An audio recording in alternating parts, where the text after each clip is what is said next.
Before we begin a new chapter today, I want to ask you something. Imagine that tomorrow your school announces that from now on, only one person will decide everything in the school about the class monitor, about what games will be played during the sports day, where the school picnic will be, and even what food will be served in the canteen. And no one is allowed to question those decisions. Would you like to study in such a school? My answer, and maybe most of your answer, would be no. Now, imagine another school where every student gets an opportunity to vote, representatives are elected, everyone's opinion is respected, and important decisions are taken after discussion. Now, tell me, which school would you choose? Most of us would choose the second one if given a chance. Do you know why? Because knowingly or unknowingly, we all like to be heard. We all want fairness. We all want equal opportunities. And these are the very foundations of our democracy. But here is an interesting question. Is democracy only about voting once every 5 years? Or is it much more than election? Can democracy exist inside our classroom, inside our homes, inside our society? Hello everyone, welcome back to Let's Revise by Vidyashri Kadlibutti. Today, we begin chapter 6, Democracy, where we will discover what democracy is, not just a system of government, it is a way of thinking, living, and respecting one another. Now, if you look carefully at this chapter, you will notice something interesting. Instead of giving us answers immediately, the chapter begins with four big questions. And throughout this chapter, we will slowly discover the answers to each one of them. Starting with the first one to understand, the first question that has been given to us is how has the idea of democracy evolved over time and shaped understanding of it today? So here we try to understand, did democracy begin only after India's independence, or were democratic ideas present thousands of years ago in ancient India? The second big question is, what are different forms of democracy and how are they practiced in India and other parts of the world? So we study here, why does India follow a parliamentary democracy? Why is United States called a presidential democracy? Why is Switzerland famous for direct democracy? We'll compare these systems and understand how different countries practice democracy in different ways. Moving ahead with question number 3, we will understand what are the essential features of democracy and how do they extend beyond government institutions? So, here we go focus on, is conducting elections enough, or do we also need equality, fundamental rights, and many other features of democracy, where you will soon realize that democracy is much more than just casting a vote. And finally, the last question, where we focus on what are the challenges faced by Indian democracy. Why does it still face challenges? This is a wonderful concept to understand about the democracy. And those challenges would include, can poverty, fake news, corruption, discrimination, lack of awareness and weakening of democracy, and most importantly, what can we as responsible citizens do to make democracy stronger? By the end of this chapter, you will not only understand how democracy works in India, but also why India proudly stands as world's largest democracy. You will discover that democracy is not only about governments and politicians, it is about you, your voice, your rights, your responsibilities, and participation in building a better nation. So, moving ahead to focus on the entire mind map of this chapter, where I have clubbed down the important and core concepts of the chapter for you all. We will begin the chapter by understanding the history of democratic or democracy evolution in India, where we find references from ancient assemblies, Buddha Sanghas, long struggle for freedom, and constituent assembly in short and in depth. Then we will move ahead to topic number 2, where we study about principles and features of democracy, which would include popular sovereignty, rule of law, fundamental rights, separations of powers, accountability and transparency, multi party system, and rights of vulnerable groups.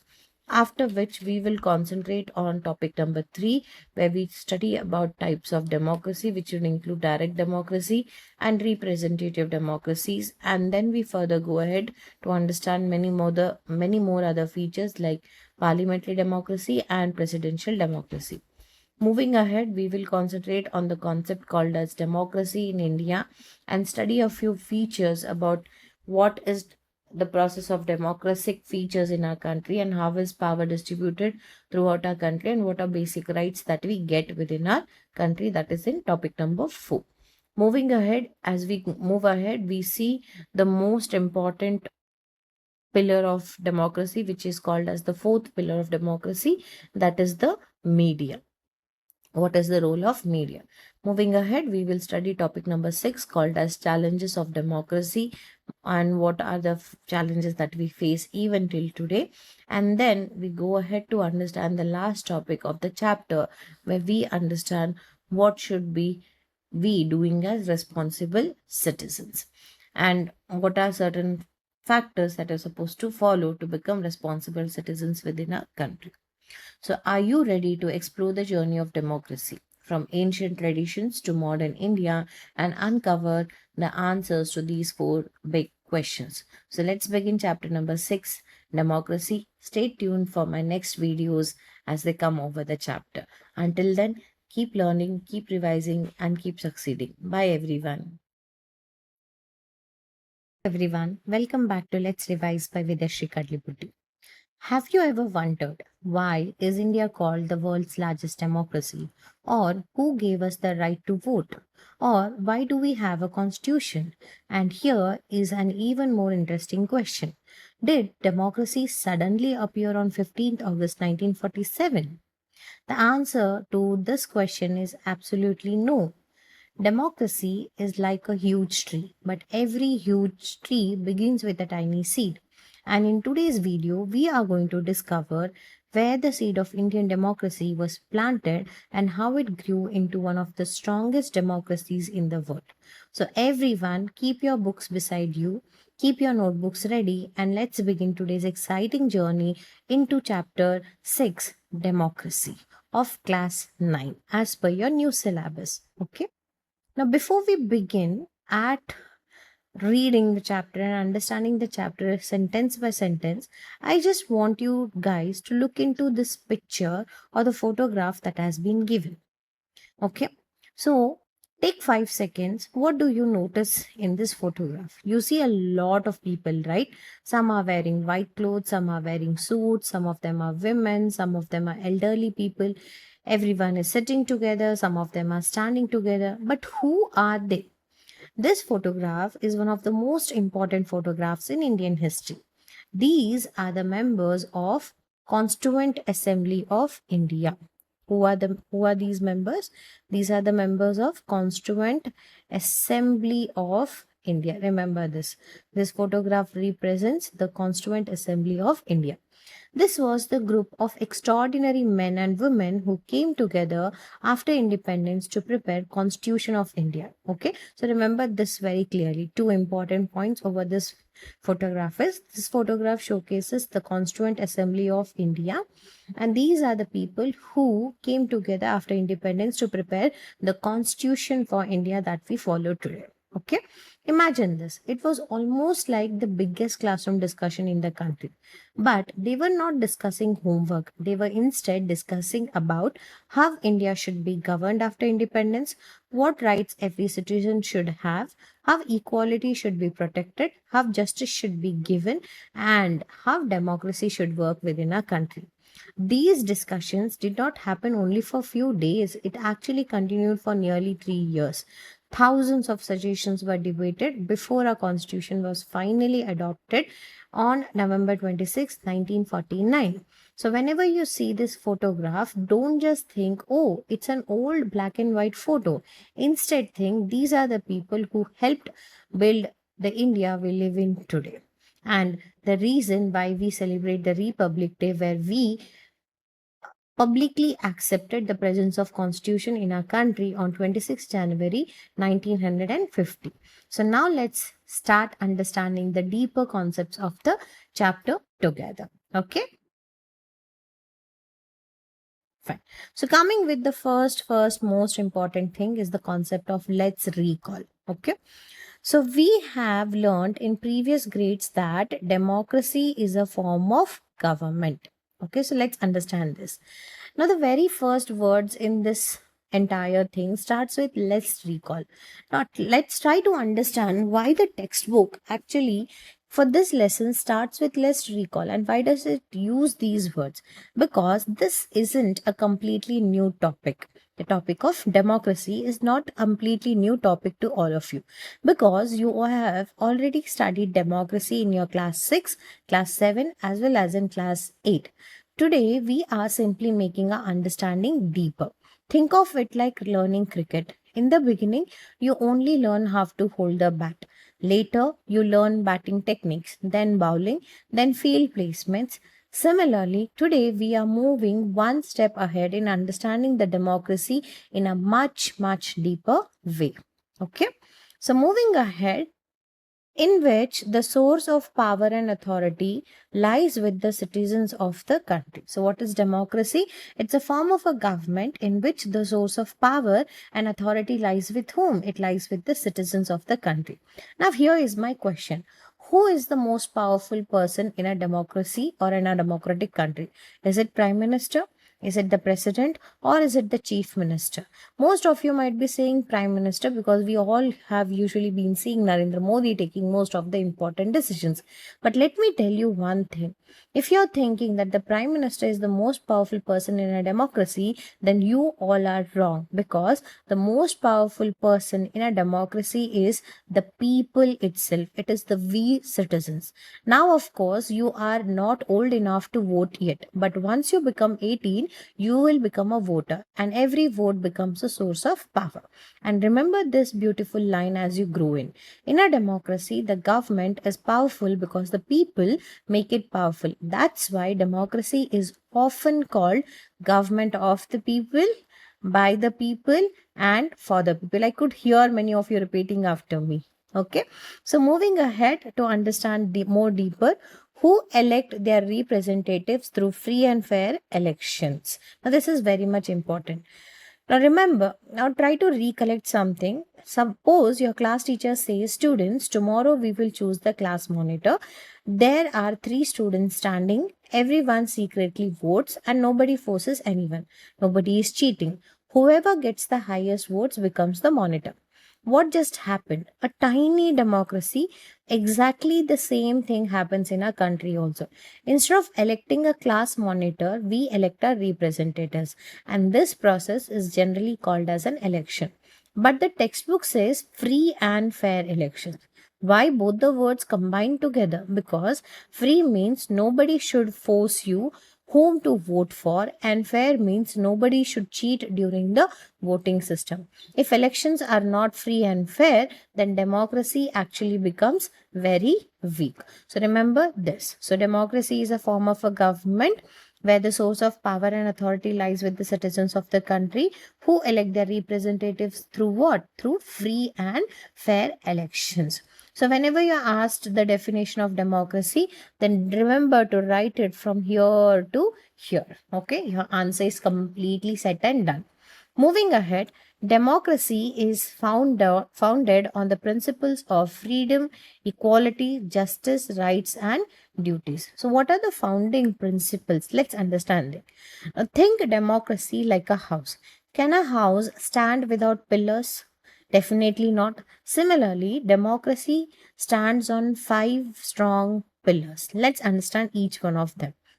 Freedom here means you can express your opinions, you can choose your career, follow your religion, speak responsibly. It also stands on the next pillar called as equality. Equality here means no one is superior or inferior because of caste, religion, gender, or wealth, and everyone deserves equal respect. The next pillar is justice, which means if someone is treated unfairly, then the law or the judiciary system of the country protects them. And the most important one is the rights.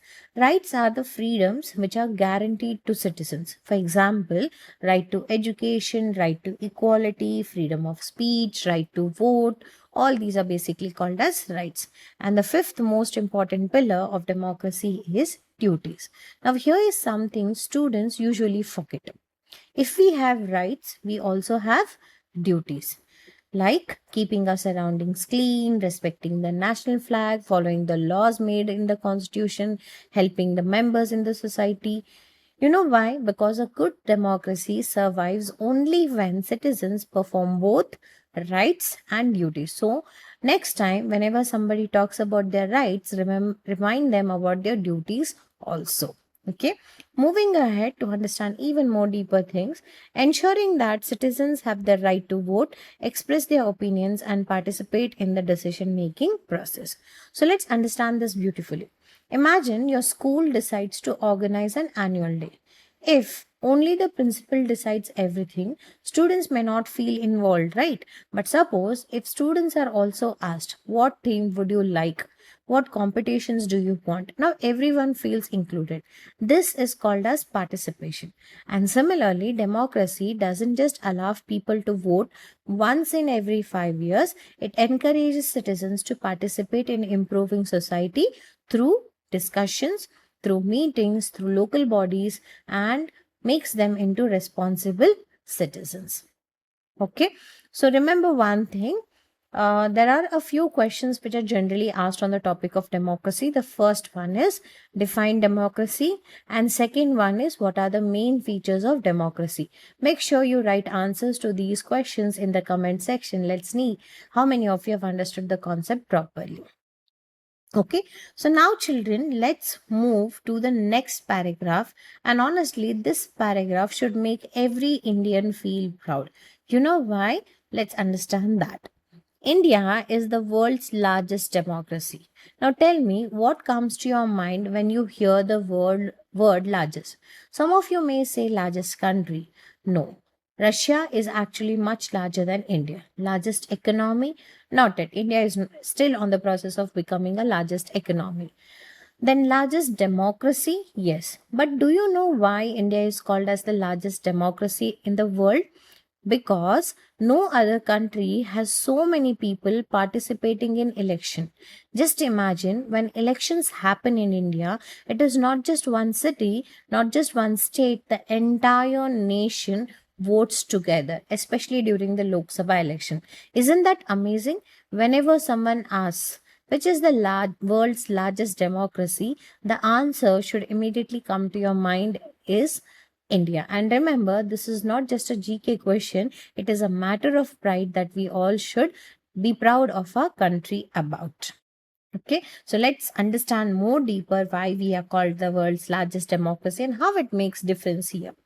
With a population of over 140 crore and a voter base of nearly 96.8 crore, according to 2024 census, India, that is Bharat nowadays called also as, represents the largest participatory democracy.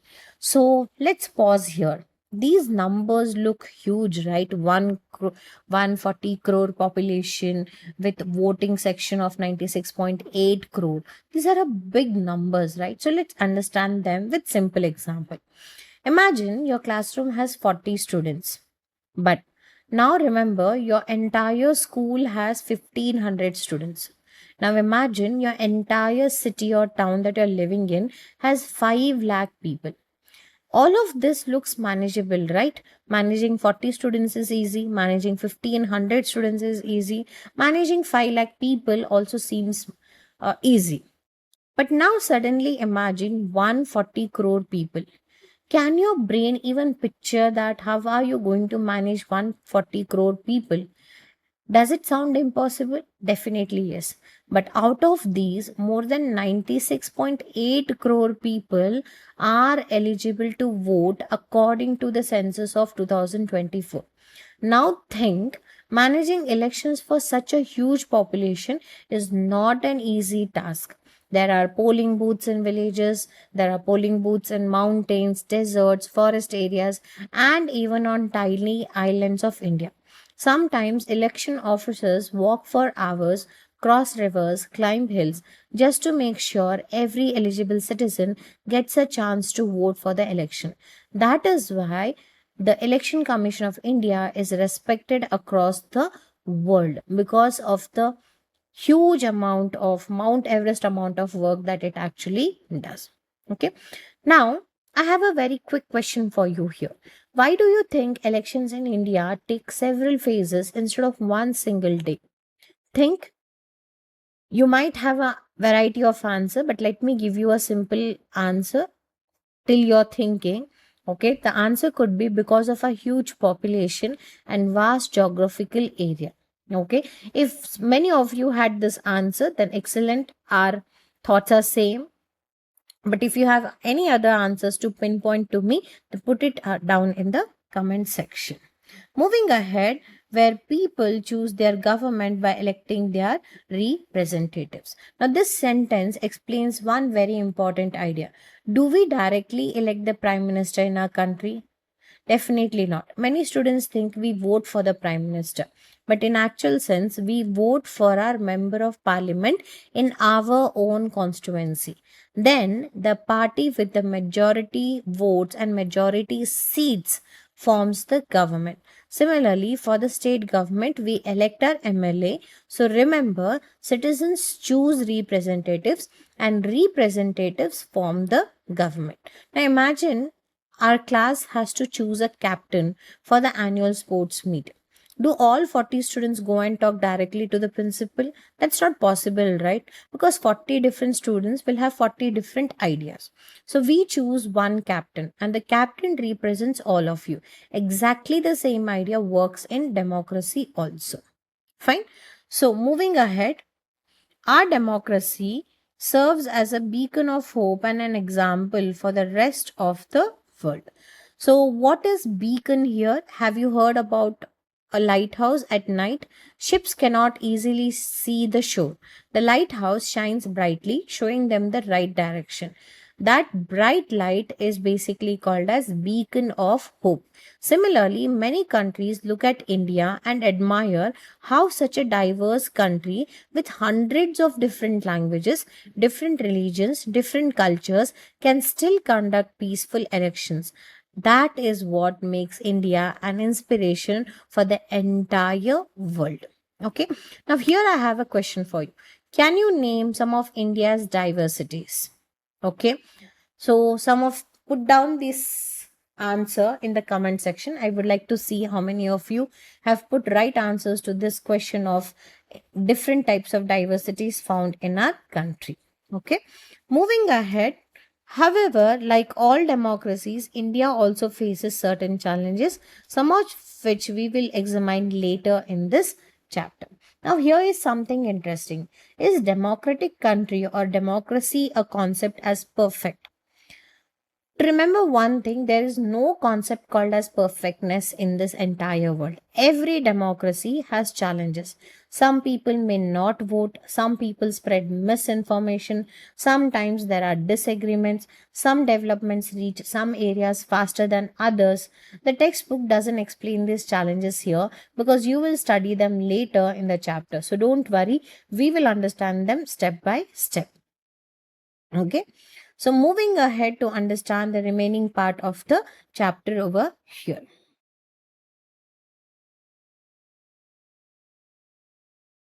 Okay.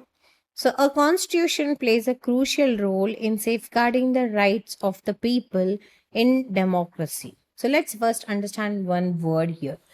The word is safeguarding. Let's understand the meaning of the word safeguarding here. So, what does safeguarding actually mean? It simply means protecting. Imagine your mobile phone has a password. Why? To protect our personal information. Similarly, democracy also needs protection. Not protection from thieves, but protection from unfair laws, unfair treatment, and misuse of power. That protection is provided by the constitution. So remember this beautiful line. If democracy is a house, then constitution is its strong foundation. And without a strong foundation, even the most beautiful house cannot stand together. Okay. So moving ahead, to understand much more concepts about introduction to the idea of democracy here. In India, democratic principles are guided by the Constitution of India. So, what does this mean? Now, let's understand this statement. Think of Google Maps.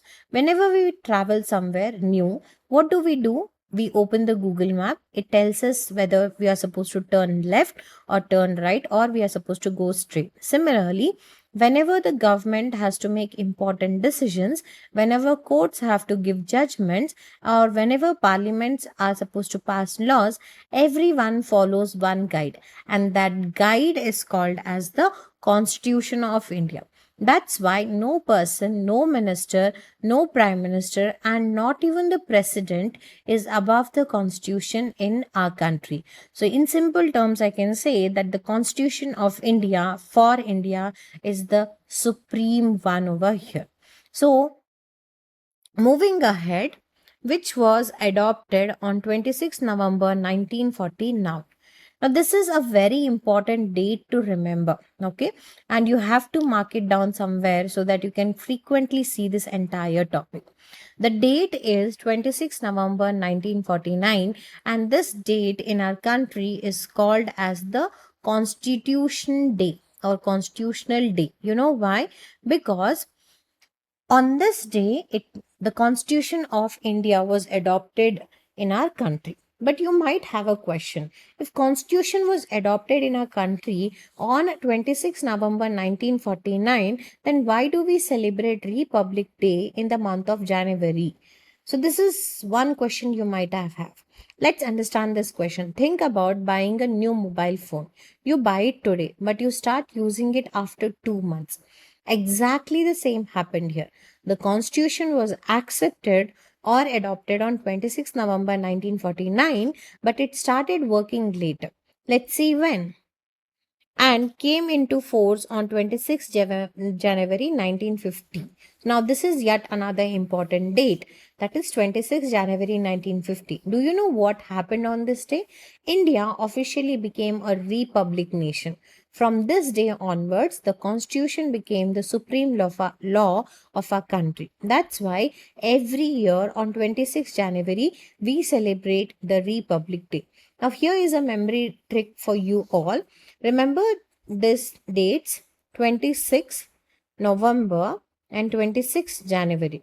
On 26 November, Constitution was accepted, and on 26 January, the Constitution started to work. Okay, so this is a one simple thing that you can remember. 26 November, Constitution was accepted. 26 January, now Constitution started to work. Easy to remember, right? So, I have a question for all of you.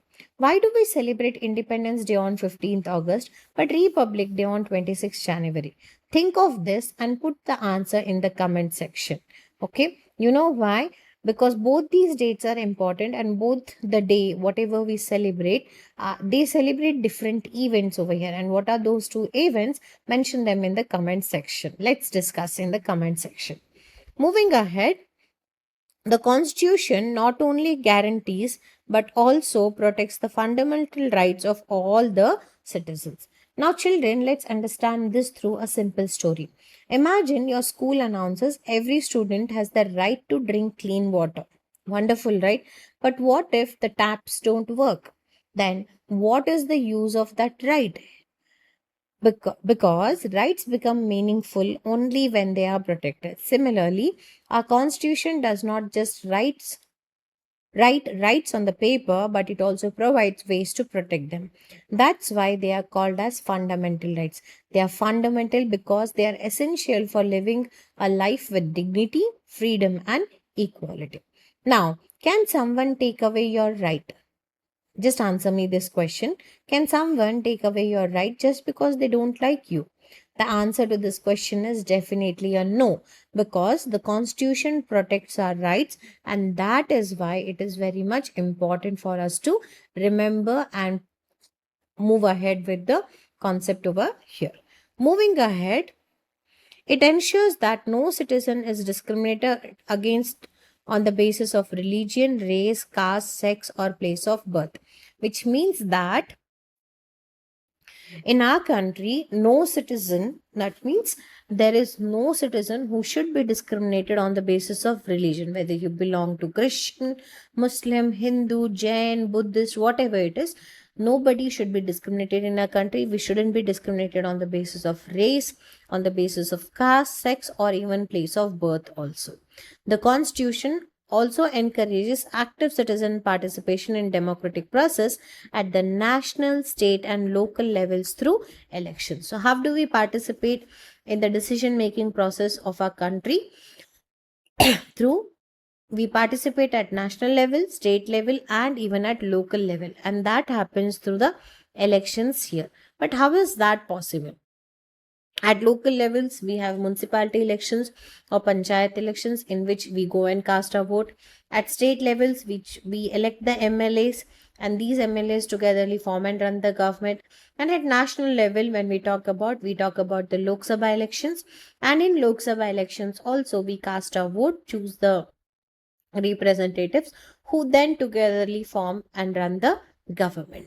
So, students, if today remember that we will discover how this and about this entire topic in the upcoming part of the chapter, where constitution plays a very important role within our country and how democracy faces a lot of challenges. All these concepts will be understood in the upcoming parts of the chapter.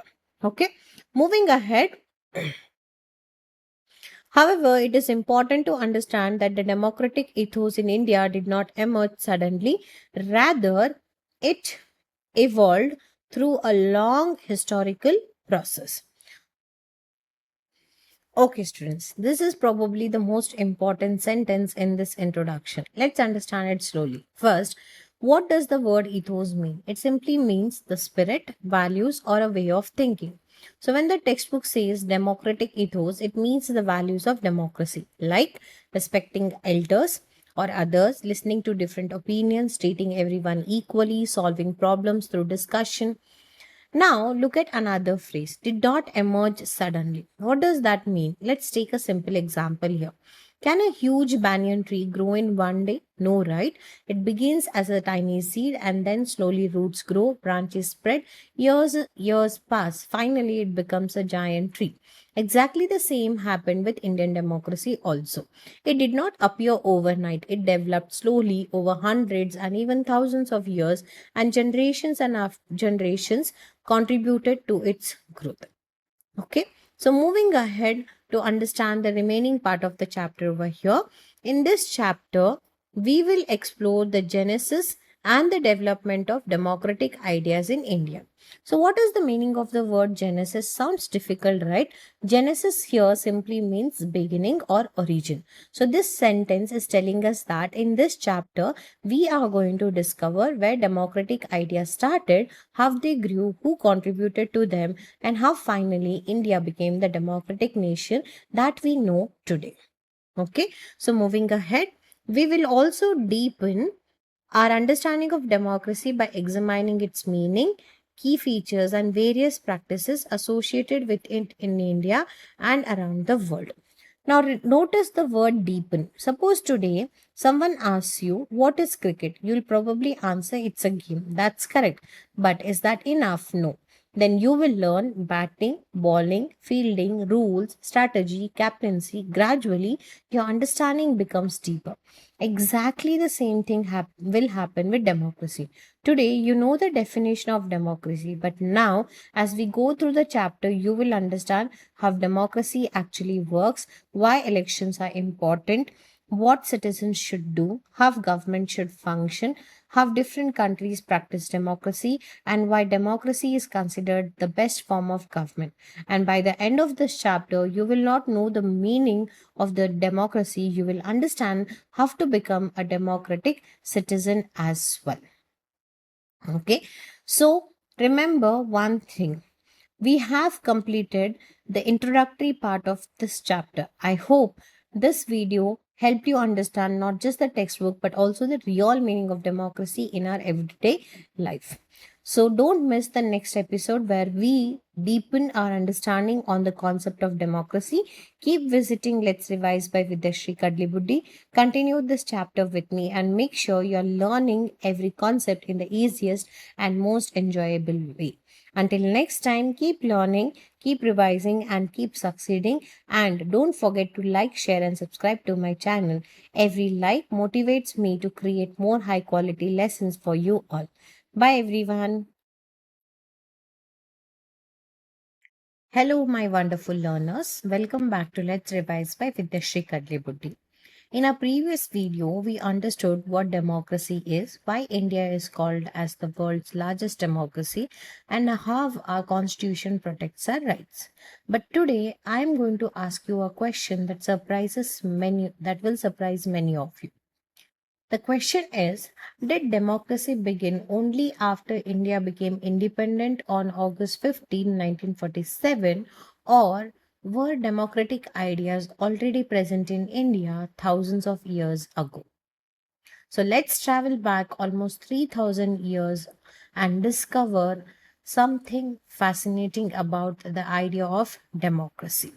And today we are going to start with the topic called as tracing democratic traditions from early times. The heading itself tells us that this section is about the tracing democratic traditions from the early times. The word tracing means finding or following something from its beginning. Imagine you're watching a detective movie. The detective follows clues to solve a mystery. Similarly, in this chapter, we are going to find the journey of democracy from ancient to modern India. And let's begin the chapter. The idea of democracy has been a part of India's ethos since the early times. Let's understand two important words here: idea. Okay, we are going to understand the meaning of the word idea in context to the sentence that has been given here. It simply means a thought or a concept, and ethos means values, which we have already learned in a previous video, which means culture also, way of thinking also, and values also. So the textbook is saying the values of democracy are not new to India. They have been a part of Indian culture since ancient times, which means people discussed, shared opinions, and took collective decisions even thousands of years ago. Isn't that amazing? Okay, now tell me, how many of you thought democracy came only after independence? Not just you, many of us think that, but today the textbook is correcting whatever misconception that we generally have. Moving ahead to understand the even more deeper way of the development of democratic ideas, in the previous chapter, we read about assemblies of Vedic periods such as Sabha, Samiti, and Vidhata that involved collectively in decision making process. So, do you remember about the previous history chapter that we have discussed? We learned in that chapter about the Vedic age. During that period, people did not always depend only on the king. Instead, there were important assemblies too. Let's understand them one by one. The first one was Sabha. Think of Sabha as a council of experienced people. Important matters were discussed there. The king often took advice from the members of the Sabha. Moving ahead with Samiti. Samiti was a larger assembly. Many members of society participated in discussions and it represented the voice of the people. And then was the Vidhata. Vidhata was another important gathering. People discussed social, religious, and sometimes military matters too. Now, notice something very interesting. None of these assemblies believed that king knows everything. Instead, people discussed issues together. That is one of the earliest signs of democratic thinking. Okay. So, moving ahead, we also read about the functioning of early republican states like Ghanas and some Samghas. So here is another interesting point. The textbook introduces us to two words. One is Ghana and the other one is Samgha. Don't worry about the difficult pronunciation, just remember their meaning. These were early republics. But what is a republic here? A place where governance is not based only on hereditary kingship. Instead, groups of people participated in administration, leaders were chosen, discussions were held, decisions were taken collectively. These republics existed in ancient India long before even the idea of modern democracy started to develop. Okay, moving further, thus, from the earliest times, the king was not an independent ruler but rather worked in consultation with assemblies, ministers, and officers of various capacities. So, here is the biggest conception many people have. They think that ancient kings could do absolutely anything they wanted. But remember one thing, that king did not always rule alone. He discussed matters with Sabha, Samiti, ministers, officers, advisors, even before taking important decisions. That shows responsible governance. Even the king respected consultation.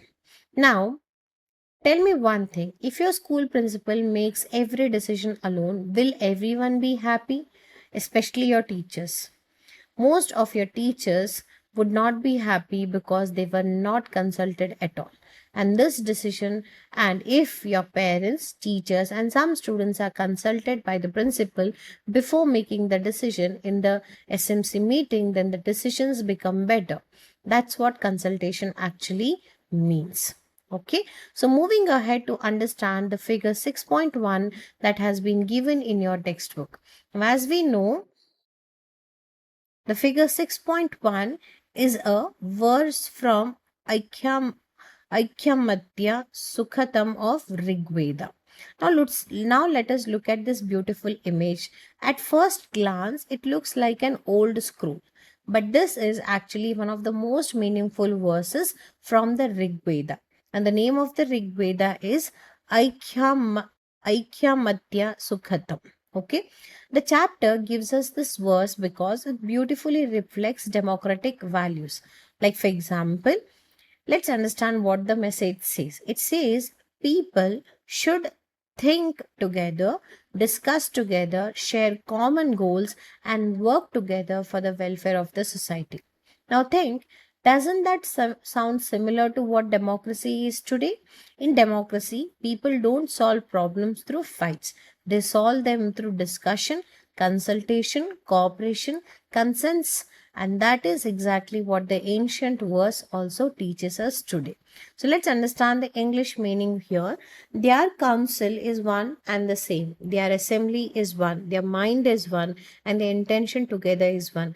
I invoke for you the same guiding resolve with a common offering on behalf. I make the oblation. I make the oblation on your behalf. So, what does this mean? Like I told you, we are supposed to form a government and come down with a decision on the basis of consultation, consents, cooperation, and all. Fine. So, moving ahead to understand even more deeper concepts of the topic over here. Now, before I go ahead, on the paragraph that we have discussed so far, you might have a simple 3 mark question that might come in your examination. And the question could be, how do the Sabha, Samiti, and Vidhata reflect democratic traditions today, or how did they reflect back in those days?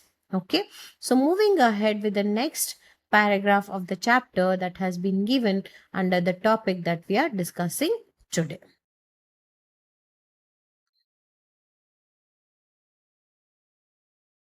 Okay, that is the functioning of the Buddha Samghas, a monastic community established by the Gautam Buddha, also reflects India's democratic traditions.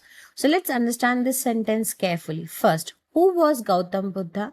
You have already learned in your earlier classes that Buddha was a great spiritual teacher who spread the message of peace, compassion, and wisdom. Now, the textbook introduces another important word, Samgha. What is Samgha? Samgha was a community of Buddhist monks who lived, learned, and worked together. But here is an interesting part. This community did not function like a dictatorship. Instead, it followed rules, meetings, discussions, and collective decisions. That is why the textbook says it reflects India's democratic traditions. Moving ahead, the Samgha encouraged debate and discussion. So let's focus on these two beautiful words, debate. Now, what does debate mean? It means sharing different opinions in a respectful manner. Suppose one student says we should organize a science exhibition, and another one says no, let's organize a sports meet. Both present their ideas politely. This is called as a debate. But what is discussion? Discussion means everyone listens to each other and thinks together before taking a decision. Notice something very important. Democracy does not mean everyone always agrees. Democracy means even when opinions are different, people talk respectfully and try to find the best solution. This is what exactly happened in the Bauddha Samghas. Okay, moving ahead, and its members could choose their leader and make decisions through voting, demonstrating collective decision making. Now imagine this. Suppose your class has to choose a house captain. Will the teachers simply point to one student and say, "You are the captain"? Usually the answer is no. Students vote. The student who receives the highest support becomes the leader. Now think the Bauddha Samghas who followed a similar idea. Members selected their leaders, they voted, they took decisions together. This clearly shows the importance of collective decision making even 2500 years ago. Discussion and voting were already valued. Isn't that amazing that used to happen over there? Moving ahead, over the long passage of time, invasions by the foreign invaders disrupted the political and social fabric of some parts of the country. So remember one thing, students, history never remains the same forever. Civilizations rise, kingdoms change, new rulers arrive. The textbook also tells us that over many centuries, several foreign invasions took place. These invasions affected political system in different regions, so traditional institutions became weaker. Some local systems changed so naturally, the democratic traditions that existed earlier also faced challenges. Moving ahead, by the 19th century, the British had colonized most parts of Indian subcontinent. Now we enter a very important phase of Indian history. By the 19th century, the British had established control over most parts of India and India became a colony.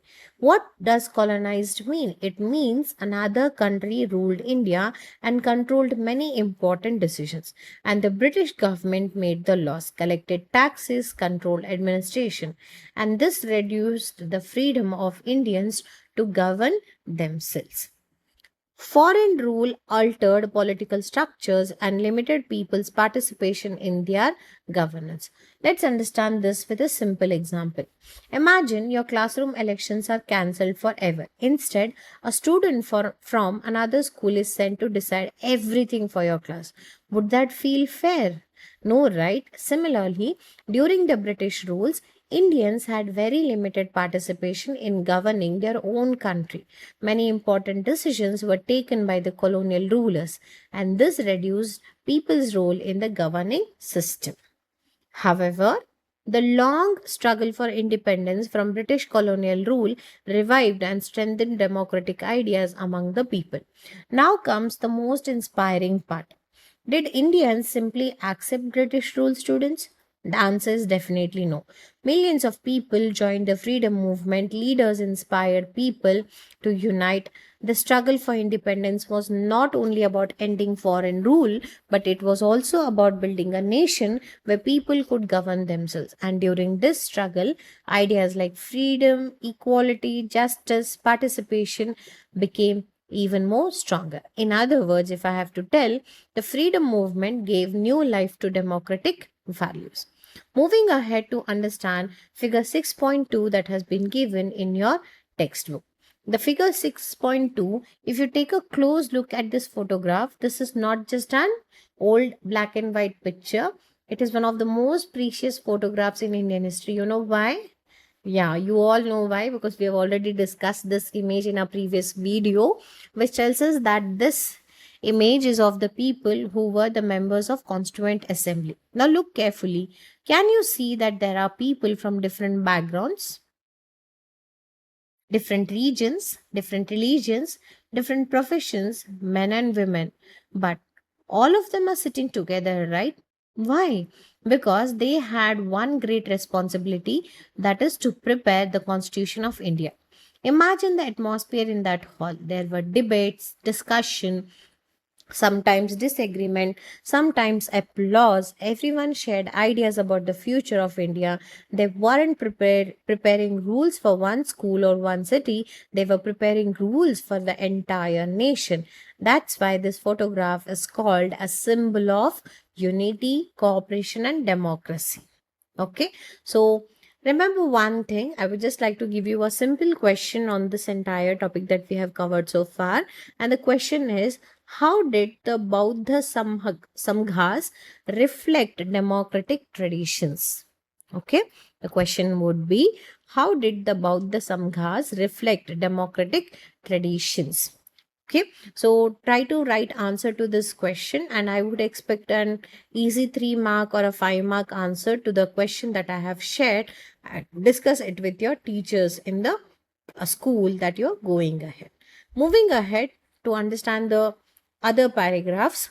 Before India attained independence in 1947, the Constituent Assembly was formed in 1946 to draft a constitution for the country. Notice something very interesting here. The textbook says the Constituent Assembly. What assembly? The Constituent Assembly was formed when it was formed in 1946, which means even before India became independent in 1947. Do you know why? Because our leaders knew that once India became free, the country would need a strong constitution to guide it. So they did not wait until independence, they started preparing it much earlier. Think of it like this. Imagine your school is opening next month. Will the principal start making the timetable on the first day of the school? No, right? Everything is planned beforehand. And on the first day of your school, your class teacher gives you your entire week's timetable. Similarly, the Constituent Assembly began preparing India's future even before India got independence. So, what do you think would have happened if India became independent without a constitution? Would there be clear rules? Would citizens know their rights? Would the government know its power? That's why Constituent Assembly was so very much important for India, and that's why it was formed even much before India got its independence. Moving ahead, as studied in earlier grades, it took the assembly 2 years, 11 months, and 18 days to draft the world's longest written constitution. So let's appreciate this achievement here. You know why? The constitution wasn't written in a day or in a week or even in a month. It exactly took 2 years, 11 months, and 18 days. Now imagine writing rules for one classroom. Easy, right? But writing for rules for one school, it could be a little bit difficult. But for one country with people from different languages, cultures, religions, and regions, it's an enormous responsibility, and it would be really difficult for one person to write the entire rules for the entire country. So the members carefully discussed every article, every rule, and every right before finalizing the constitution. That is why it became the world's longest written constitution here. Okay, and moving ahead, apart from the indigenous democratic traditions, the global spread of democratic values also influenced the Constituent Assembly's debates, which are called as CAD, contributing to the creation of robust, flexible, transformative, and responsive constitution. Now, this sentence has so many big words, right? So let's simplify them for you. The textbook says our constitution was inspired by two important sources. The first one is India's own democratic traditions, like the ancient histories, Sabha, Samiti, Ghana, and Samghas. And second one, democratic ideas from different parts of the world. Our constitution combined the best ideas from the past and the present. Now let's understand the words which have been given in our textbook, like robust. Robust means strong. Flexible means it can change whenever needed. Transformative means it helps in improving the society. And responsive means it can respond to the changing needs of people. So the constitution is not just a book of rules, it is a living document that grows with the nation and changes with the demands of the people. Okay, and the people who are responsible and the constituent and the time when this democratic constitution was being made, there were a lot of debates, and those debates are called as the constituent assembly debates, and the short form of this goes as CAD. So whenever in your textbook over this chapter you hear the capitals of CAD, it simply means the constituent assembly debates. Moving ahead to understand the furthermore part of the chapter, the CAD reflects the members' belief that the Constitution should not be rigid legal code but a dynamic document capable of evolving through lawful amendments without compromising its fundamental values. Now, this is a very, very important topic of the chapter. Imagine you buy a mobile phone today. After some months, just a second, children. After some month, it receives software updates. Why? Because technology changes. Similarly, society also changes. There are new challenges that come up, new situations that appear. That's why constitution should not remain completely unchanged forever. But remember, even when changes are made, the basic values of liberty, equality, justice, and fraternity must always remain protected.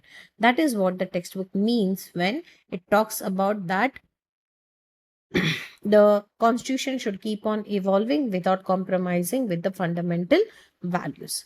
Moving ahead, accordingly, while making the provisions for establishing democratic institutions and processes that uphold the liberty, equality, justice, and fraternity, the constitution also provides for amendments under article 368. Now here comes another important exam point. The Constitution establishes democratic institutions. It also protects four great values, and those are liberty, equality, justice, and fraternity. Now, notice another term that has been given here, that is Article 368. The textbook simply tells us that Article 368 provides the procedure for amending the Constitution. But in simple words, it means that if changes are needed in the future, there is a proper constitutional process to make that changes. And this article keeps the Constitution both stable and flexible too. Okay, moving ahead, this ensures that the constitution remains flexible and responsive to the changes of the socio-political needs. Think about India today. Do we face exactly the same challenges as people did in 1950s? The answer is definitely a no, right? So society has changed, technology has changed, education has changed, communication has changed. Therefore, the constitution also needs a way to respond to the changing times while protecting its core values. That is why flexibility is important. Okay, so now students, look carefully at the photograph our of the figure 6.3. Now, this is Dr. B.R. Ambedkar. The textbook identifies him as the chairman of drafting committee of the Constitution of India. What does that mean? It means that the drafting committee was responsible for preparing the draft of the Constitution based on the discussions of the Constituent Assembly members. As its chairman, Dr. Ambedkar played a leading role in shaping the final document. That is why he is often respectfully remembered as the chief architect of Indian Constitution. So whenever you see his photograph, remember the immense responsibility he carried in helping create the constitutional framework that guides India even today. Now, I would like to give you a question on the topic that we have discussed so far. Why is the constitution described as flexible and dynamic? And I would expect you to frame 5 points for this question that I have given you guys over here. Fine. So, coming down to the end of this entire topic, it's a complete wrap for today's video. I hope you enjoyed learning with me and found this concept easy to understand. In my next video, we will continue with the remaining part of the chapter in the same simple and interesting way. So don't forget to visit Let's Revise by Vidyashri Kadli Buddhi. Subscribe to the channel Press the bell icon so you never miss an update. Until then, keep learning, keep revising, and keep succeeding. See you, everyone. Bye. Hello, my amazing learners. Welcome back to Let's Revise by Vidyashri Kadliputti. Imagine this. Tomorrow morning, your school principal announces from today onwards, students will no longer choose their house captain. I will simply appoint whoever I like. How would you feel? You would probably say, but ma'am, that's not fair. We should have a chance to choose our leader. Exactly, right? And that's what the heart of the today's lesson is.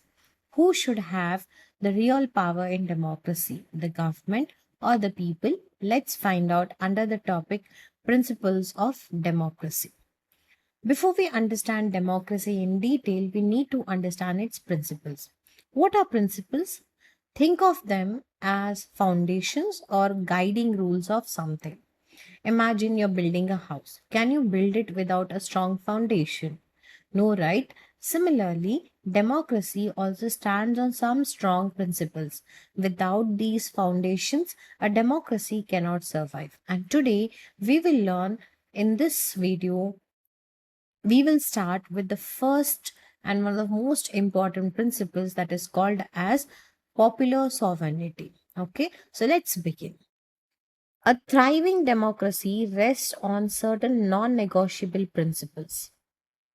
Let's understand two important words here. Thriving. Thriving means growing well. Okay. Healthy or successful. When the textbook says a thriving democracy, it means democracy that functions properly and successful.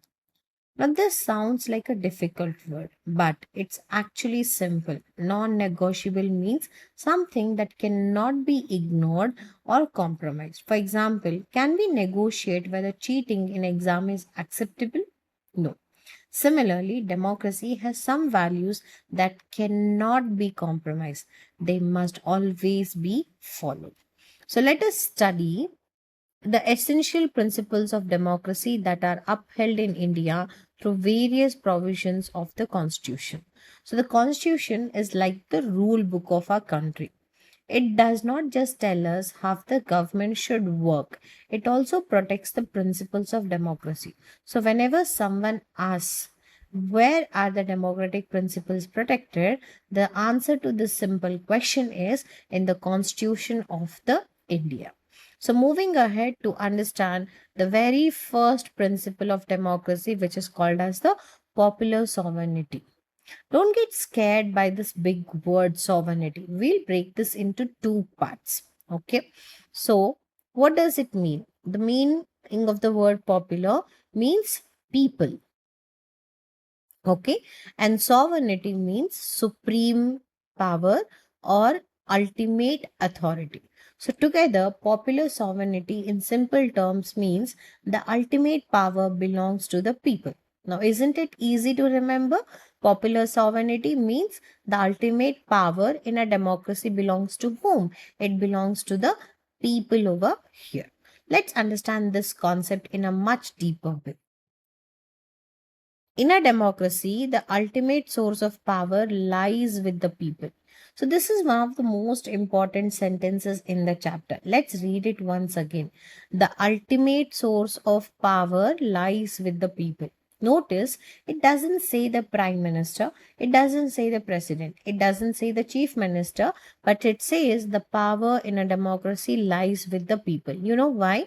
Because the people choose their representatives through elections, and without people's support, no democratic government can continue. That's why citizens are called as the real power holders in the democracy. Okay. Now, I have a quick question for you. Who gives power to the government?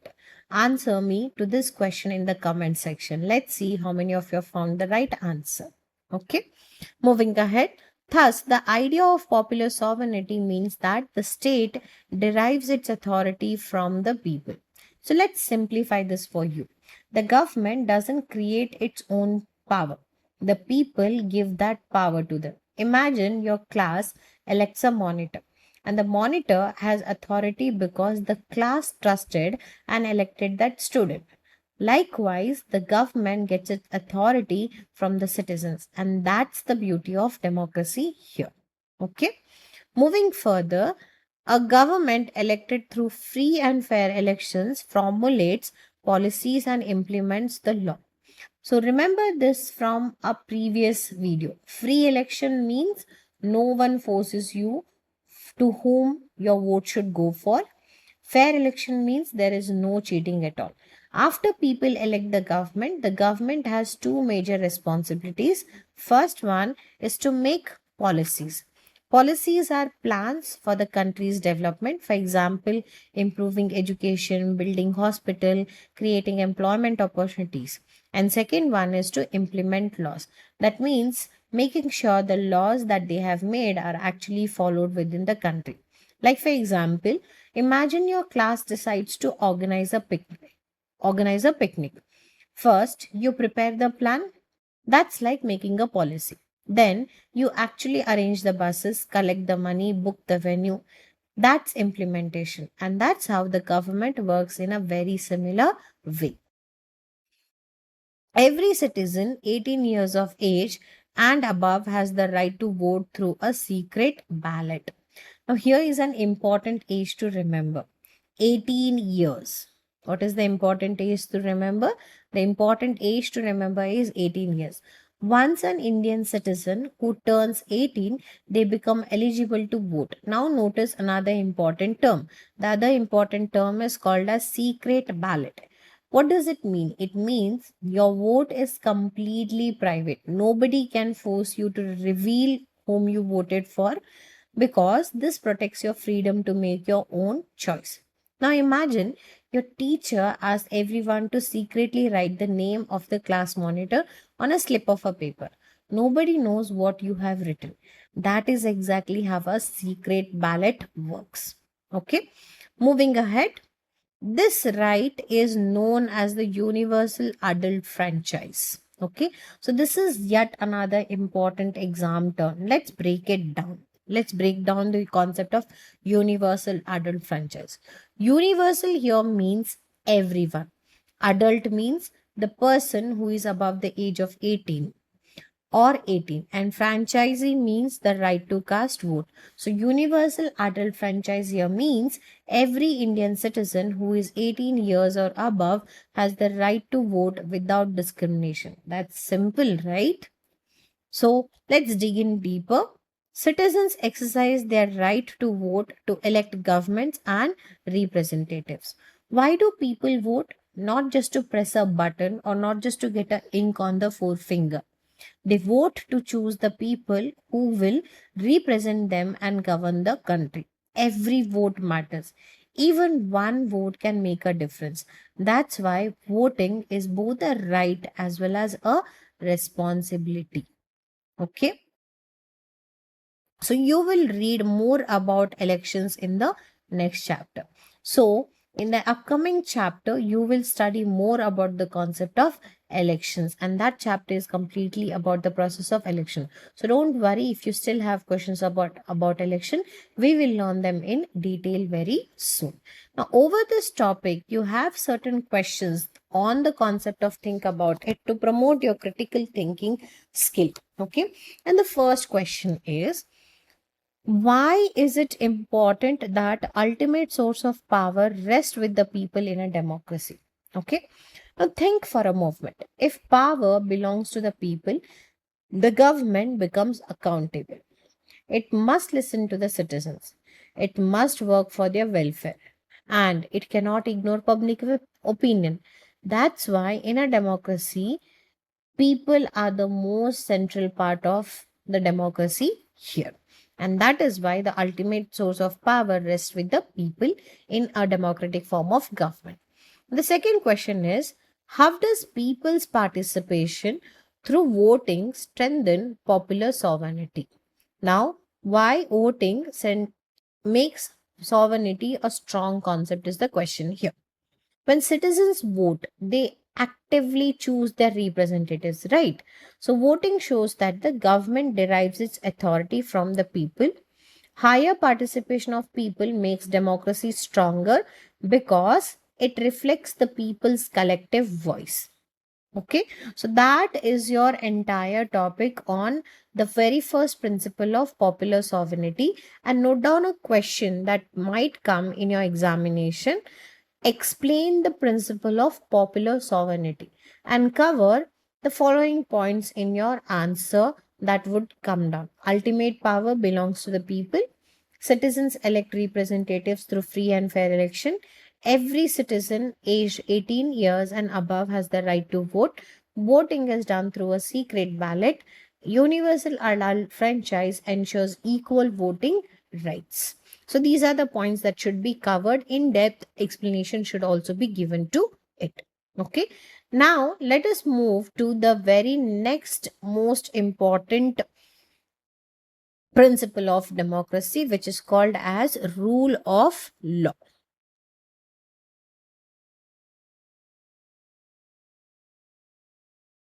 So students, don't get confused by this term, the rule of law. It simply means everyone must obey the law.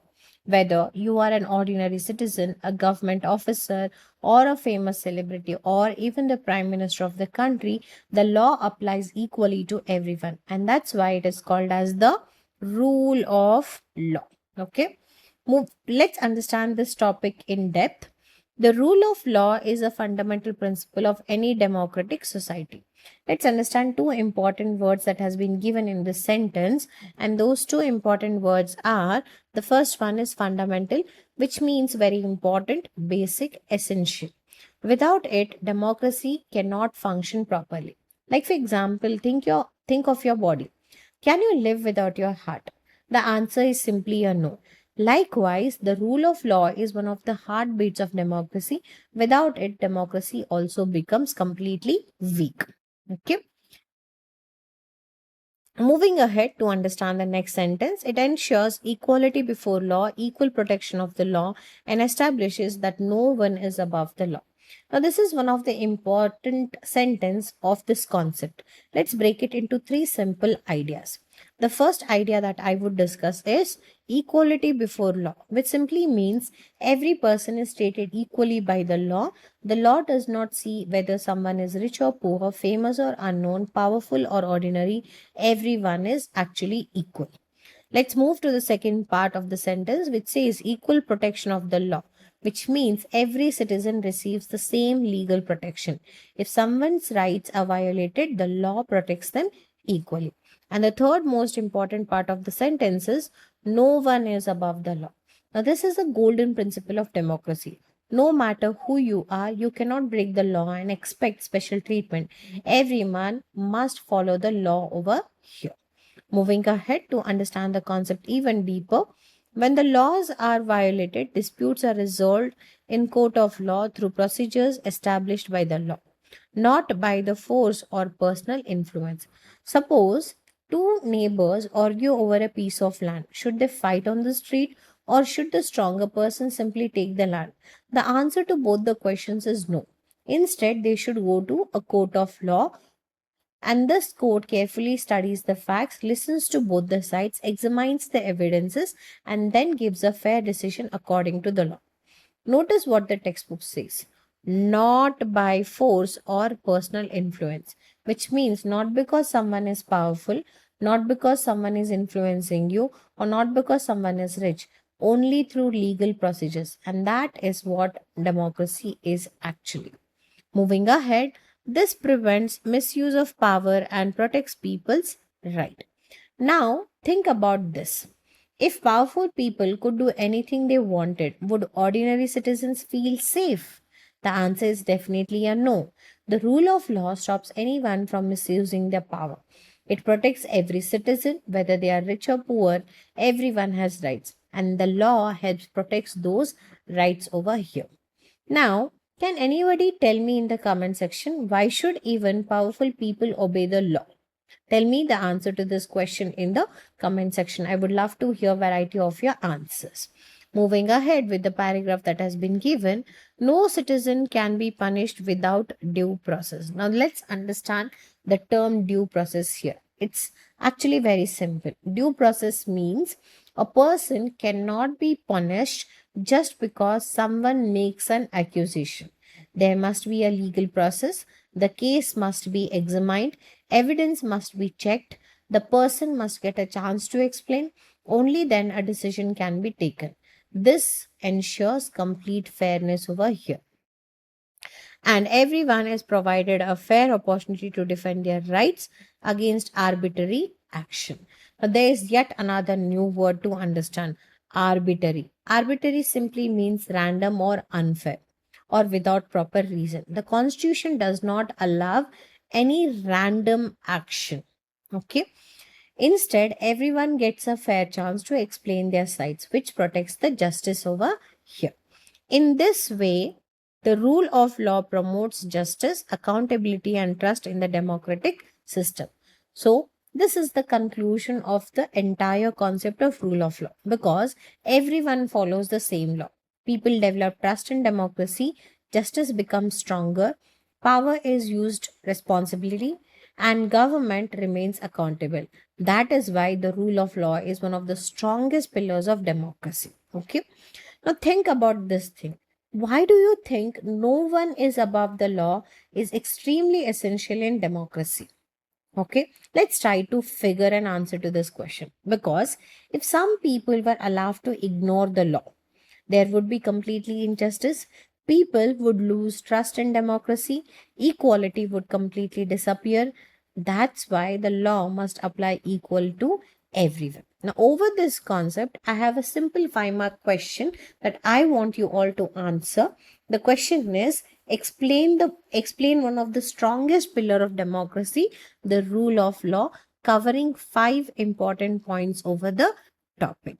Okay, so that's the entire explanation on yet another principle of democracy called as the rule of law. Now, we will go ahead with understanding the next principle of democracy, which is called as the fundamental rights. I want you to imagine something. Suppose tomorrow someone says you cannot go to school, you cannot speak your opinion, you cannot follow your religion, you cannot be treated equally. How would you feel? You would immediately say that's unfair. But have you ever wondered who protects these freedoms? Who makes sure that every Indian is treated with dignity and respect? The answer is our very own fundamental rights.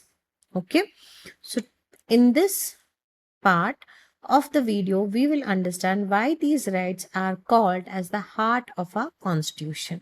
But before that, let's break down the meaning of the word fundamental rights. Okay, let's understand the term here. As we have discussed earlier, the meaning of the word fundamental is very important, basic, essential. Okay, a democracy truly cannot exist without fundamental rights. And rights are nothing but freedom and protection against a guarantee to every citizen. So, together, fundamental rights are nothing but basic rights guaranteed by our constitution that help every citizen live with freedom, equality, and dignity. Okay, so let's understand the topic in depth over here. The fundamental rights enshrined in the Indian Constitution play a crucial role in safeguarding the rights, freedom, and dignity of the citizens.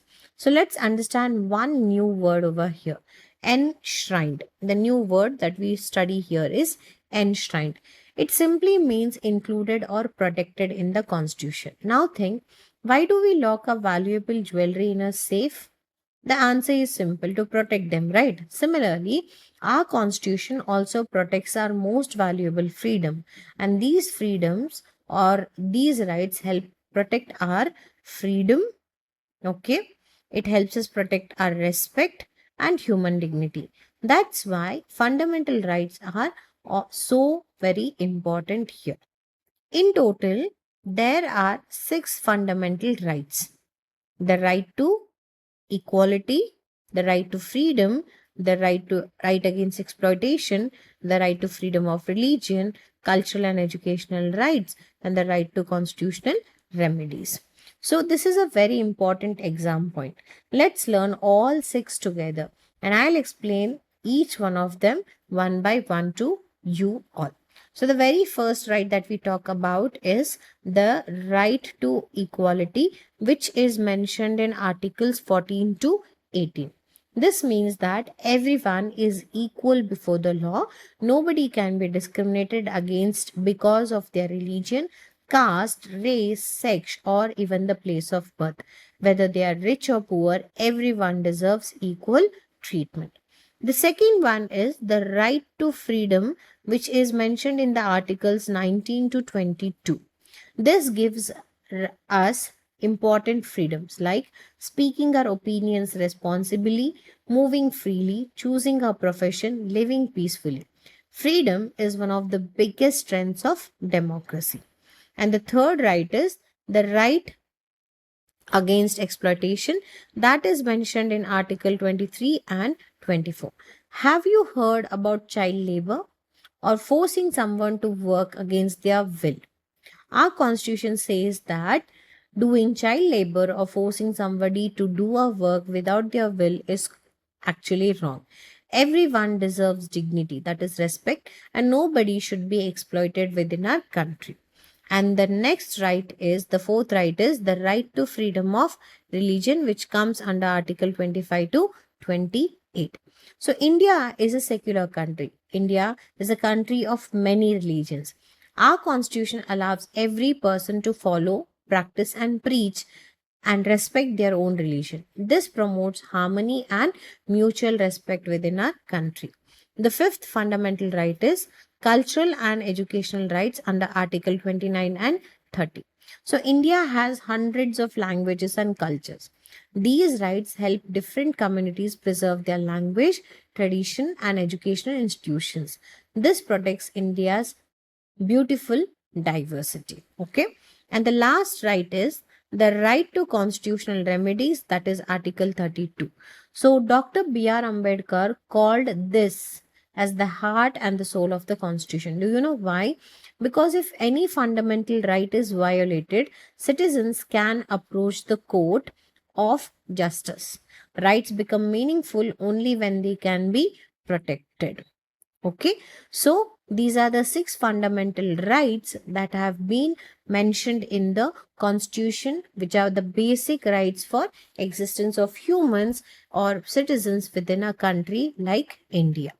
Moving ahead to understand it much deeper, any violation of these can lead to appropriate legal action. Suppose someone violates your rights, should you fight or should you take revenge? The answer is no. Instead, the Constitution gives you a lawful way to seek justice. That is the beauty of democracy here. And citizens can seek constitutional remedies under Article 32 and 226 for 226. So, two articles are very important here, Article 32 and Article 226, which means that these articles help the citizens to protect their six fundamental rights with the help of constitutional remedies. So don't worry, you will study about them in greater detail in higher classes. For now, just remember the right. If rights are violated, then the constitution provides legal protection to all the rights that the citizens have. Moving ahead, these rights are enforceable in the court of law. So, what is enforceable? Enforceable means the court can ensure that these rights are protected. These are not just promises written in the book; they have legal force. And if someone's rights are violated, then the courts can help restore justice. And are indivisible and inalienable. Means what? Indivisible here means all fundamental rights are equally important. You cannot separate them. Inalienable means these rights cannot simply be taken away, they belong to every citizen. Subject to reasonable restrictions in accordance with the procedure established by the law. Now, this is very important. Does freedom mean we can do absolutely anything? Or suppose someone says, I have freedom of speech, so I can insult everyone. Can they? The answer to both the questions is definitely a no. Every right comes with a responsibility. That's why Constitution allows reasonable restrictions according to the law.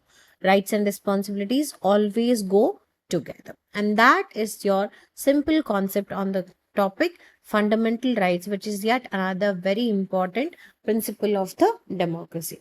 Now, you have been given a few questions on the basis of let's explore.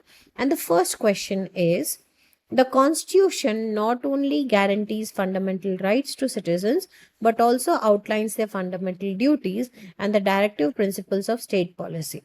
Discuss their significance and identify the differences among them. Now, this can be very important question that your teacher can ask for 5 marks. So let's understand this in simple terms. Fundamental rights. These protect citizens. They are legally enforceable. But what are fundamental duties? These remind citizens about their responsibilities, like respecting the constitution, protecting the environment, promoting harmony, and all. But then, what is the term called as directive principles of state policy? These are nothing but they guide the government in making policies for the welfare of the society. They help build a just and equitable nation. So remember, rights protect citizens, duties guide citizens, and directive principles guide the entire government. That's how simple it is. Okay. Moving ahead with question number 2, which says the Right to Education Article 21A was added in 2009, ensuring free and compulsory education for children aged 6 to 14. Discuss its significance. So, education changes lives. All of us know this, right? But the right to education ensures that children between 6 to 14 years receive free and compulsory education. Why? Because this helps reduce illiteracy within our country, provides equal opportunities, empowers the children, and strengthen democracy because educated citizens make what type of decisions? Informed and critically thinking decisions.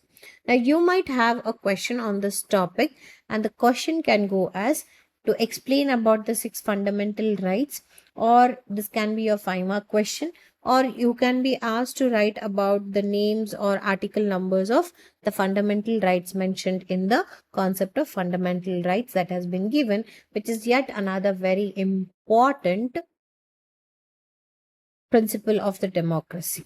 Okay, so in now we will go ahead to understand the another important principle of democracy, which is called as the separation of the powers.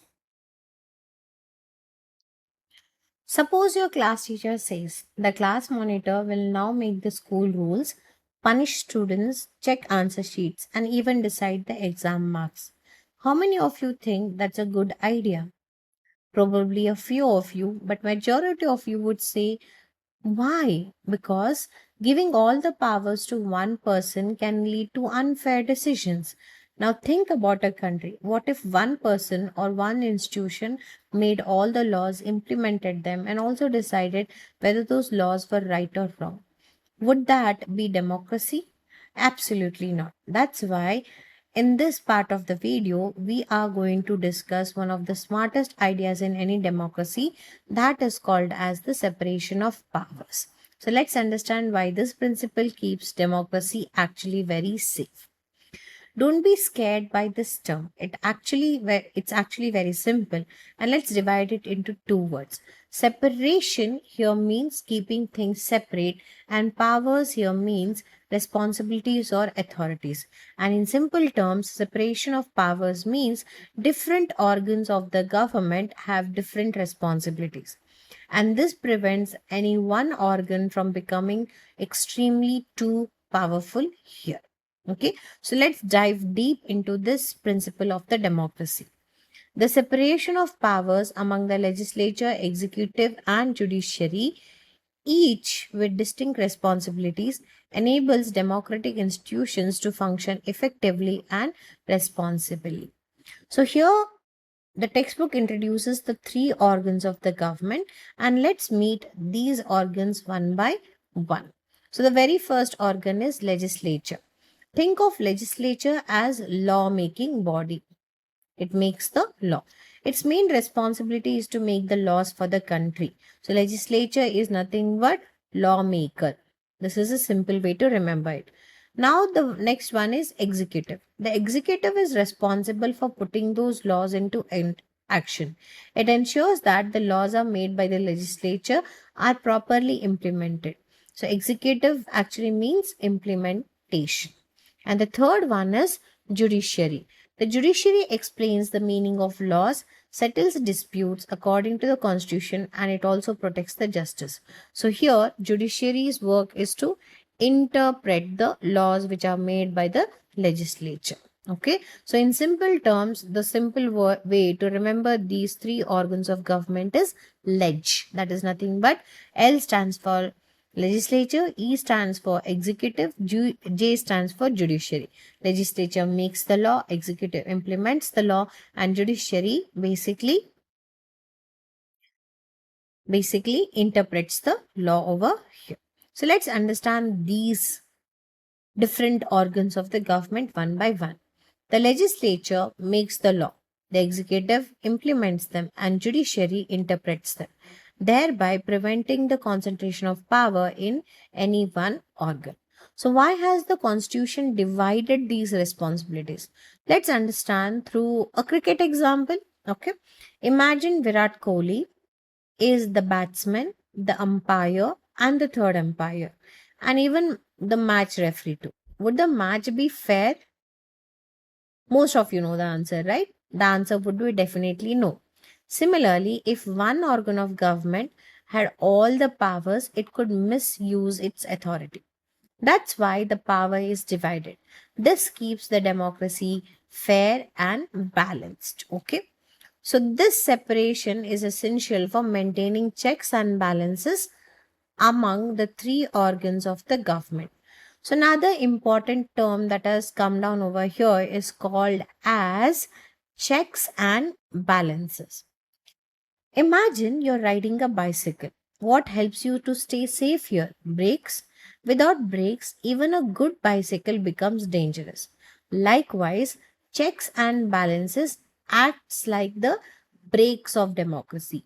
Each organ keeps an eye on the other. Nobody can misuse the power freely. That's how democracy remains balanced. Okay, let's go through the example that has been given here. For example, while Parliament has the power to amend the Constitution, the judiciary can review such amendments to ensure they are consistent with the spirit of Constitution. So the textbook has given a very good example here. The Parliament, which is called as the legislature body, has the power to make changes to the Constitution. Those changes which are made to the Constitution are generally called as amendments. But Pa- can Parliament make any change it wants? The answer is no. You know why? Because there is some other organ of the government that is examining it. And that other organ of the government is here called as the judiciary. So, what does judiciary do here? Judiciary can examine those changes. If they go against the basic values and the spirit of constitution, judiciary can review them. So, this is another example of checks and balances. Okay. Moving ahead, similarly, the executive power of the enforcement agencies is regulated by laws and rules framed by the parliament and can also be reviewed by the competent courts. So think of executive as the team that enforces the law. But can they do whatever they want? The answer is definitely no. They must work according to the laws made by the parliament. If someone feels that an action is unfair, then the courts can review it. This ensures that the power is exercised responsibly. Okay. So, if a law is inconsistent with the constitutional provisions, the judiciary has the power to declare it as unconstitutional. So, here is another important idea. The constitution of a country is the supreme law of a country.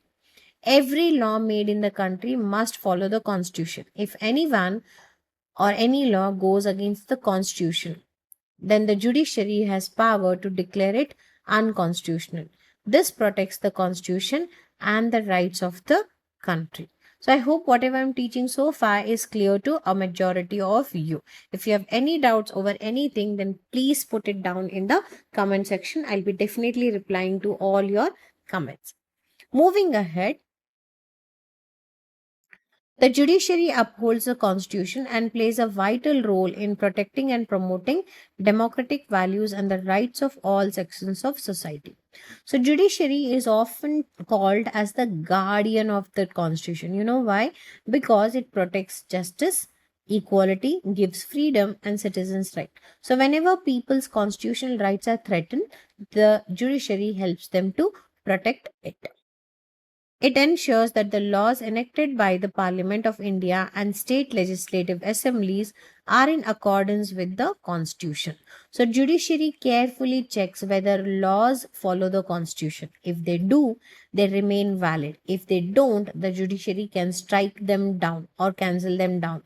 Again, this keeps what? How does it help democracy? It helps the democracy being healthy and helps the country to run smooth, ensuring that nobody is more powerful than the constitution made in our country. Moving ahead to understand even more important roles of a judiciary here, the judiciary is an impartial and independent institution that safeguards citizen rights and upholds the spirit of the constitution. So two beautiful words. The one is called as impartial. Impartial means fair without taking anyone's side, and independent means free from unnecessary influence or pressure. Because judiciary is impartial, independent, it is fair and it is not under the influence of anybody. People have a lot of trust on the court, and that's very much important in a democracy. Important initiatives such as public interest litigation have also been taken by the judiciary from time to time and to ensure access to justice for all. So here is a very new term called as the public interest litigation. Let's understand what is that. So public interest litigation is nothing but a legal action initiated in a court of law for the enforcement of public interest. Okay. So let's understand this in a simple way. It is an important initiative which will help people to approach the court, okay, especially if there are certain problems that is affecting the larger section of society and the public interest. So it improves the access of justice, and we'll learn about this in more higher classes also. Okay. So, moving ahead to understand a concept called as think about it, which has been given in your textbook. And the question that relates here is, what do you think would happen if the same organ of the government made laws, implemented them, and enforced them? Share your thoughts with your classmates. Now, imagine this. Now, we have three organs of government: legislature, executive, and judiciary, and each one with its own rules and responsibilities. But now imagine if there was only one organ of government, and this organ of government only was making laws, implementing them, and enforcing them. Then what would happen? So let's imagine. Would anyone Now let's imagine there is only one organ making law, implementing them, and decides whether those laws are correct or not. Would anyone be able to question it? The answer would be probably not. This could lead to misuse of power. People rights may not be protected. Democracy could become completely unfair. That is why in democratic form of government, the separation of powers is completely essential. Okay, so that's a little bit explanation on the topic of separations of powers for you. And a simple, I would like to give you two questions on this entire topic. The first question is to explain the idea or explain the principle of separation of powers in simple 5 mark question. And the second question would be to explain the role of judiciary in the democracy, or why democracy is so important in what we call it as why judiciary is extremely important with democratic system. Okay, so these are two important questions that I would like to frame for you guys for the topic of separation of powers. Okay, so moving ahead to understand yet another important principle of democracy, that is called as accountability and transparency. Okay, imagine your class monitor collects 500 rupees from every student for a school picnic. A week later, you ask, Where was the money spent? But the monitor replies, I don't have to tell you. It's none of your business. Would you accept that answer? Of course not. Since the money belongs to everyone, every student has the right to know how it was used. Likewise, in a democracy, the government works for the people, so it must answer the people. And this brings us you to a new principle of democracy called as the accountability and transparency. So these are two very important words in democracy, and let's understand them one by one. First, let's understand the meaning of the word accountability. Accountability means being responsible for your actions and being ready to answer questions about them. But transparency means working honestly and openly without hiding important information. And together, these two principles help build a strong and trustworthy democracy. So let's understand about this very important principle of the democracy. Okay. So democratic governments are accountable to citizens. Who gives powers to the citizens? The basic answer, the people, right? The citizens of the country. So, naturally, who should the government answer to? The people itself. This is called as accountability. The government cannot simply do whatever it wants, it must explain its decisions and actions to the citizens. Like, for example, imagine your class monitor. The class elected the monitor. Now, if the monitor never listens to students, never explains the decisions, would you vote for the monitor again? Probably not. Exactly the same happens in democracy. Governments are accountable because the people elect them. So, through elections, public debates, and engagement with civil society, citizens can evaluate the actions of the government. Now, the textbook tells us three important ways through which people keep the government accountable. Let's understand them one by one. The first way is through elections. Okay, citizens vote. If people are happy with the government's work, they may elect it again. But if they are unhappy, they can choose another government. That is accountability through elections. The second one is public debates. What is a debate? A discussion where different opinions are shared in a respectful way. And in democracy, people discuss government policies. There are experts, there are citizens, there are leaders, and the media all participate in these discussions. And this helps improve the governing system. The next one is engagement with the civil society. Now, here is a new term, civil society. Okay. Now, what does this mean? It means a group of people and organizations that work for the welfare of the society. For example, groups working for education, groups working for protecting environment, groups working for promoting and protecting women's rights. These groups raise important issues and help the government understand people's concern. Okay. So, this continuous public involvement strengthens democracy and builds trust between the government and the people. So, here is a very beautiful idea. Democracy is not only about voting once every 5 years, but citizens should remain involved all the time. When people participate, ask questions, share their ideas, and work together, democracy becomes stronger. And most importantly, trust develops between the government and the citizens. Okay, moving ahead.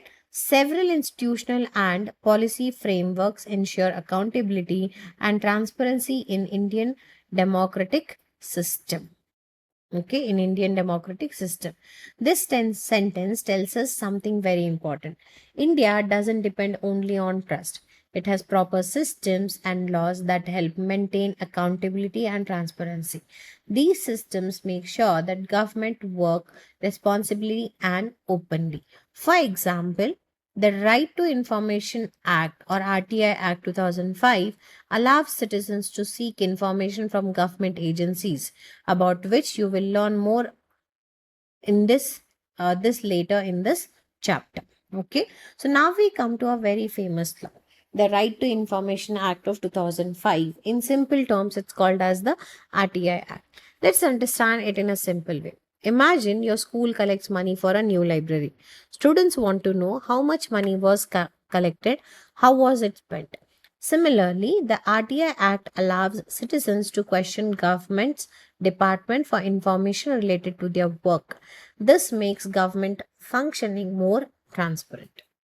Okay, so this textbook only introduces RTI here. You will study it in greater detail later in this chapter. For now, just remember one simple point: RTI helps citizens for information from government offices.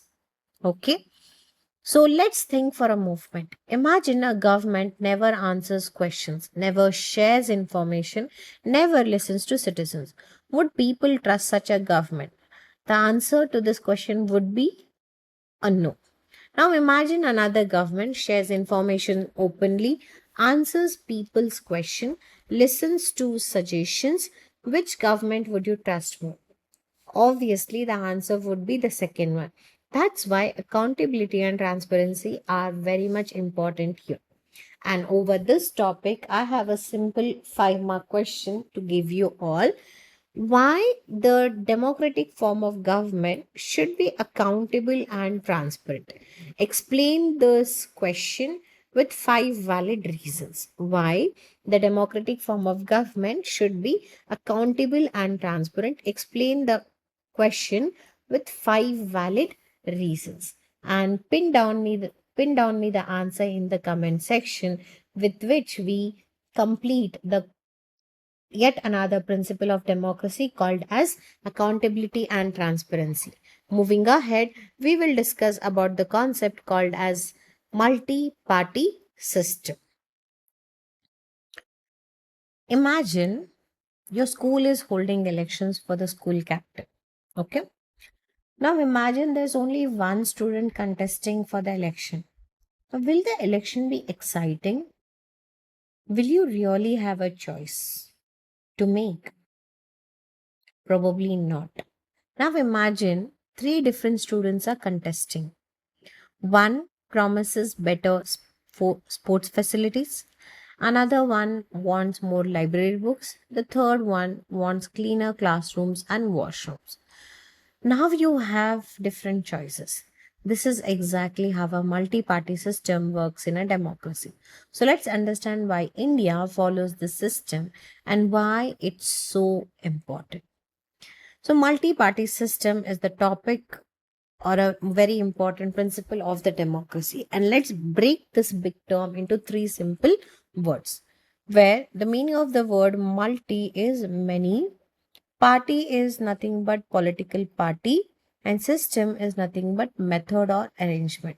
So, in simple words, multi party system simply means a system where many political parties participate in elections. Okay, so let's dig deeper into this topic.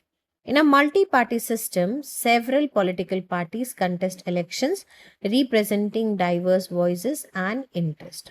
So, the textbook tells us that in India, many political parties contest in election. But why is that important? Because India is a very diverse country. People belong to different states where they speak different languages, they follow different cultures, have different ideas and priorities. And one single political party cannot represent everyone's view. So, different political parties represent different sections of society. This gives every citizen a chance to choose the party that best matches their ideas and needs. Okay, so moving ahead, this gives people the power to choose those they consider most suitable. Now comes the beauty of democracy. Who decides which political party should form the government? Is it the president? Is it the prime minister? The answer to both the question is none of them. But then the one who chooses who is going to form the government is the people. But how? Through elections. So citizens compare different political parties, they study their ideas, they listen to their promises and manifestos, then they vote for the party they think is best. That is called as freedom of choice. Okay. Each political party is guided by certain ideas, values, and principles that shape its policies and actions. Every political party has its own vision for the country.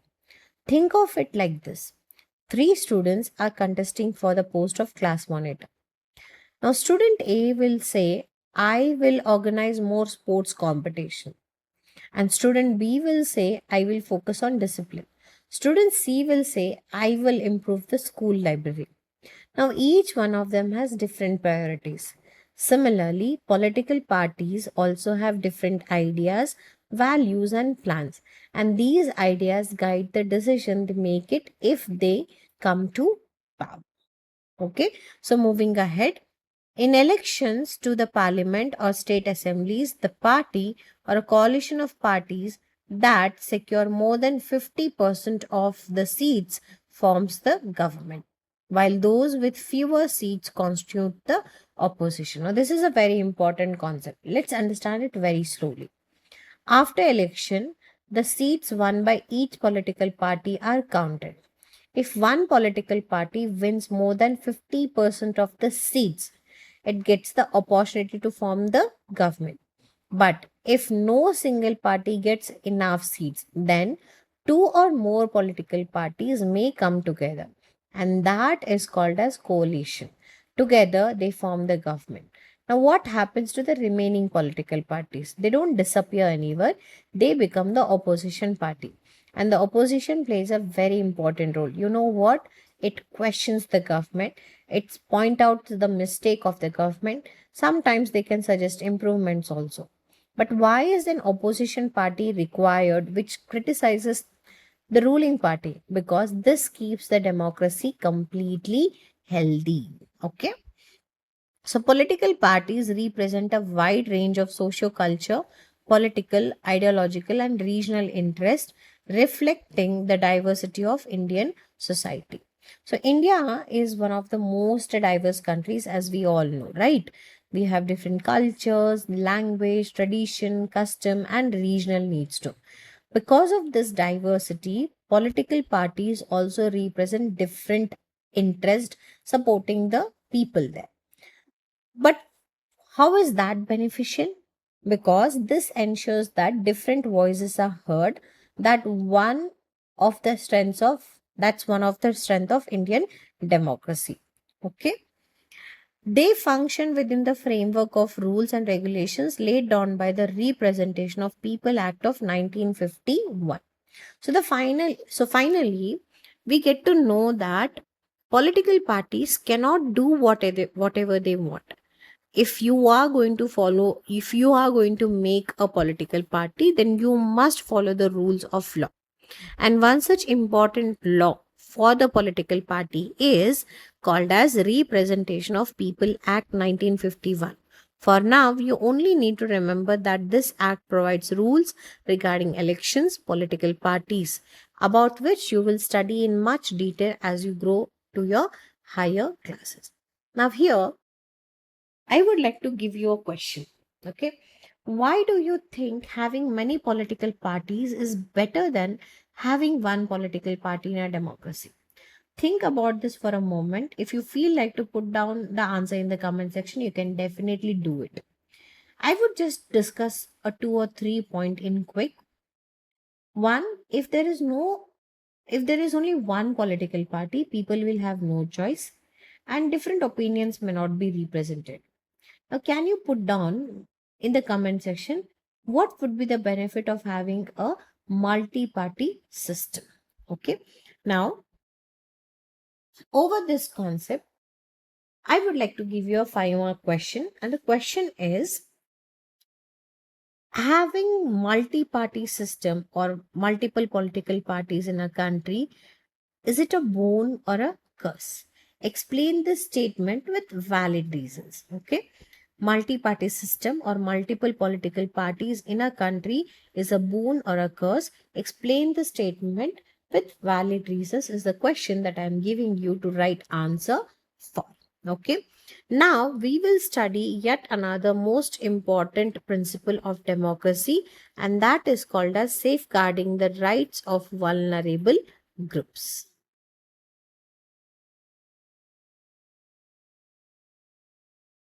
Before I begin on this concept, let me ask you something.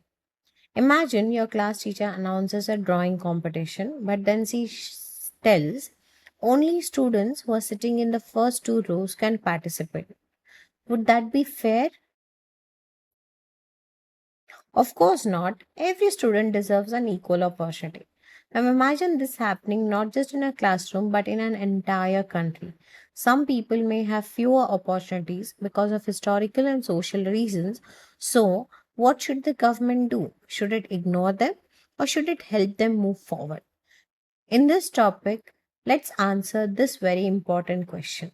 Let's understand how democracy protects the most vulnerable sections of the society under the topic safeguarding the rights of vulnerable groups. So let's understand the heading first. Okay, here the meaning of the word safeguarding means protecting or keeping safe, and vulnerable groups means people or communities who may need extra protection and support because they have historically faced disadvantages. So, this topic is about how the government protects and supports people who need special care and equal opportunities. And let's dig deep into the concept. So, the first sentence is it is the duty of the government to protect all communities, regardless of caste, gender, religion, or regional background. Notice something very beautiful in this sentence. The Constitution tells that every citizen is important.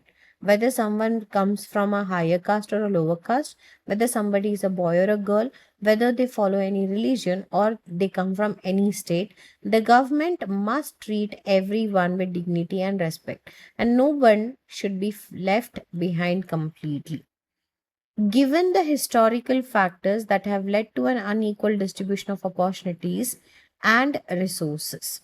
So let's understand this very carefully. The textbook tells us that history has not always been the same for everyone. Some communities had more opportunities, whereas some had fewer opportunities. Because of these historical reasons, not everyone started from the same position. So, even today, some sections of society may need additional support. This is why the government takes special measures to promote equality. Okay, it is essential for the government to ensure that resources are distributed equitably, especially to the most vulnerable sections of the society without discrimination. Equitably is a word that has been given over here. What does this word equitably actually mean? It means that it giving support in a fair way so that everyone gets meaningful opportunity. The textbook tells us that government should ensure that resources reach those who need them the most while treating everyone with fairness and without discrimination, because the aim is to create a society where opportunities are more balanced.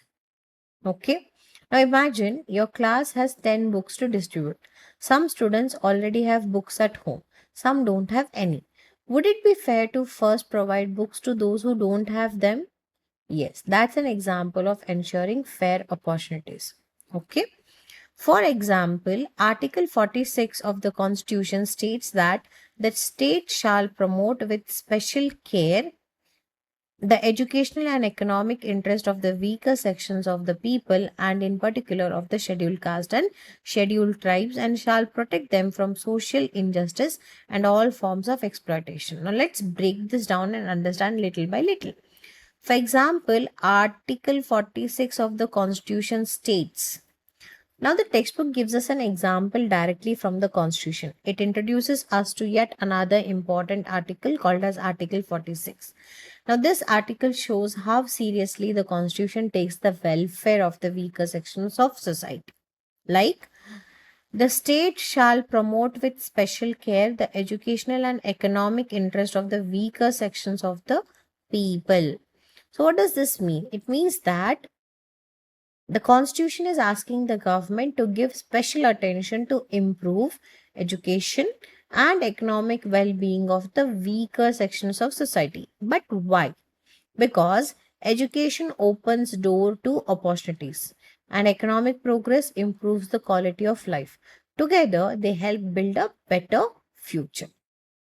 Okay, and in particular for scheduled caste and scheduled tribes. Now, why these? Now, why there is a specific mention on scheduled caste and scheduled tribe here? It explains that Article 46 tells the government to take special care of their educational and economic interest because these communities have historically faced disadvantages. So, the goal in the modern days is not to create inequality, but the goal is to ensure that everyone gets a fair opportunity to progress and shall protect them from social injustice and all form of exploitation. Now, what does this mean? The constitution also says that these communities, the scheduled caste and scheduled tribe, must be protected from social injustice and exploitation. But what is exploitation? It means treating someone unfairly or taking advantage of them. And our constitution clearly says that every person deserves respect, dignity, and protection. That is one of the strongest values of Indian democracy. Okay. So, a 5 mark question that I would like to pose on this topic for all of you is, how does the constitution safeguard the rights of vulnerable groups? So, give me a quick 5 point answer to this question in the comment section, where I will be waiting for your answers in the comment section and would be loving to see different explanations to the question that I have asked for all of you. So, moving ahead to the extra information given to you in the textbook here over the concept of don't miss out. The real strength of democracy lies in its citizens, their participation, awareness of duties and rights, and commitment to honesty and fairness.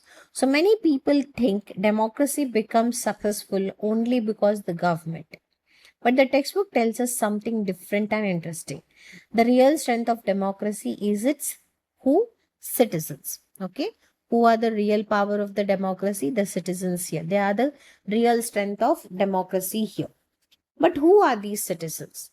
That's you, that's me, that's your parents, your neighbors, my neighbors, your teacher. Every citizen of India is the citizen who has the real strength of democracy. So the democracy becomes successful only when citizens are responsible, honest, aware of their rights, aware of their duties, aware of their and sorry and actively participate in all kinds of decision making processes. Okay, their participation. Now, citizens should participate in democracy, but how? By voting, following laws, expressing opinions responsibly, and helping the members of the society. Students should know their rights. For example, right to equality, then right to freedom, right to education. Only when people know their rights can they protect them. Rights always come with duties. For example, respecting the constitution, protecting the public property, keeping the environment clean, promoting harmony. A good citizen performs both rights as well as citizens. Honesty and fairness. Imagine an election where people cheat. Will it be democratic? No. Honesty and fairness makes democracy trustworthy. Okay. Moving ahead, without these, no democratic process or institution can function effectively or deliver meaningful outcomes. So, this sentence is very important. Even if India has a constitution, parliament, court, election commission, they cannot work effectively if citizens are careless. Democracy is a partnership. The government does its duty, expecting the citizens also do their duty. Only then democracy gets completely succeeded here. So, on the next page, we have a table highlighting how different democratic processes are supported by specific institution and the values they promote. So, let's understand the table that has been given over here. Okay, so you can see there are three columns in the table that has been given for you all. The first column is called as process of handling the problems. The second one is institution, and the third one is democratic values. In the first one, we have been given legislative process. Okay, legislature or legislative process is nothing but process done through making laws. So, what is the institution involved over here? The institution involved here is legislature. The parliament or the state legislature or local bodies like panchayat and municipalities. But what is their function and how do they process it? By making laws. So what is the democratic values that come out of it? Representation, deliberation, and dissent. So what is the entire topic that we get to know through this first row of the information that has been given? So when parliament discusses a new law, different leaders share different opinions. Some may agree, some may disagree. This healthy discussion is called as deliberation. Disagreeing respectfully is called as dissent. Democracy welcomes discussion instead of forcing everyone to think alike. The second process is called as electoral process, and the institution involved here is Election Commission of India. What does it do? It conducts free and fair election and makes sure voting happens. And what are the democratic values that we see here? The democratic values are participation and equality. So every eligible citizens, once they become the age of 18, gets one vote and the right to cast vote. Whether you're rich or poor, everyone's vote has equal value. And that is equality in democracy. The third process is called as the judicial process. Institutions involved are courts. And what do? They resolve disputes, protect the rights, and interpret the law. So, what are the democratic laws, values?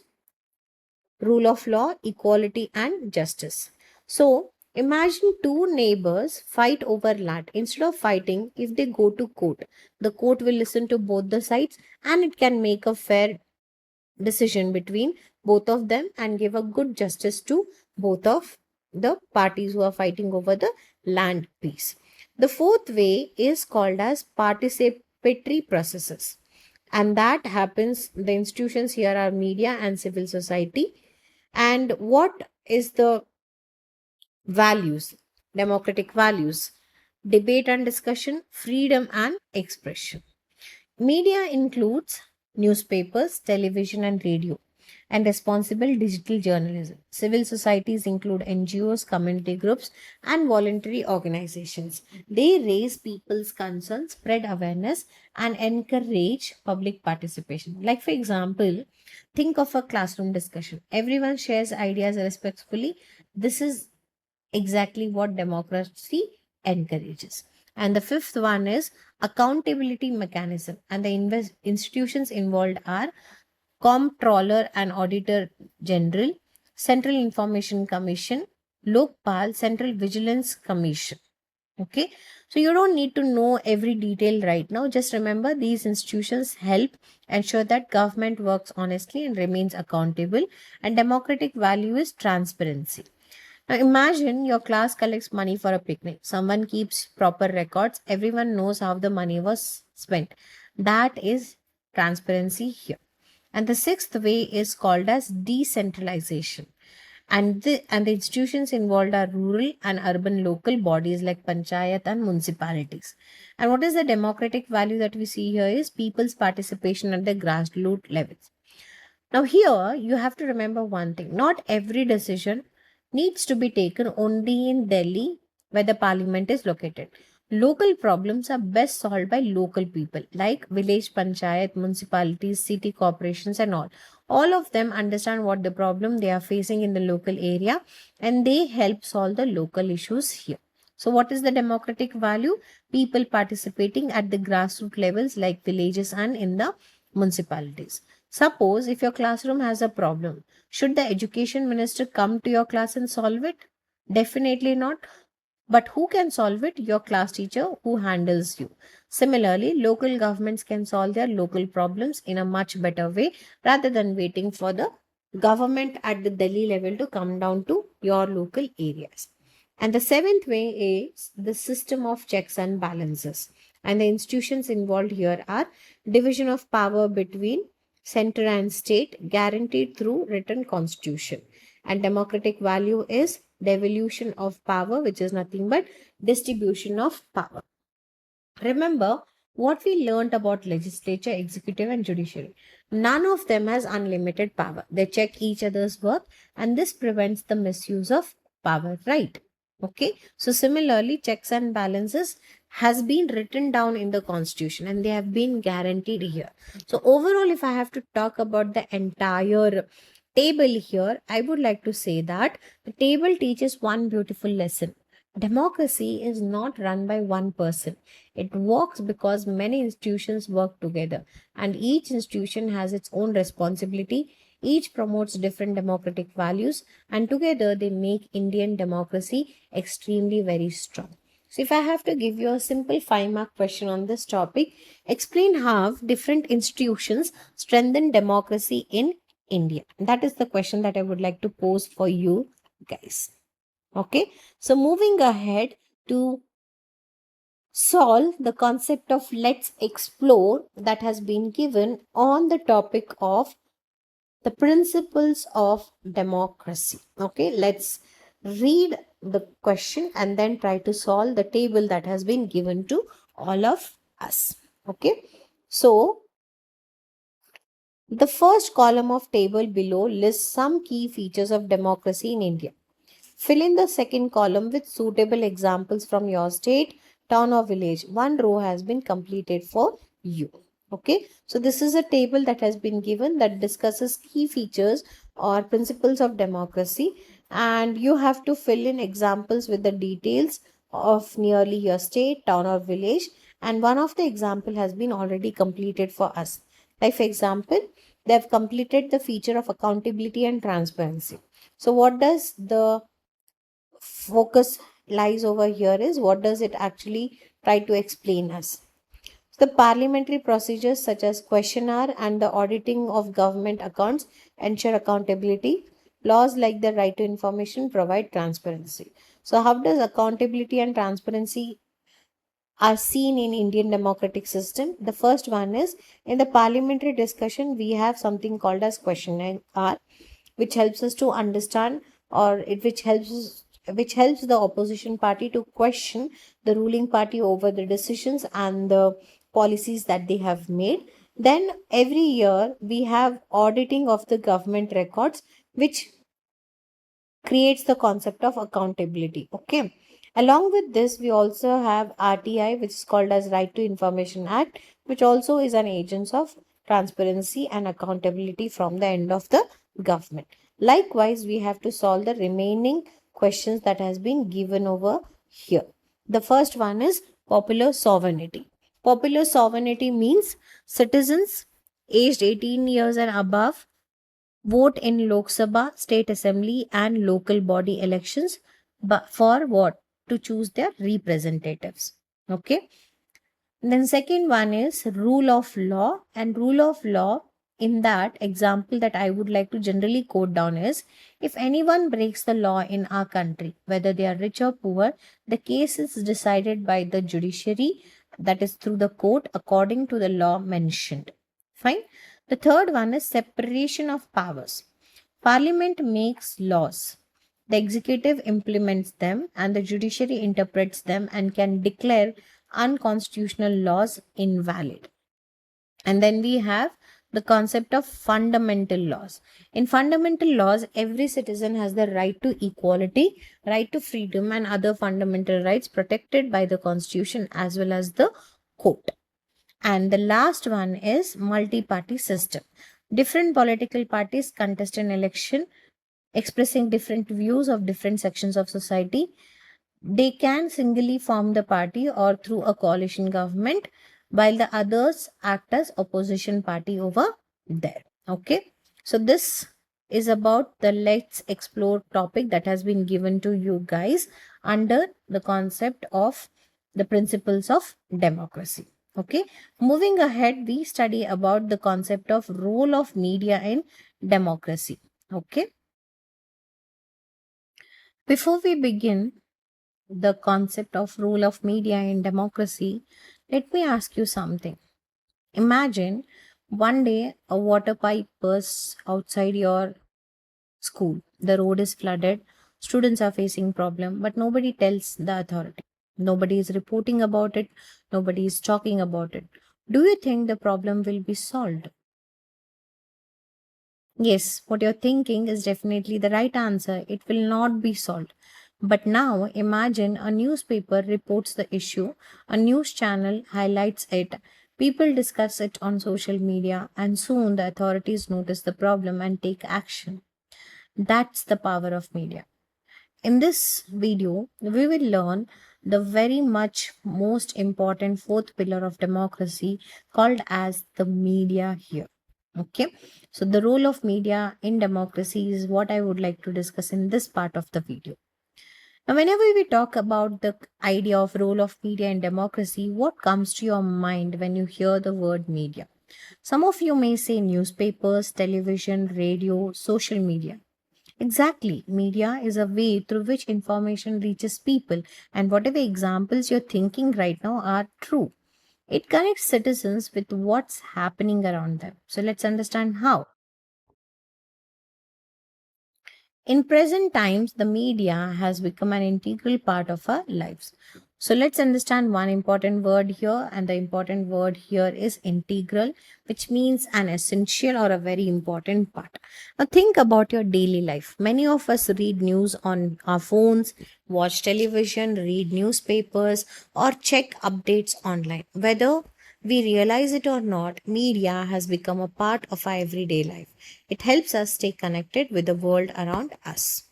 Okay, moving ahead, in addition to keeping people informed about developments around the world, it serves as a voice of the masses. The first job of the media is to keep the people informed. It tells us about important events happening in our country and around the world. But the textbook tells us another very important role of the media, which is called as the voice of the masses. So media actually acts as the voice of masses. But what does that mean? Suppose people in a village are facing a problem. The media reports their issue. Now the whole country becomes aware of it. In this way, media helps people's voice reach the authorities. Now imagine your school playground has become unsafe. Students tell a teacher. The teacher informs the principal. The problem gets solved. Similarly, media brings people's concern to the attention of those who can actually take the action. Okay, moving ahead. Newspapers, news channel, and social media platforms raise issues concerning the public and contribute to their resolution through appropriate mechanism. So, the three examples mentioned in your textbook are newspapers, news channel, and social media. These different forms of media help bring important public issues into discussion. For example, like road safety, about education, about cleanliness, about healthcare, about water supply. When such issues are highlighted, the concerned authorities become aware of them. The textbook says this contributes to solving problems through appropriate mechanism, meaning through proper democratic process and responsible action. Okay. Owing to its critical role in safeguarding people's voice and upholding democratic principles, media is often referred as the fourth pillar of democracy. Now, you have already learned about three important institutions: legislature, executive, and judiciary. These are often called the three pillars of democracy. But media, who protects people's voice and supports democratic principles, is often called as the fourth pillar of democracy. You know why? Because media informs people, raises public concerns, supports public discussion, and helps strengthen democracy. Okay? Now, can democracy become stronger if people remain uninformed? No. But can democracy become stronger if people are informed? Yes. Can citizens make better decisions if they know what's happening around them? Absolutely. That's why media plays such an important role here. Okay. So today's lesson teaches us one simple idea. Media is much more than newspaper, television. It connects people with information, it gives citizens a voice, it raises their public issues, and it supports democratic values. That is why calling media as the fourth pillar of democracy would never be a wrong thing. Okay. So on this topic, a simple question that I would like to force upon you all is, why the media is called the fourth pillar of democracy? Explain in simple terms. Okay, so that's your explanation on the concept media being the fourth pillar of democracy and how it helps keep citizens informed while entertaining all others. And with this, we wrap on the principles of democracy.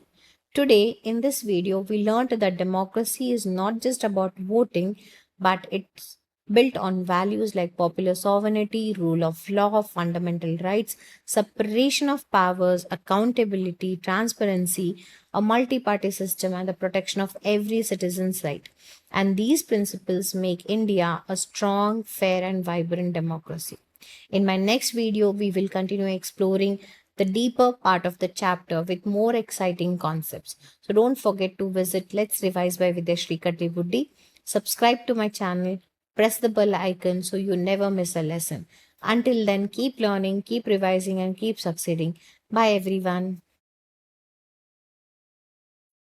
Hello, everyone. So, in this video, we are going to solve certain exercises that has been given for you to represent whatever you have understood from the overall concept studied so far. So we are going to solve yet another very important question called as let's explore on the basis of figure 6.5, and we are going to give reason for what we are going to select out of it. So what is the figure 6.5 that has been given in the textbook, and what is the selection that we are supposed to make out of it? So let's read the information that has been given before. Imagine your school is celebrating a Youth for Democracy festival. Student council from different countries are visiting your school. Each follow its own model of functioning, similar to how countries around the world practice democracy. Let's see what we can learn from them. These examples show that systems may differ in how power is shared, who participates in decision making, and whether checks and balances are in place or no.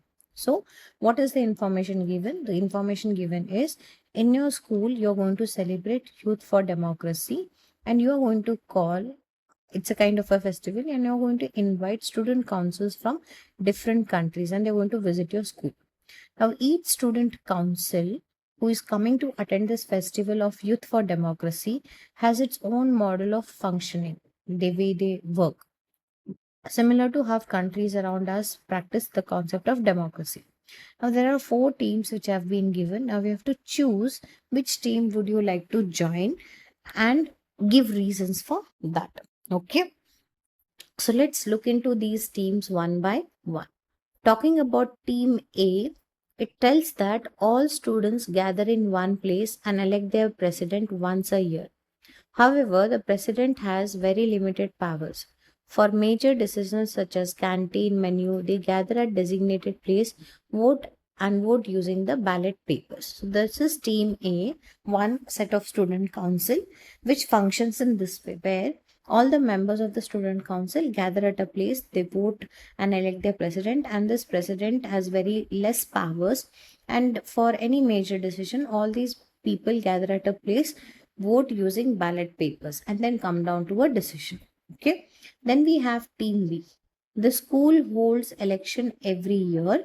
Every class elects a representative who then participate in the election of the student council president.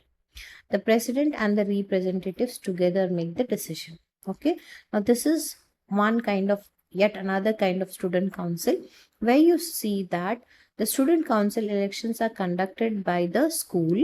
Okay, and from every class there is a representative.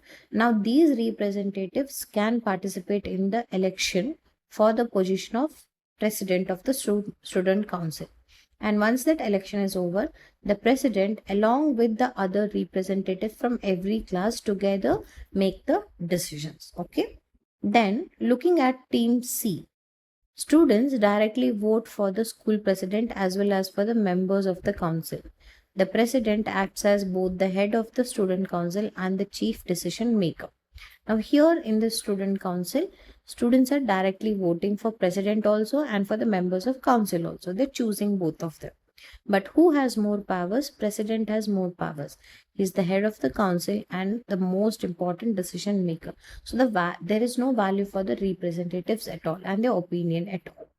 Talking about Team D, if we have to talk, elections are held, but only selected candidates are allowed to contest. The school president holds most of the power.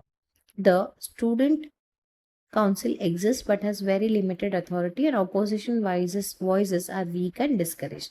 Now, in this student council, what do we see? There are elections, but can any candidate participate? No. There are only a few selected candidates who can participate. Now, who has more powers? The school president. Is there a school council? Yes. But what are its authorities? Very limited. And what are the value for the opposition voices? They are weak and they are always discouraged. Now, among these four, if you had to join your ideal school council, which one would you join? We have to give reasons for that. In my opinion, this is a sample answer that I would generate for you guys to this question of let's explore. In my opinion, I would choose Team B because it reflects on the key principles of democracy. You know why? Every class elects its representative, ensuring that students have a voice in decision making. Okay, that is there in Team B. If we look at it thoroughly, in Team B, every class has a representative. So all the voices of students from every class is heard in decision making process. Now here, the student council president is elected through representatives, making the election fair and democratic. And the third reason is decisions are collectively taken by the president and the representatives. Okay. Then power, which shows that power is shared, there is cooperation, there is accountability, and which prevents the misuse of authority. So Team B represents democratic values such as representation, participation, consultation, and shared responsibility. So for me, Team B is an ideal model because it balances leadership with collective decision making and reflects the democratic principles followed in India. Okay, so that's about your figure 6.5.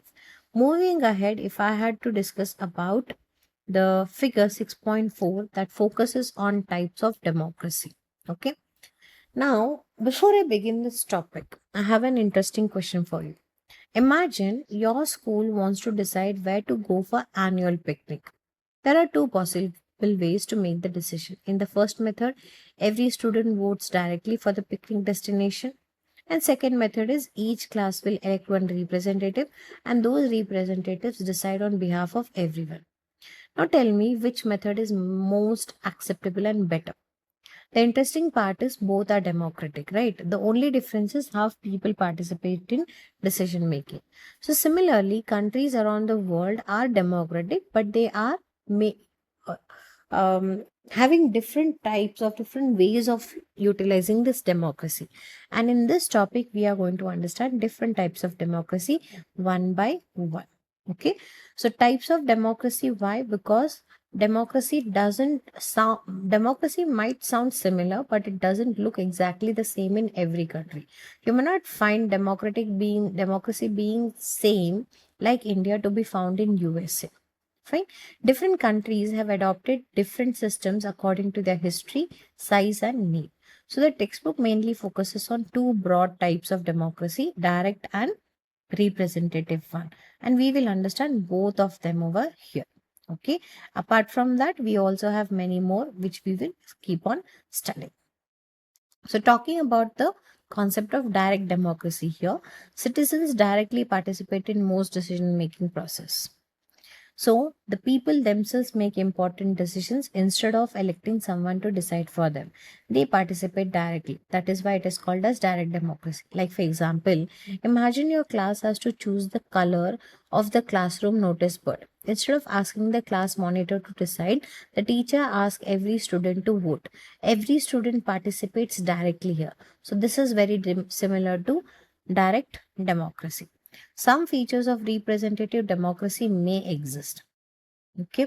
Now, when we talk about direct democracy, there are a few countries which may also have some features of representative democracy, which means the two system can sometimes share certain characteristics and difficult to follow in large countries, especially in terms of India. If we talk about India, where we have a population of 140 crore people, can every citizen gather in one place to vote on every law? That's impossible, right? That's why direct democracy is difficult in a very large countries like India. But talking about Switzerland even till today is an example of direct democracy, where people participate directly in many important decisions. The second one is representative democracy, which is also called as indirect democracy. Okay, so now how is this different? People elect their representatives. Unlike direct democracy, people don't make every decision themselves. Instead, they elect their representatives, and these representatives make decision on behalf of the people. Okay, like for example, suppose your school has 2000 students. Can all 2000 students attend every meeting? That is not practically possible, right? So each class will elect a representative, and these representatives will attend the meetings and make decisions. This is exactly how democratic representative democracy actually works. People do not directly govern.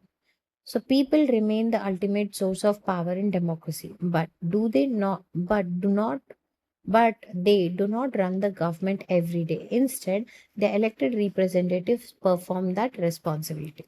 There are periodic elections, which means at regular intervals, elections are held from time to time. Especially in India, every 5 years, elections are held. This allows people to decide whether they want to continue with the same representatives or choose a new one.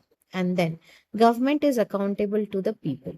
So, remember what we learned earlier in terms of accountability and transparency. Therefore, it means that the government that is working for the people, it must answer to the people, which is called as being accountable government. An example of indirect democracy given in the textbook is India. We elect our representatives, and our representatives on our behalf take the decisions. Now, if we talk about more about the representative government, then we find two more further divisions of the representative democracy, which includes parliamentary democracy and presidential democracy. Let's understand both of them. Beginning with the concept of parliamentary democracy here, okay. So, first feature is members of the executive are also the part of legislature, which means in parliamentary democracy, the executive and legislature are connected. For example, the prime minister and the council of ministers are also members of parliament or the legislature, like in India. Okay. Second one is the executive is accountable to the legislature, which means the executive cannot work independently. It must answer the legislature, which ensures there is accountability. Third feature is people elect the legislature but not the executive, which means people vote to elect members of parliament. These elected representatives then help the government. So people directly elect the legislature. The executive is formed from the elected members of the MPs that we have elected through the elections. Okay. And the examples given are India and Canada, which both of them follow parliamentary democracy. Coming down to the second one, which is called as presidential democracy. Now, the features here are the executive is independent of the legislature. In presidential democracy, executive and legislature are completely separate. The president does not depend on legislature for day-to-day function. Second, president is elected by the people. Unlike parliamentary democracy, people directly elect the president. Third, president is accountable to the people. The president works on behalf of the people. Therefore, the president has to answer to the citizens. And the example of the state that practices presidential democracy is the United States of America. Okay, so now let's quickly understand how different countries follow democracy here. We have yet another table that follows in your textbook, that has been given on your page number for 148, and this one focuses on five important things: country, type of democracy, system of government, head of the state, and what are the key features here. Okay, beginning with India. India has representative democracy, and in representative democracy, we have parliamentary democracy. And when we talk about the system of government, we have executive power lies with the Council of Ministers, which is headed by the Prime Minister. Then head of the state is actually the president, and head of the government is usually the Prime Minister. What are the key features of India that we find? We find multi-party system, then written constitution, fundamental rights and duties, and there is federalism, which means that we share our powers from central government to the state government. Likewise, if we go to the regions of Canada, in Canada we find representative democracy, and in representative democracy we have the presence of parliamentary democracy too. Okay, now when we go ahead with the type of governance found over there, then we see executive powers are there, but they lie with completely with the prime minister. Okay, and then when we talk about its key features, who is the head of the state, then the head of the state is actually the governor general, who is appointed by the crown of the UK, prime minister, or the head of the government. And key feature of this is federalism and multi-party system is actually seen in terms of Canada. Coming down to United Kingdom also has representative democracy with parliamentary democracy and constitutional monarchy. Okay, the system of kingship is still followed, and here the executive powers lies with the prime minister, as they have the constitutional monarchical system here. Monarch is the head of the state and prime minister is the head of the government. They don't have a written constitution. Parliamentary sovereignty is there. Multi-party system does exist. Likewise, if we go to the country of Switzerland, we see the participation of direct democracy. Then executive powers are there with the federal council, and then the head of the government is the president. They have written constitution and they have multi-party system. Likewise, if we go to the states of United States of America, representative democracy, and in representative democracy, they have presidential democracy. Executive powers lies with the president. They are not independent, and the president is considered the head of the government. They have written constitution, and there are only two major political parties that are generally found in this region. Okay, so that is about different types of political parties, different types of democracy, and how different countries around the world practice this entire types of democracy. Though they are democracy, but the system of governance is a little bit different from what we see in India. Moving ahead to solve the concept of let's explore that has been given in your textbook, and this one generally focuses on a little bit of information that has been given to you, and on that basis you are supposed to compare and solve the problem that has been solve the questions that have been put down over here. So let's read the details that has been put down here. Working in pair or small groups, choose any two of India's neighboring countries among Afghanistan, Bangladesh, Bhutan, China, Maldives, Myanmar, Nepal, Pakistan, or Sri Lanka, and find out the following. Okay, so I have worked out a sample for you guys. I would be choosing the neighboring country as Bangladesh and China, and I'll be comparing the regions of India with Bangladesh and China, and I would like to present my answer with the country of Bangladesh and China to the question that have been put down over here in the Let's Explore activity. The first question is, does the country hold regular elections? Talking about Bangladesh, yes, Bangladesh holds regular national elections. But if we are talk about China, no. Citizens do not participate in competitive multi-party national elections. Second one is, who chooses the head of the government? Now, when we talk in terms of Bangladesh, the prime minister is chosen through the parliamentary system after elections. But when we talk about China, the president is elected through National People's Congress, and the country's leadership led by the Communist Party of China. Okay. Third question is there more than one political party? In Bangladesh, yes, there are several political parties. In simple terms, we can say that Bangladesh practices multi-party system. But as we go to China, there are small parties that exist, but the Communist Party of China is the dominant ruling party, and many times these small parties join the Communist Party of China only. The next question is, how much freedom do citizens have to express their opinions and criticize the government? In case of Bangladesh, citizens have freedom of expression, though there are some legal restrictions. But if you go to China, freedom of expression is extremely restricted, especially regarding the criticism of the government. They cannot bear it and you're punished. The next question is, how would you describe the system? Give reasons for your answer. Democratic or political, partial democratic or non-democratic? Now, in terms of Bangladesh, I would say it is partially democratic. Regular elections are there, multiple political parties are there, but political freedom and fairness, freedom of expression is a little bit restricted. If you go to the topic, if we go to the regions of China, I would say it is non-democratic. The country is dominated by a single ruling party, and citizens have limited political competition. And there's a lot of restriction on the freedom if you criticize the government over there. Okay, so this is about the entire concept of what we talk about, the extra work that has been given to all of us over the concept of principles of democracy. Okay, and with that, we have completed the most exciting part of the chapter.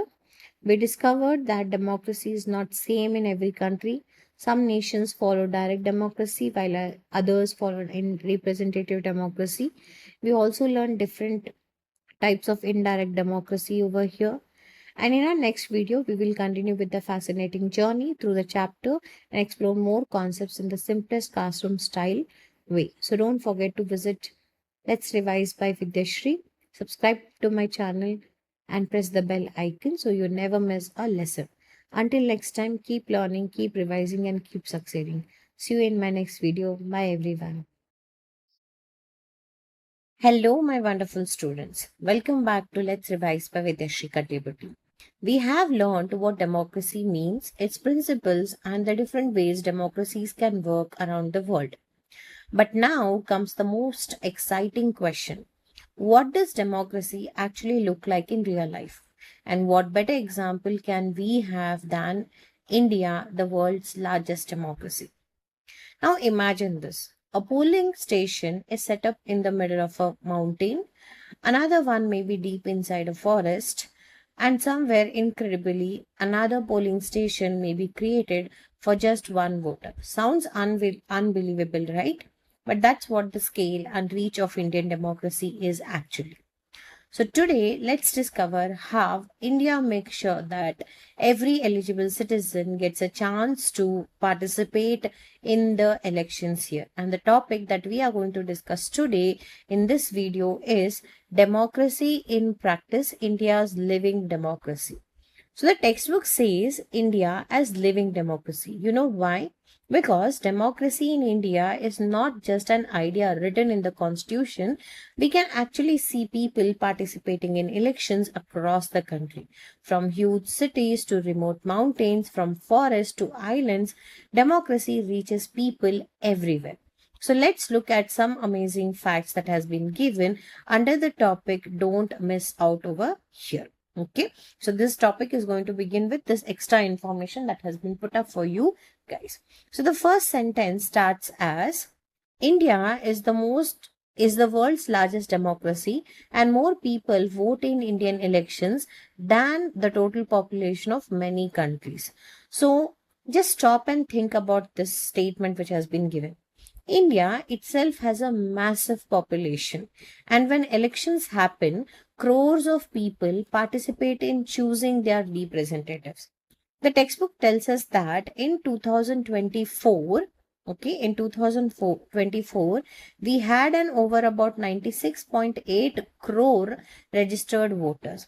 And this is a very huge number. And imagine putting almost 1 billion voters into one classroom. Is that possible? No, right? That's why organizing elections in India is such a huge democratic exercise.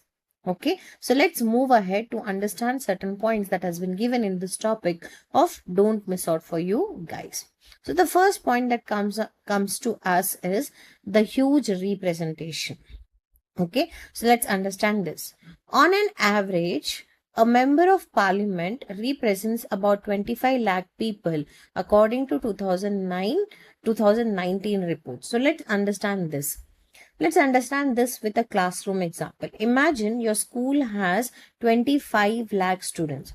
Would it be possible for every student to directly meet the government every day? That would be not pretty obvious, right? So people elect their representatives. So an MP represents the people of a particular constituency. Let's understand few more sentences. This shows the enormous scale at which democratic representation operates in India. So what does this tell? It tells us that one representative may speak on behalf of a very large number of citizens, and this shows us that on a larger scale how the democratic representation is found in India. And this is a quite big responsibility. Okay. Moving ahead to understand few more topics about the same concept, where we understand about the topic called as many languages and one election. Now here is something very interesting. India is a country of many languages. So can elections be conducted in such a diverse country? Think about this question. And the answer would be yes, it is possible to conduct elections in such a diverse country where even languages are completely different. So let's understand this topic now. Elections in India are conducted in 22 scheduled languages along with several other languages too. Election symbols are used so that every citizen, including those who cannot read, can vote independently. Now, this is very interesting information that has been given to us. Now, the question that I had asked you was, can elections be conducted in a country which has so much of diversity in language? The answer I gave you was yes. And elections in India are not just conducted in one or two languages, but they are conducted into 22 scheduled languages. And the meaning of the word scheduled languages here are nothing but official languages that are recognized in the constitution of a country. Apart from this, it is also considered conducted in several other languages also. And this shows how India's electoral system recognizes and appreciates and respects the language diversity, which is also called as the linguistic diversity within our country. But here is an even more interesting part. You know what? Imagine, before I begin to that topic, imagine you are given a voting paper filled with names written in language you cannot read. Okay? It would be difficult to identify your preferred candidate, wouldn't it? That's why election in India are conducted with yet another special category, which is called as election symbols. And election symbols are important. You know why? Because they help citizens identify political parties and the candidates that belong to that particular political parties. And the textbook specifically points out that symbols help even those who cannot read to vote independently also. Now, there are in our country, though we are progressed so much in terms of education, but we still see that a large number of population in our country is still a lot illiterate over here. And such illiterate people also understand the value of their vote. So even though they are not able to read, but they still go and vote to the right party. You know what? Why and how is that possible? Because of the election symbols. Isn't that important feature of an inclusive democracy? So this shows that illiterate people, uneducated people are not excluded. They are included. And how is that? Through election symbols for every political party that exists within our country. Okay. So moving ahead, over 1 million polling stations, more than 1 million polling stations, including those in remote areas such as mountains, forests, deserts, and islands, are set up. In some cases, polling stations are created even for a single voter also. Now, this is a very interesting fact, right? More than 1 million polling stations are set up in our country. Just imagine the logistical challenge. Election officials have to reach mountains, they have to go to forest regions, they have to move to desert and islands. You know why? Because democracy should not stop simply because someone lives in a very remote location. So the aim here is to make voting accessible to citizens across the country. Even if there is one single voter, the polling station in such a place is established over there and his vote is completely taken, no matter where the person lives. Okay. So moving ahead to understand the few more parts over here. thousands of political parties. India has over 2,800 registered political parties, reflecting the country's social and regional diversity and allowing many viewpoints to complete peacefully. Now, this is a very interesting part. Okay. So why are there so many political parties that are found in our country? Because Indian society is incredibly diverse. Different people may have different ideas, different interests, regional concerns, social priorities, and political parties provide different viewpoints and allow these viewpoints to compete peacefully in the election. So imagine your school election has only one candidate. Would you have much choice to make? Definitely not. But if there are several candidates who are contesting in the elections, you can compare their ideas and choose similarly. So multiple political parties provide citizens with complete number of choices that are required over here. Okay. Okay, now let's understand figure 6.6, which has been given in your textbook, which represents the concept called as unique polling systems in our country. Now this is based on given facts and figures. Imagine the strength of Indian democracy here. The picture shows examples of polling stations established in unusual and remote locations within our country. Okay, so you can see there are two images which has been given. One, there are two images here, and both the images tell us about different locations which it has been established within our country. So let's consider this as the first image here. We can see a polling station is located in mountainous region, or we can call this as a remote area. Now, what is the important message that we get out of here is geography should not become a barrier for voting. And even citizens living in difficult terrains to reach places are also included in the electoral processes of our country. Moving ahead, we have the second image, and the second image tells us about solitary polling boothing.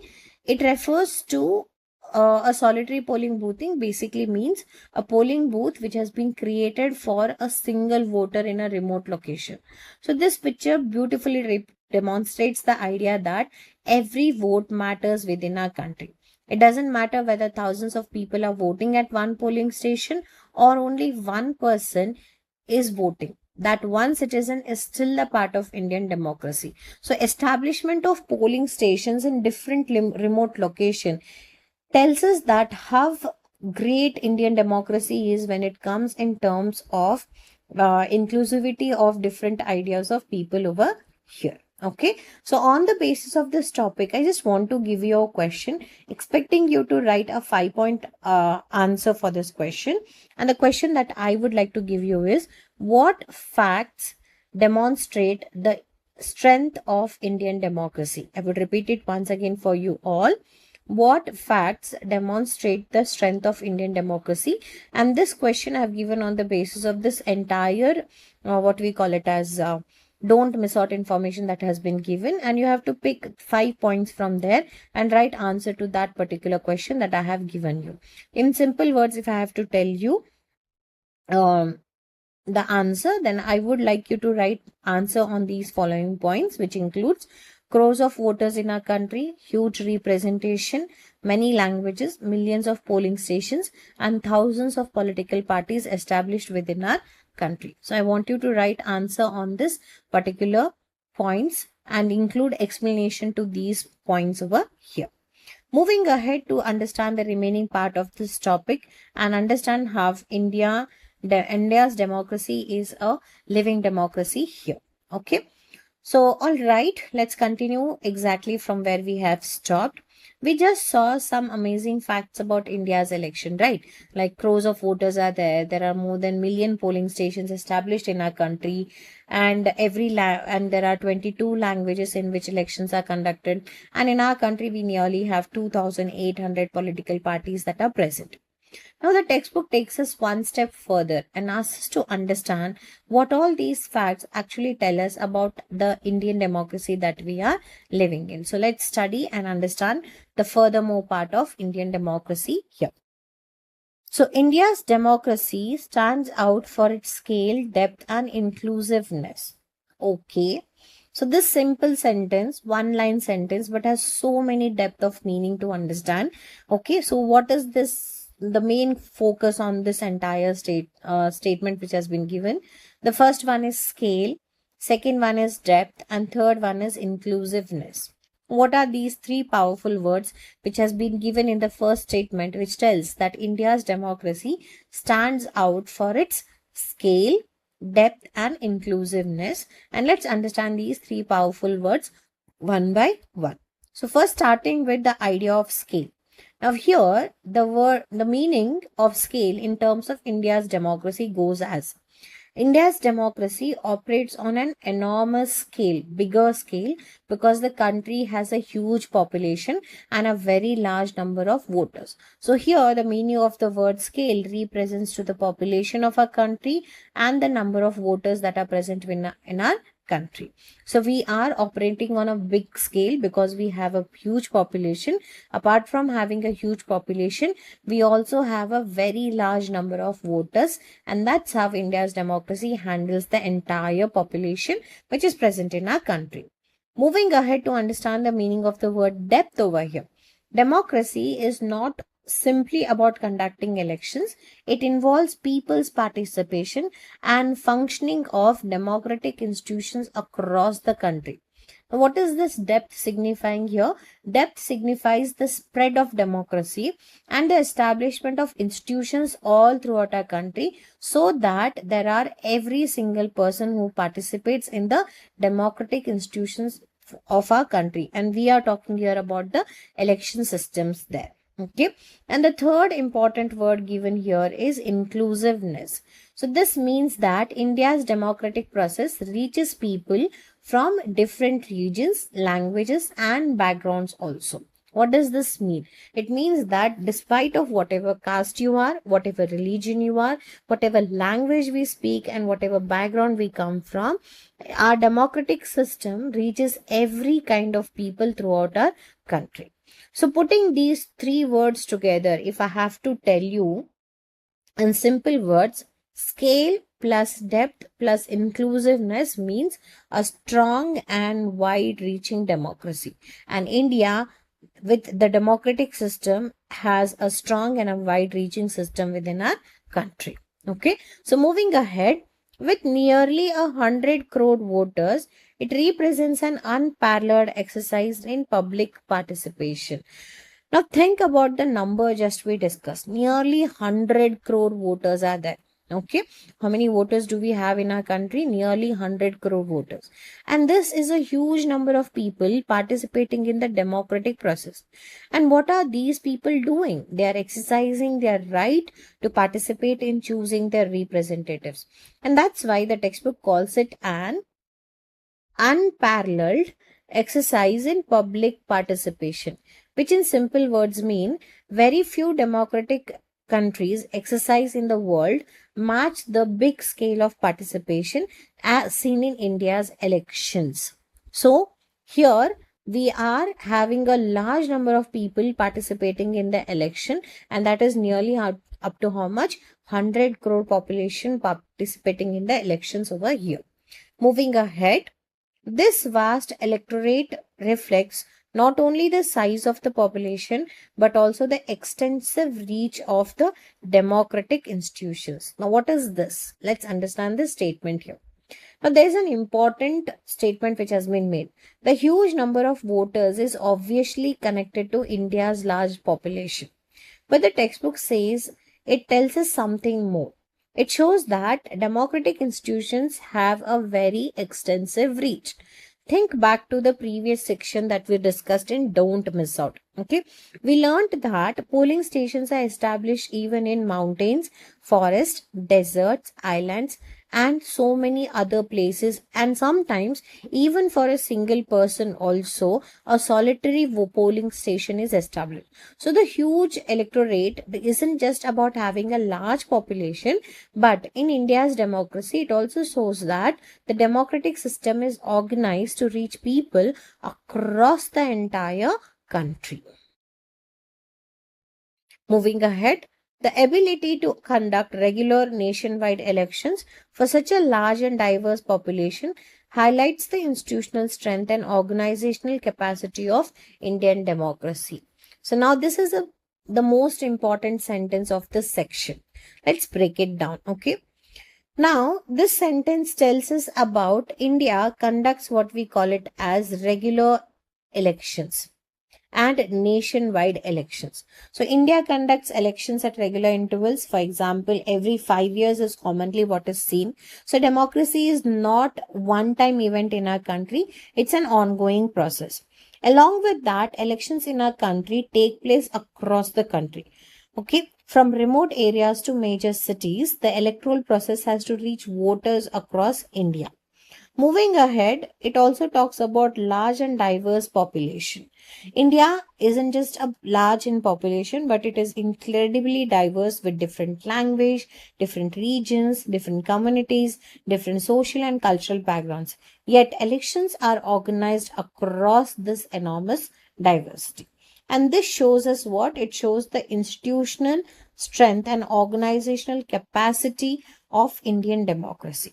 So remember the word institutional. It refers to the various democratic institutions and systems that make the democratic process function.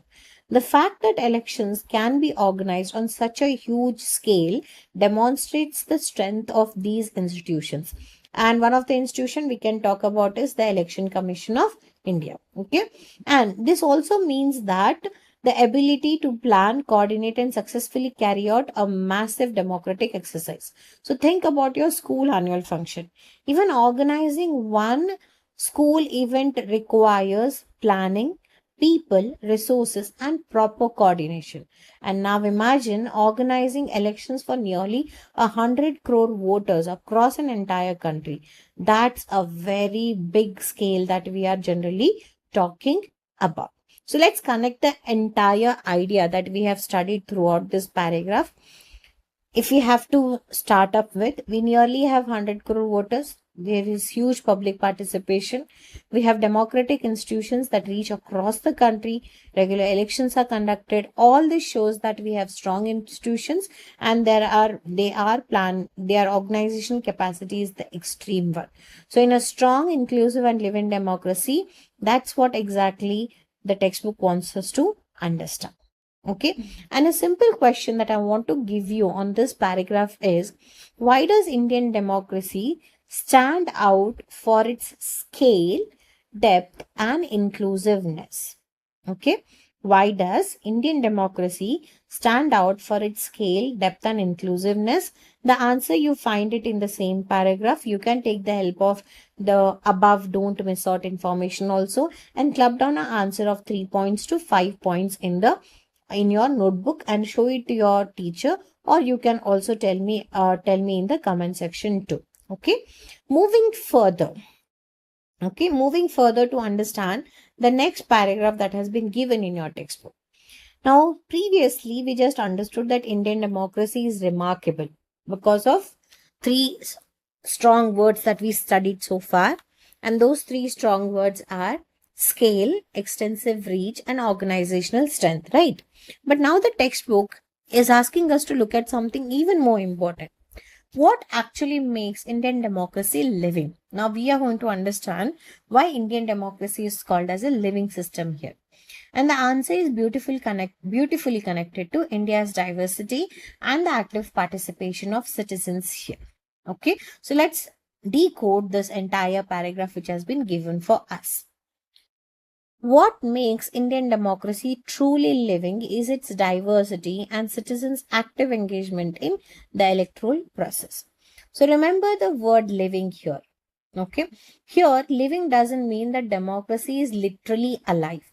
It means that democracy is actively practiced by people.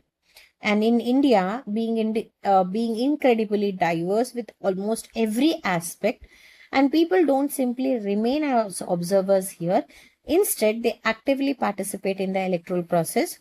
So one thing that you have to remember for this entire part is diversity plus active participation is basically called as living democracy. And that's why India is called as living democracy here.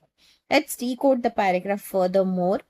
The Indian electorate includes people from varied linguistic, religious, and socio-economic backgrounds, all participating within a single democratic framework.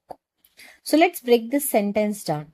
It talks about different diversities that are seen within our country. Okay, it tells us that in India, the electoral process includes people from different language speaking communities, but they still participate in the same democratic elections.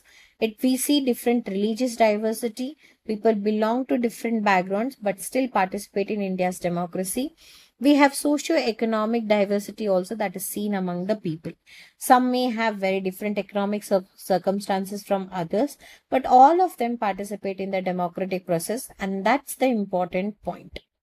Okay, so different backgrounds, yet participation in the democratic framework is the most important thing over here. Now, imagine about your classroom here. Imagine there are students coming from different languages, different families, cultures, economic backgrounds, and all. Would everyone have to become exactly the same to be the part of same class? That's a no. You can be different and still participate together. That's how beautifully India's democratic framework through the election processes combined together over here. Moving further, hence elections become a collective national exercise in which voices from different regions and communities are expressed through the ballot. Now we reach a very important idea.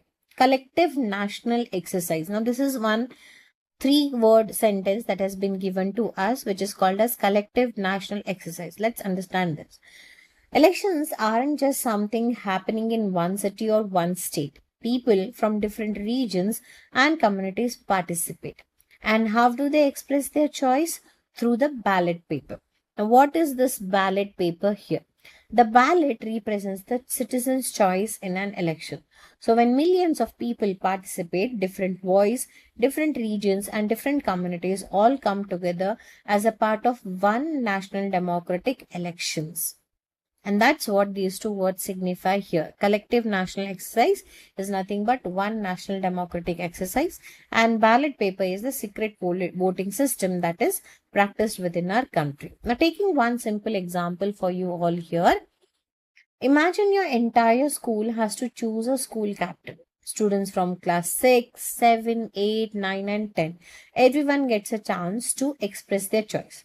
When all those individual choices come together, you get the result of the entire school. Similarly, elections bring together the choices of citizens across India. Okay.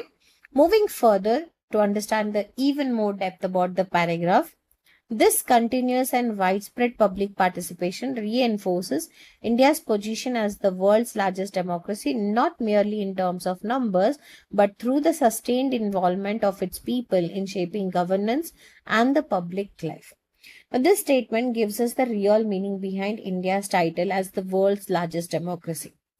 It simply it isn't simply because India has a huge population, but the textbook makes a deeper point here. It tells it's about complete participation of the people. People continuously participate in democratic life. Their involvement contributes to shape the governance and the public life. So India's democratic strength is not just having a huge number of voters, but it is to have a huge number of people who actively participate in democracy, and that's a much more meaningful idea here. Now let's compare this concept. So here let's break down this thing. Democracy is not just about numbers. We might have huge population and we might be called as world's largest democracy, but still it sounds to be incomplete. You know why? Because democracy is not just about numbers, it is about participation and practice. India having a huge electorate and its people continuously participating in democratic process is what is the most important thing. Okay, let's decode further. One of the most widely recognized features of democratic system is the conduct of periodic elections, which enable people to choose their representatives. So now students, the textbook introduces an idea that we will study in a much greater detail later. Periodic elections. Periodic means taking place at regular intervals. And elections allow citizens to choose their representatives. And elections in India usually happen at every 5 years or at every 6 years. So citizens don't simply vote once and then disappear from the democratic process.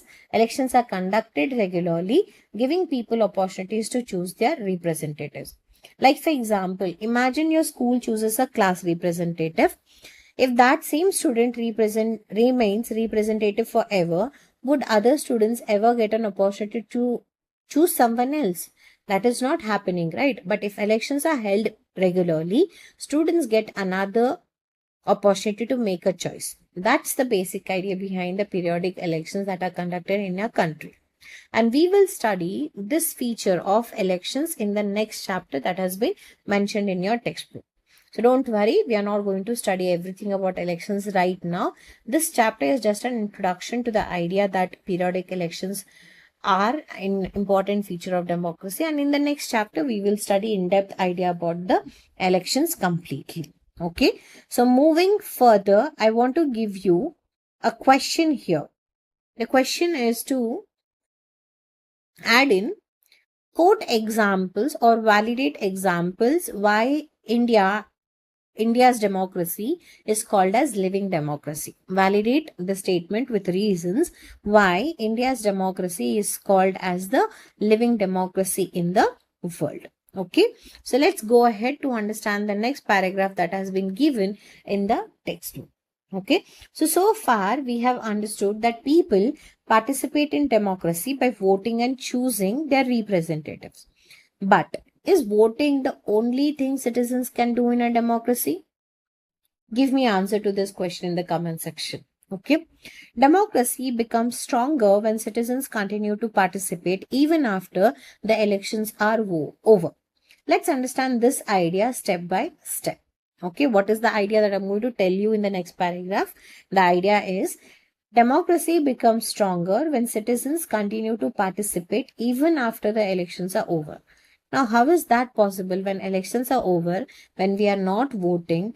Then how are we still participating in this entire process? That's what the next paragraph explains us about the idea. A deeper understanding of democracy also requires an appreciation of citizens' broader role in democratic process. So this sentence is telling us that democracy is much broader than just being election. So citizens have an important role to play in democratic process, even beyond casting their vote. So we shouldn't think I voted, so my democratic responsibility is over. Instead, citizens can remain involved in matters that affect their communities and public life also. So remember, democracy isn't just about election, but it is also about continued participation of the citizens as well. Moving further, participatory democracy emphasizes greater involvement of citizens not only through elections but also through active engagement in shaping policies and governance. Now, this is very interesting, right? But there is one important term that has been given here, and that important term that has been given to us is participatory democracy. Now, what does this mean? It simply means taking part actively in democracy. So in participatory democracy, citizens don't limit their participation to voting. They can also become involved in shaping policies, okay, and even in governance too. Along with that, they can also become public who are very important in decision making. Let's connect this idea to your classroom. Imagine your school wants to change the rules regarding the use of library.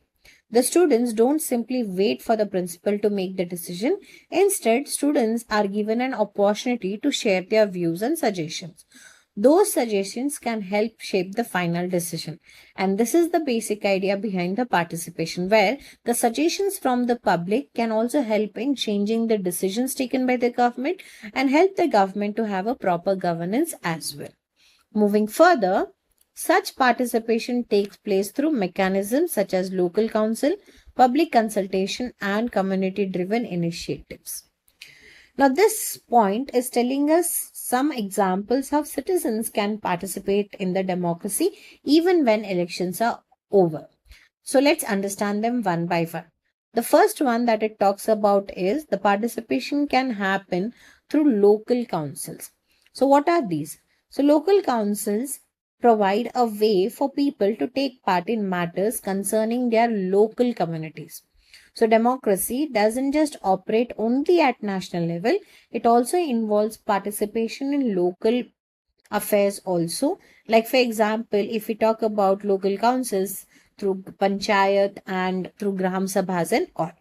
Similarly, we also have the second mechanism called as public consultation. Now, this gives people an opportunity to share their views on matters affecting them. Think of it like this: government or authorities take people's view, people share their opinion, and these views contribute to decision making. So, citizens get an opportunity to make their voices heard. And the third one is community driven initiatives. This means initiatives that involve the community itself. Instead of simply waiting for someone, huh, instead of waiting for someone to solve an issue, members of the community can actively participate in their efforts concerning their community.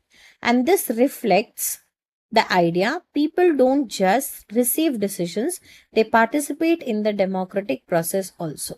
So remember this entire thing. People vote, they choose their representatives, and they continue to participate where they share their views and engage in the governance. So, one line to remember for this entire paragraph is participatory democracy means greater involvement of citizens in the democratic process, not only through elections but even after elections are over, that help in framing policies and establishment of a very good governance throughout our country. So, take down a question over this paragraph. Explain the idea of participatory democracy. Explain the idea of participatory democracy. Okay. So write a 3-point answer to this question and share it in the comment section for me to discuss over this. And let's find out how many of you got the answers right. Moving further, let us understand how India's democratic system works at different levels of government.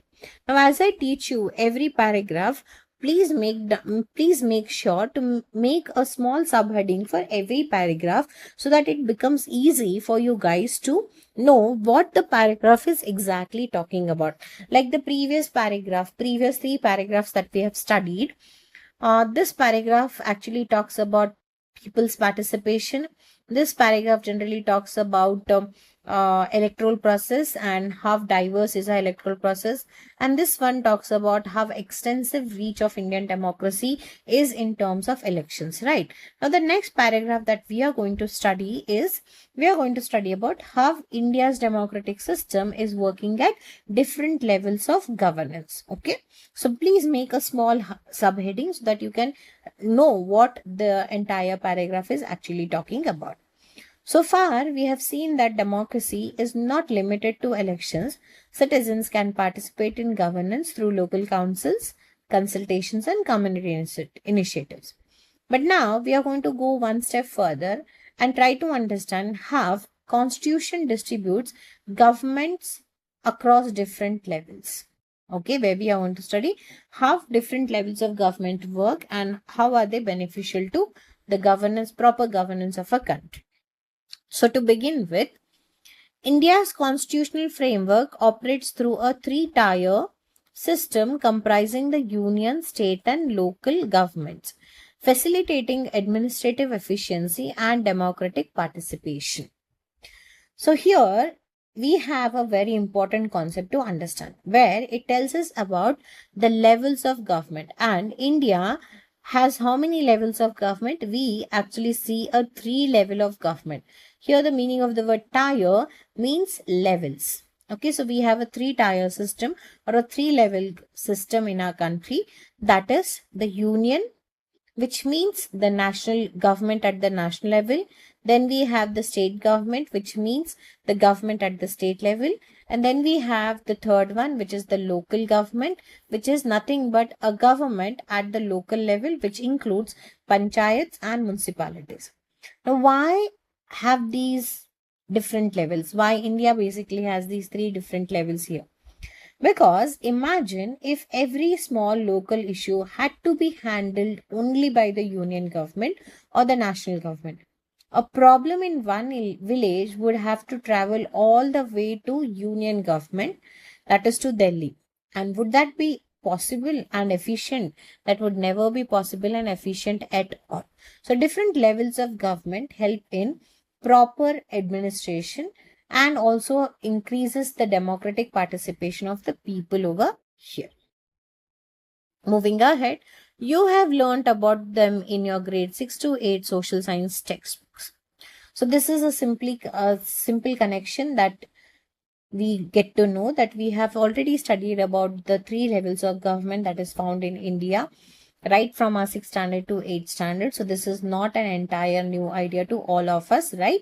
But still, let's revise it once again. India has three levels of government, which are called as union government, state government, and local government. And in now class 9, we will try to understand how these levels fit into larger democratic framework of India.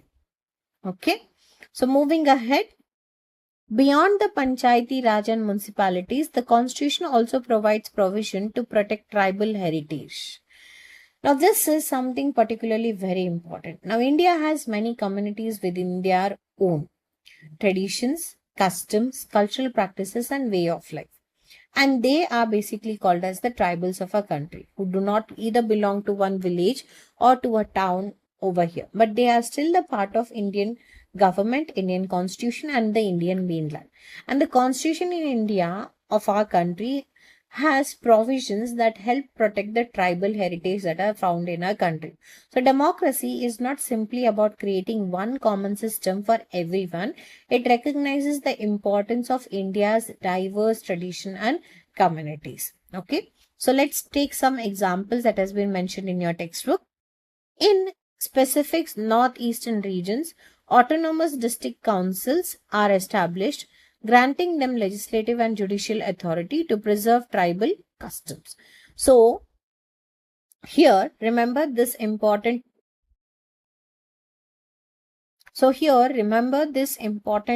terminology that we have supposed to focus, that is autonomous district councils. And this is very much important, you know why. This is specifically found in the northeastern regions of our country, and they have which are called as autonomous district councils. They have been established over there and they have certain authorities, and those authorities are called as legislative authorities, which means they can make provisions or laws in certain areas within their own authority. And second, they have judicial authority as well, which means they have judicial responsibilities too. Why? Because these powers are given to them with an important purpose, and that purpose is preserving tribal customs. So think of them like ADC, let us abbreviate them as given in your textbook as ADCs. ADCs as an institution that provide a degree of self-governance while helping protect the traditions of tribal communities. Furthermore, let's move ahead to understand even more basic examples of how powers are generally distributed within our country. Complementing this is the PESA Act, Panchayat's extension to scheduled areas of 1996, applies to tribal areas in another states, empowering the Gram Sabha as the primary decision-making body. Now, what is this PESA? PESA here means PESA Act, or PESA Act here means Panchayat's extension to scheduled areas, and this was passed in the year 1996. Now, this is applicable to tribal areas in other states. But what does it do? It gives an important role to a part of the Gram Panchayat, which is called as the Gram Sabha. Okay, and here the Gram Sabha is called as the primary decision making body of those particular regions. Okay, so the people of the community get an important role in decision making concerning their local affairs. So don't mix up these two concepts. Here we have discussed about two concepts. The first concept is about autonomous district councils. Okay, and second concept is about the PESA Act. Let's break down these two and don't let us not confuse them. Autonomous district councils have legislative and judicial authority, and they help in preserving the tribal customs. But if we talk about PESA Act, now, yeah, I have missed one important point to tell you over here is when we are comparing these two things, autonomous district councils are specific to only northeastern regions of our country. But if we talk about PESA Act is found in tribal areas of other states apart from the northeastern states. And here it is giving more powers to Gram Sabha, and Gram Sabha takes the entire decision for the uh, tribal areas which is found in that particular regions or the state over there.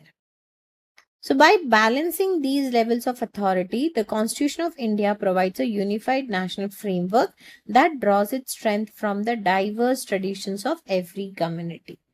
Now, this is the big idea behind the entire paragraph, which means India has only one constitutional framework, and within this constitution, there is room for union government also, there is room for state government also, there is room for local government also, there are rooms for tribal institutions like ADCs, and then which encourages community participation. So, India manages to maintain unity while recognizing the complete diversity found in our country. And that's a beautiful feature of Indian democracy. Okay, so that's the entire paragraph where we try to understand how the levels of the powers are distributed within the different levels of the government. Now, moving further, let us understand how democracy works at grassroots levels through a real life example given in your textbook from India. So, till now, remember what all we have discussed, that citizens can participate in democracy not only through elections but also through local institutions and community participation.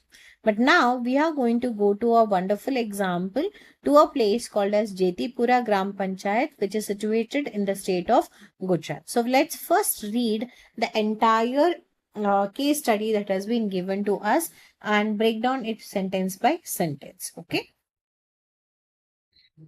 So case study, democracy at the grassroots in India. Across India, several villages demonstrate how democracy functions beyond elections through active participation in local self-government. So this sentence is kind of important. You know why? We usually associate democracy with elections and voting. But democracy doesn't stop after we cast our vote. At grassroots levels, people can actively participate in the functioning of their local government. So what does grassroots here mean? It means the local level closest to ordinary people and their everyday life. For example, issues like education, sanitation, welfare, local development, all these are certain issues that affect the people's daily life directly. And local institutions can help address these issues and solve them at the grassroots levels itself. The following examples show how local bodies of democratic institutions at the grassroots in India can play a vital role in improving people's life. So students, the textbook is making a very simple point through these examples. It tells us that local democracy can bring real changes to people's everyday life. Instead of every decision being taken only at the national or the state level, local institutions allow communities to participate in matters concerning their own areas. So now let's look at the first example that has been given to us, and the first example is about the Jetipura Gram Panchayat of the regions of Gujarat. And here we talk about the main focus of this case study is development through people's participation. Okay. What is the main idea that we will be focusing is development through people's participation. So Jetipura Gram Panchayat of Gujarat was awarded Nanji Deshmukh Rashtriya Gaurav Gram Sabha Puraskar, which is abbreviated as NDRGGSP, in 2019 for its exemplary performance. Now, what is this? Now, this Panchayat, the Jetipura Gram Panchayat, has received an award which is called as the Nanji Deshmukh Rashtriya Gaurav Gram Sabha Puraskar in the year 2019. But why? Because of its exemplary performance. In simple words, the panchayat was recognized for doing particularly well in its functioning. But what was so special and why did it receive this award here? Let's understand that. It not only ensured the effective conduct of Gram Sabhas and proper maintenance of records, but also went a step further by organizing special Gram Sabhas too. Now we have two important things to remember here, which helps us to understand why this Gram Panchayat was given a award. The first reason is the Panchayat ensured that Gram Sabhas were conducted regularly and effectively. A Gram Sabha provides a platform for people at village level to participation in the local democratic process. Okay. Along with that, they also maintained proper records of these Gram Sabhas. So this shows the importance of organized and responsible functioning of local institutions. But Jetipura did not stop here. It went a step further. What did they do? They came up with the idea called as special Gram Sabhas. So they provided additional opportunities for local participation through the concept called as special Gram Sabhas. But why were they conducting so many Gram Sabhas and maintaining records of the Gram Sabhas that they have done? Okay, let's understand that. Other initiatives included timely and appropriate action on issues related to education, sanitation, and welfare of women and children. So, they were focusing on the areas like education. The Panchayat took timely action on issues related to education. It also addressed issues related to sanitation. The Panchayat took action concerning the welfare of women and children. And the important phrase here is they had timely and appropriate action over the issues that the entire village was facing. So this shows that local democracy isn't about holding meetings, it is about responding to people's need also. Along with that, it also conducted Mahila Sabhas and ensured adequate quorum in Gram Sabhas, while active participation from marginal sections of the society, including scheduled caste, scheduled tribe, and women as well. Now, what is the meaning of the word quorum?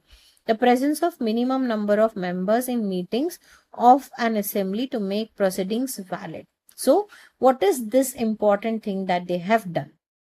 So, they conducted something called as Mahila Sabhas. Now, what are Mahila Sabhas? The meaning of the word Mahila means female and Sabha means meeting. So, as mentioned in the case study, Jetipura conducted special meetings or special forums for women. And this provided a way to ensure that women's participation was included in local democratic process also. And this is the most important democratic feature highlighted in the case study. Now, Jetipura ensured adequate quorum in its Gram Sabha. Now, what is quorum? As I told you in simple words, quorum means required minimum participation needed for a meeting properly to take place. Suppose, like for example, in your class, you want to conduct a meeting for the entire class where you want the 40 people, all the 40 students to participate. But unfortunately, out of 40, there are only 15 students present in the classroom. So with these 15 students, with a minimum number as 15 students, you have done the meeting. So presence of minimum number of people to have a meeting and to make the meeting validate is basically called as quorum.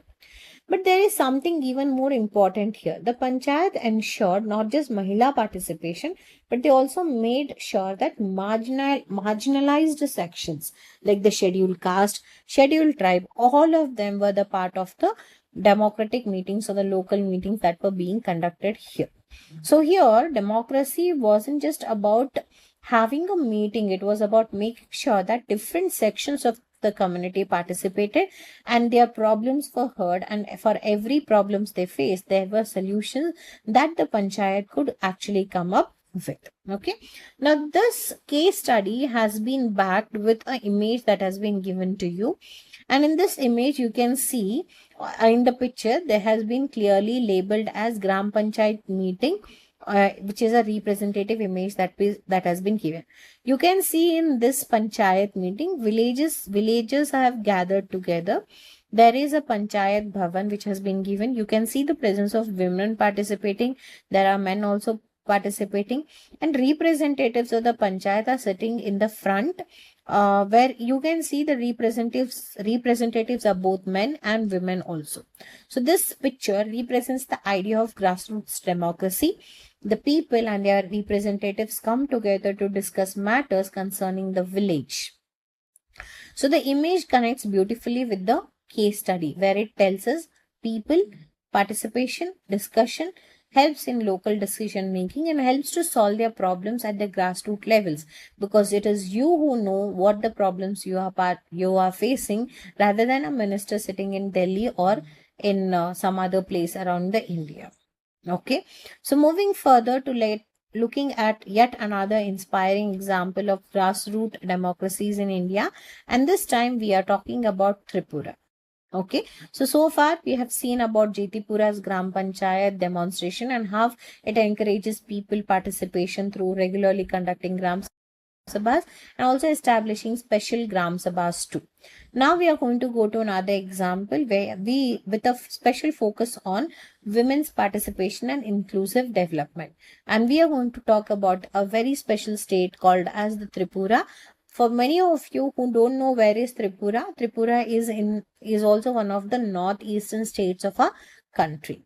Okay. So here, what are we going to discuss? We are going to discuss about an idea called as South Manuvankal Gram Panchayat, Rupai Chari Block, Tripura Tribal Areas Autonomous District Council. And the main focus of this case study is women-friendly panchayat. So the name itself gives us a clue that this panchayat has a strong focus on improving the lives of women and encouraging their participation in the local governance. So how is that and what all actions were taken by them? Let's understand that. Okay. So the South Manubankul Gram Panchayat in Tripura functions as an active local government focused on improving people's life, especially those of women. Now notice the word called as active local government, which has been mentioned over here. Active local government, which means that local government is completely active over here. It is the panchayat here isn't just acting as an institution maintaining the records over here. Instead, it actively works to address issues affecting the people of its village, especially the particular attention is given to women over here. So here we see democracy is working at local level, not just on papers, but at physical levels also, solving the problems specially related to women in their local regions. It promotes women's participation in decision making and provides facilities related to health, sanitation, and livelihoods. So this sentence tells us about women's participation, which means that women are encouraged to participate in the decision making. But why is this so important? Because democracy becomes more inclusive when women have an active role in decisions affecting their community and their life. And the panchayat also provides facilities related to their basic needs like health, sanitation, and livelihoods also. So students, this panchayat connects democratic participation with people's everyday needs and especially of the women in their local areas. The panchayat organizes community programs, support self-help groups, and ensures the effective implementation of government schemes for village development. So here, let's break down this into three parts here. The first one is the panchayat organizes community programs. What does this mean? It means that the panchayat is actively organizing programs which involves the communities, and this encourages the people to come together and participate in the local government. Along with it also supports the self-help groups, which are important communities-based groups, particularly in the context of women participation and their livelihoods. And third one is government schemes. Now this panchayat not just knows about the government scheme, but make sure that government schemes are effectively implemented in their village and the village is developed through those government schemes that has been implemented. So here The main focus is the community development and village development, and it does it through government programs which focuses on local community. And when government programs come down to village, then it brings a good amount of development into the village. Moving further, it also works towards improving cleanliness, education, and social awareness. So now, what is the main focus on this panchayat work? Cleanliness. That's the most important thing, right? Cleaner environment, clean, healthy life that people lead over there. It also focuses on education, and it also focuses on social awareness. And these are all issues that directly affect the quality of life in a community. And because the panchayat functions close to the people, it can work on the issues at the local level also. Okay. Owing to its strong focus on women's welfare and inclusive development, it has been recognized as a women-friendly panchayat at national level by the Ministry of Panchayati Raj. Now, this special panchayat is called as women-friendly panchayat. You know why? Because, and this has been also recognized as a women-friendly panchayat at the national level by the Ministry of Panchayati Raj. You know why? Because of its strong focus on women's welfare, women's participation, and inclusive development here. But what does inclusive development mean here? Inclusive means making sure that different sections of society are completely included. And in this case, the panchayat's approach gives particular importance to women's participation and welfare. So development isn't viewed only in terms of buildings or infrastructure. It also involves people's participation, welfare, and opportunities along with social development. Okay, so what is the big lesson that we can carry from both the case studies that has been given over here? Fine. So when we talk about Jetipura, Gujarat, it focuses on effective Gram Sabhas. It focuses on special Gram Sabhas. It focuses on education and sanitation. It also focuses on women development and children development. And it also focuses on participation of the marginalized sections. But when we talk about the South Manubankal Tripura, it focuses on women's participation more. Health and sanitation, livelihood, self-help groups, government schemes, education and social awareness. And both examples demonstrate one powerful idea here. Democracy doesn't end with voting. It continues when citizens participate in the Panchayati Raj institutions and grassroots governance as well. Okay. So moving further, cases like these show that democracy in India is not limited to voting during elections. When citizens actively participate in grassroots and Panchayati Raj institutions, democracy becomes more responsive, inclusive, and effective at all levels. So, voting is an important part of democracy. Okay. But democracy becomes stronger when people actively participate in the local governance. So, let's understand very three important words over here when we talk about the last three lines here. Democracy becomes responsive, inclusive, and effective at all levels. Responsive means democracy becomes better able to respond to people's need and concern. Inclusive means more section of society can participate and have their voices heard. Effective means local institutions can work towards better implementation and development. So remember this simple formula. Active participation at the grassroots level along with the Panchayati Raj institutions strengthens a democracy, makes it responsive, makes it inclusive and effective at all the levels which are found in our country. So our stronger democracy is exactly what these two panchayats have been doing, and these case studies are wonderfully given to all of us over here. Okay, so moving ahead to understand how democracy is extremely important, and it doesn't just talk about people's participation in voting system but also focuses on the idea called as people's participation even after elections are over. We have been given an important question through Let's Explore, and let's try to answer this question that has been given in your textbook. A democratic system seeks to promote participation, ensure fairness, limit the concentration of power, and resolve disagreements peacefully. Identify examples from the above case study and reflect these features. Now, this is a very interesting question that has been given. Before the question that has been given, it tells us that In a democratic system, we promote participation of people. We try to ensure that there is fairness given to all the people. And we also see that in democratic system, there is no concentration of power in only few hands. And there are disagreements that are resolved peacefully.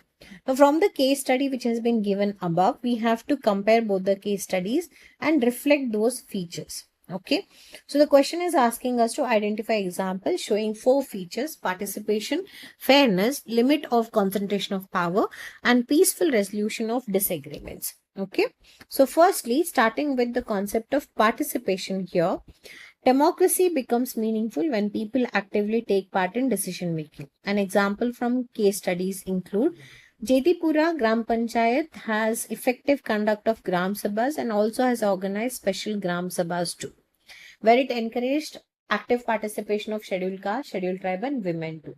It also conducts Mahila Sabhas, right? But when we talk about South Manumbankal Gram Panchayat, it promotes women participation in decision making and organized community programs too. So therefore, both the panchayat shows active participation at the grassroots levels. But when we talk about the fairness means ensuring that different sections of society are included and their needs are considered. Now, taking example of Jetipura ensured participation of marginal sections, included SC/STs and women also. So, talking about Manu Bankal, focused particularly on women's welfare and inclusive development. And both the panchayats focused on the areas like health, sanitation, livelihood, education, and social awareness. So, the examples show effort to make local development more inclusive and fair. Limit of the concentration of power. So this means that decision making should not remain in the hands of just one person or one small group. So Gram Savas of Jetipura provide a platform for people to participate in local decision making, and Jetipura also has the presence of special Gram Sabhas along with Mahila Sabhas too for additional opportunities of participation. But when we go to Tripura, it promoted women's participation in decision making and supported community too, and it also initiates help towards the self-help group as well. And moving ahead to the fourth point, that is talking about the resolving disagreements peacefully. Here we need to be very careful with the textbook evidence. The case studies describe Gram Sabhas, community programs, participation and decision making. But they do not give specific example of disagreement being resolved peacefully. So we should not invent an example here. We can say that the case study show discussion and participation through Gram Sabhas and community forums, which provide a democratic space for people to express their views. However, a specific instance of resolving a disagreement is not mentioned in the given case studies at all. Okay, so we have examples of people participation, we have example of fairness, we have example of concentration of power, but we don't have example of resolving disagreements. We can write that there is promotion of gram sabhas and communities being involved, but we don't have specific example in both the case studies to tell us how disagreements have been solved over them. So you can give a neutral answer to this question that has been asked here. Okay, so moving further with the next part of the textbook, where we try to understand even more deeper meanings of democracy and why India's democracy is called as a living democracy here. So let us now understand the spirit of democracy. We are going to understand the concept called as the spirit of democracy that extends beyond the government and becomes the part of our everyday social life. Okay, now I have a question for all of you. Can democratic behavior exist outside the government? Okay, so we talk about democracy and we usually associate this idea of democracy always with government only. But can this idea of democracy exist beyond the concept of government is the question that I want you to answer. And the answer to this question is definitely and yes. You know why? Because democratic behavior can be seen even outside the government participation too, and the institutions of government as well. Okay, how is that? Let's understand it one by one in this paragraph.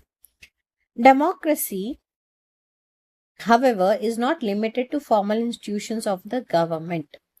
So, what does this formal institutions of government mean here? It means official institutions through which government functions.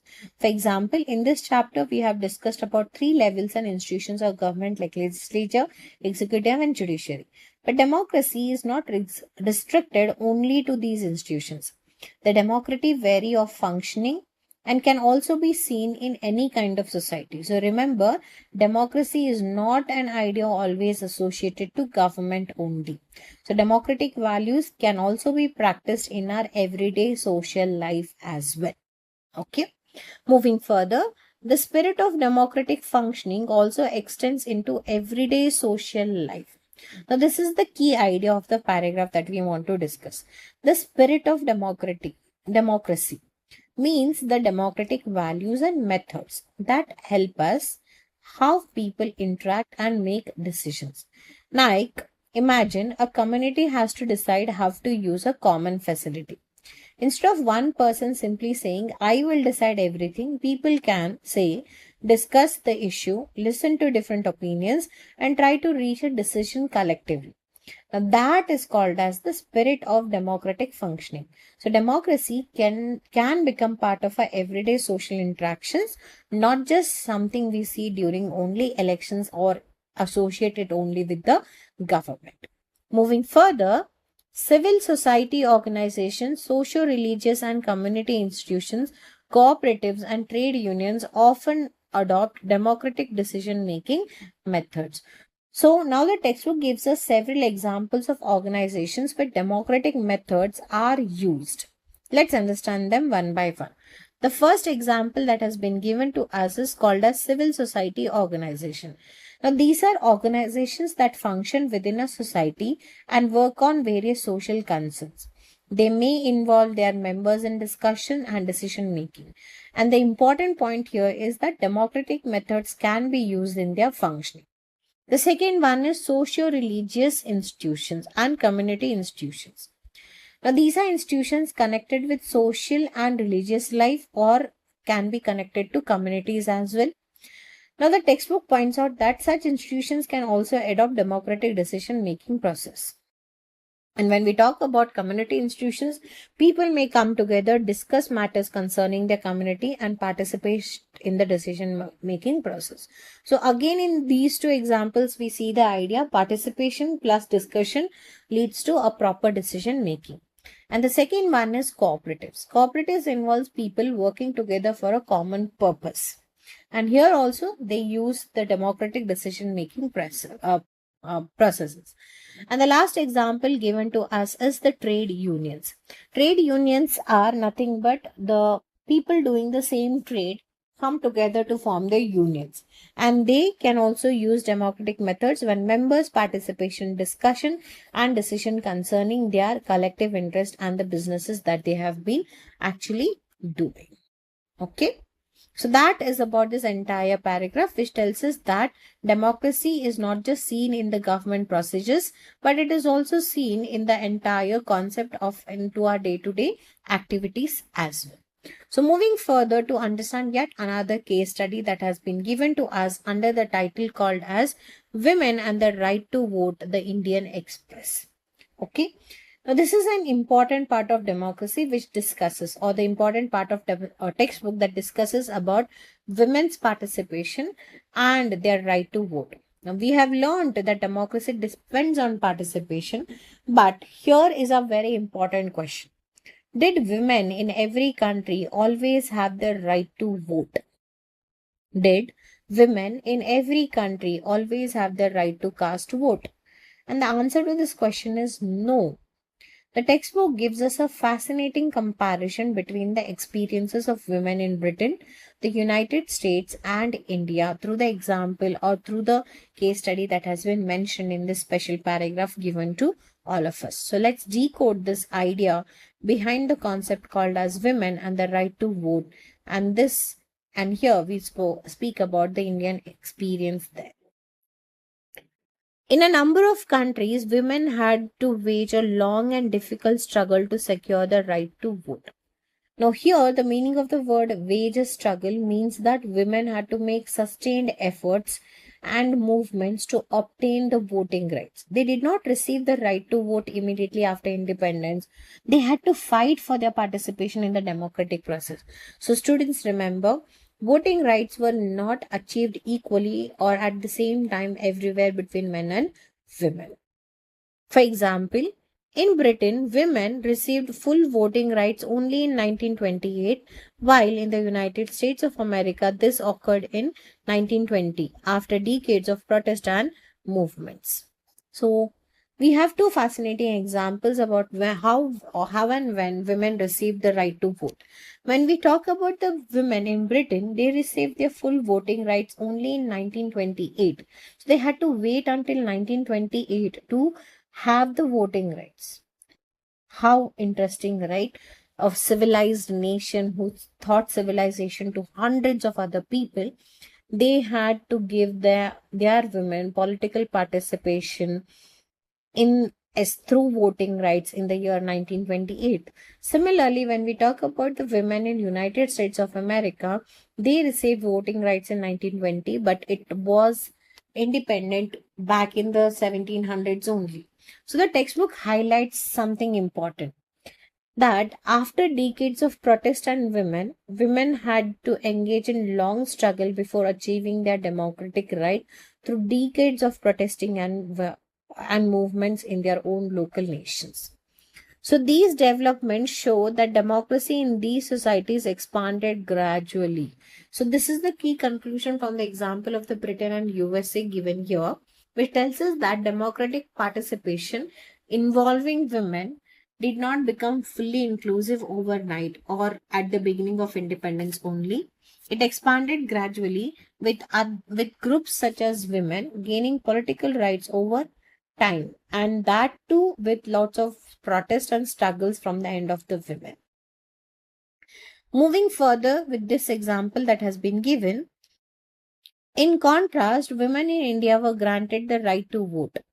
When the Constitution of India came into force in 1950, universal adult franchise was extended to all the citizens, men and women alike without discrimination, and Indian women did not have to engage in prolonged battles or protests to secure voting rights at all. So, this is a very interesting thing that we find about India. India followed a complete different path.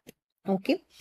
Unlike the prolonged struggles described in the examples of Britain and USA, the Indian Constitution extended voting rights to women from the beginning of constitutional operation, that is, from the period of 1950s itself.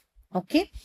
And in our country, when the constitution was adopted in the year 1950s from January 26, it adopted an idea called as universal adult franchise, which means that every adult citizen have the right to cast vote despite being men and women without any discrimination. So India's constitutional framework established voting rights for adult citizens without making a distinction between men and women at all. And Indian women did not have to engage in any kind of legal battle at all, like the women in Britain and USA had to go through. And in India, with the acceptance of the constitution right from the period of 1950s, we applied the concept of universal adult franchise. So women did not have to go through any kind of struggle described in terms of any other countries at all.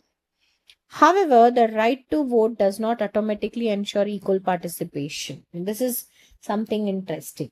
This sentence deserves special attention. You know why? Having the right to vote does not automatically mean that women will have equal representation or participation in politics. A right may exist on paper, but social realities can still affect how people fully participate over here. So, women were given the right to vote, but they were not given the equal right to participate in the elections at all. Social prejudice continue to act as barriers and affect women's adequate representation in the politics. Now here,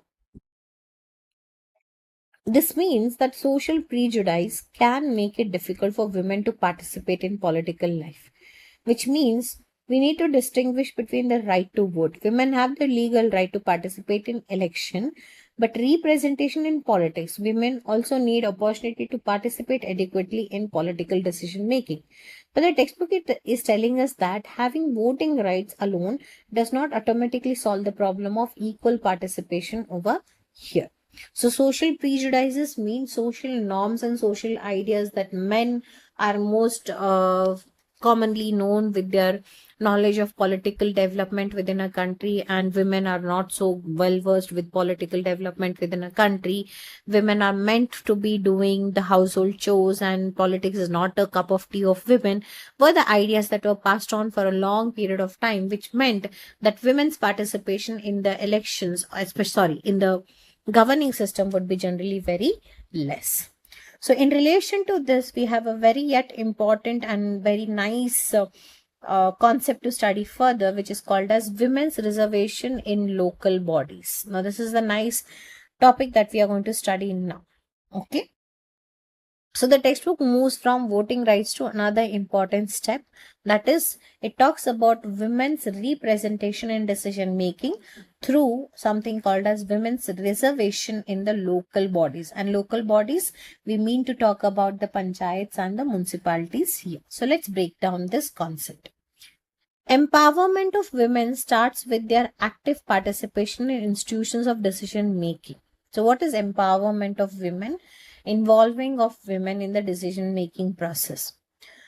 If women are to be empowered politically, they need opportunity to participate not just as voters but also in institutions where decisions are made. And this brings us to the idea called as reservation in local bodies. Article 243D of Constitution of India provides not less than 1/3 of reservation of women out of total number of seats to be filled by direct election in every panchayat. So, let's simplify this. The Constitution provides a provision which says that at least 1/3 number of seats in every panchayat should be reserved for whom? It should be reserved for women. Okay, and they should be directly elected to this. So women get a guaranteed share of representation in Panchayati Raj institution. This creates greater opportunities for women to participate in local decision making. Okay. Moving ahead, however, 21 states and 2 union territories have gone even further and have made a provision of 50% reservation for women in Panchayati Raj institutions in their respective state Panchayati Raj Acts. So, some states have gone even further. Constitutional provision says that at least 1/3 of seats should be reserved for women. But then there are nearly some 21 states plus 2 union territories who have reserved nearly how many percentage of seats? 50% of seats reserved for women participation in their panchayats. And they have passed a special act called as Panchayati Raj Act. And that's an important distinction to remember. So though the central government is mentioning give 1/3, that is 33% of reservation, but some states said why 33? Let's give them 50% of reservation. And they made their own acts for this reservation called as the Panchayati Raj Acts. Okay. So moving further, similarly, Article 243T of the Constitution of India provides not less than 1/3 reservation for women out of the total number of seats to be filled by direct election in every municipality also. So reservation isn't limited to rural local government like the panchayat. The textbook also discusses about municipality, which are urban local bodies. Okay, so the same broad principle under the Article 243 is applicable to the urban local bodies also, which says that at least 1/3 of seats should be directly elected and reserved for the women over here. Okay, but as of 2023, 17 states and 1 union territory have given 50% reservation of women in urban local bodies. So according to the textbook, Panchayati Raj institutions, according to the textbook, what do we get to know over here? As of 2023, how many states have how many states and how many union territories have gone further and again reserved 50% of reservation for women in the urban local bodies? 17 states and 1 union territories. So this is a very good example of empowering women in the decision making process over there. So remember one thing for the entire concept that we have studied so far. Democracy is not only about giving people the right to vote, but it is also about creating opportunities for different sections, especially for women, to participate meaningfully in the decision making process. Now, over this concept, we have a very interesting let's explore question which has been given. And the question is, India continues to work towards more inclusive institutions. Discuss in class about the advantages of increased participation of women legislature. Interesting question, right? Now, India hasn't stopped of coming up with inclusiveness in our country, especially in that governing system, right? Now, you have to discuss about advantages of this increased participation of women in the legislature system. And legislature system is law-making body of a country. In this lawmaking part of our country, if women participation goes on increasing, what is the advantage that we are going to have out of it? Okay, so let me give you a small glimpse of the answer that I want to discuss. Being a woman, if I have to talk about the advantages of women participation in legislature bodies, these are certain points that I would come up with. The first one is greater participation. It gives women a strong opportunity to participate directly in decision making and democratic process. So the number of women participation would increase. Second, it would make a democracy even more inclusive. So when women are adequately represented from 33% to 50%, the legislature reflects a wider section of Indian society. Third, women issues receive greater attention. So greater attention can help bring issues concerning women and their welfare into public forum and policy making. Fourth, stronger democratic participation. Women's active involvement in decision making can help democratic institutions more representative and inclusive. And fifth, empowerment of women. Greater political representation provides women with opportunities to take part in important decisions affecting society, public life as well. So, more women in the legislature means more voices, wider representation, and a more inclusive democratic system. Okay, so I hope the whatever discussion we are having so far is clear to you. At any point of time, if you have any doubts, please put your doubts in the comment section, to which I'll be definitely responding to all of you. Moving further, we are going to now go ahead with yet another important concept of the chapter where we study about one more interesting fact called as the Right to Information Act.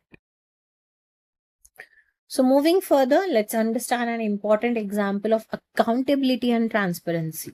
So Right to Information Act, as I told you, which we are going to study now, is an example of how the democratic system in India is accountable as well as a transparent system in our country. Okay. So remember what we learned earlier, democracy needs accountability and transparency, right? So now the textbook shows us how an actual law came into existence through democratic process. So let's understand the journey of this right step by step. The Right to Information Act 2005 was enacted in India through democratic process of representation and legislation. The Right to Information Act 2005 was not simply created by one person. This is a starting point to remember. Now, the RTI Act, this is commonly known as RTI Act, where R stands for right, T stands for to, and I stands for Information Act, was passed in the year 2005. But before it was accepted in the year 2005, it had to go through a proper democratic process of representation and legislation, where parliamentary discussions were there were processes held, there was legislation made, and then finally it became an example and it was accepted as a policy and came into action. So this is an example of how democracy is practiced within our country. Moving further, over time, concerns raised by citizens, journalists, civil society groups, and elected representatives regarding transparency and accountability were examined by parliamentary committees and addressed within the government institutions. Now look at how many different groups were involved. Citizens, who were ordinary people, raised their concerns. Journalists, They also raised their concerns about transparency and government being accountable. Civil society groups, they brought public concerns into discussion. Elected representatives also participated in addressing these concerns. The concerns were then examined by the parliamentary committees and addressed within the government institutions. Now, to take for example, imagine students in your class repeatedly saying, "Ma'am, we need to know how the class fund is being used." And the teacher doesn't simply ignore them. The concern is discussed, she examines it, and an appropriate system is created to provide the information. The RTI story follows a much larger democratic process here. These discussions highlighted the need for the law that would enable citizens to access information held by the public authorities. Now we understand why such a law was needed. People wanted a system through which they could access information held by the public authorities. In simple words, citizens should have a way to ask government departments for information. And this strengthens transparency because important information is not simply hidden from citizens.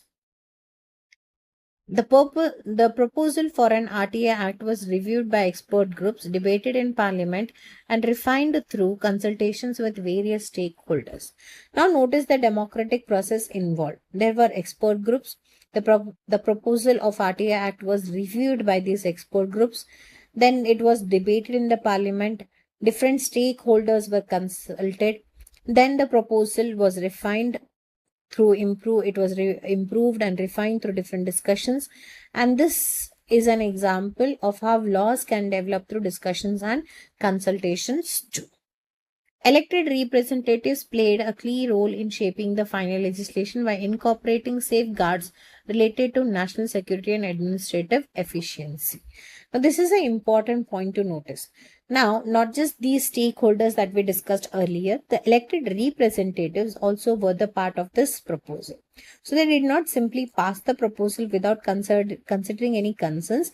They helped shape the final legislation by including safeguards. The textbook specifically mentions safeguards related to national security and administrative efficiency. So, the law was developed while considering different needs as well as concerns too.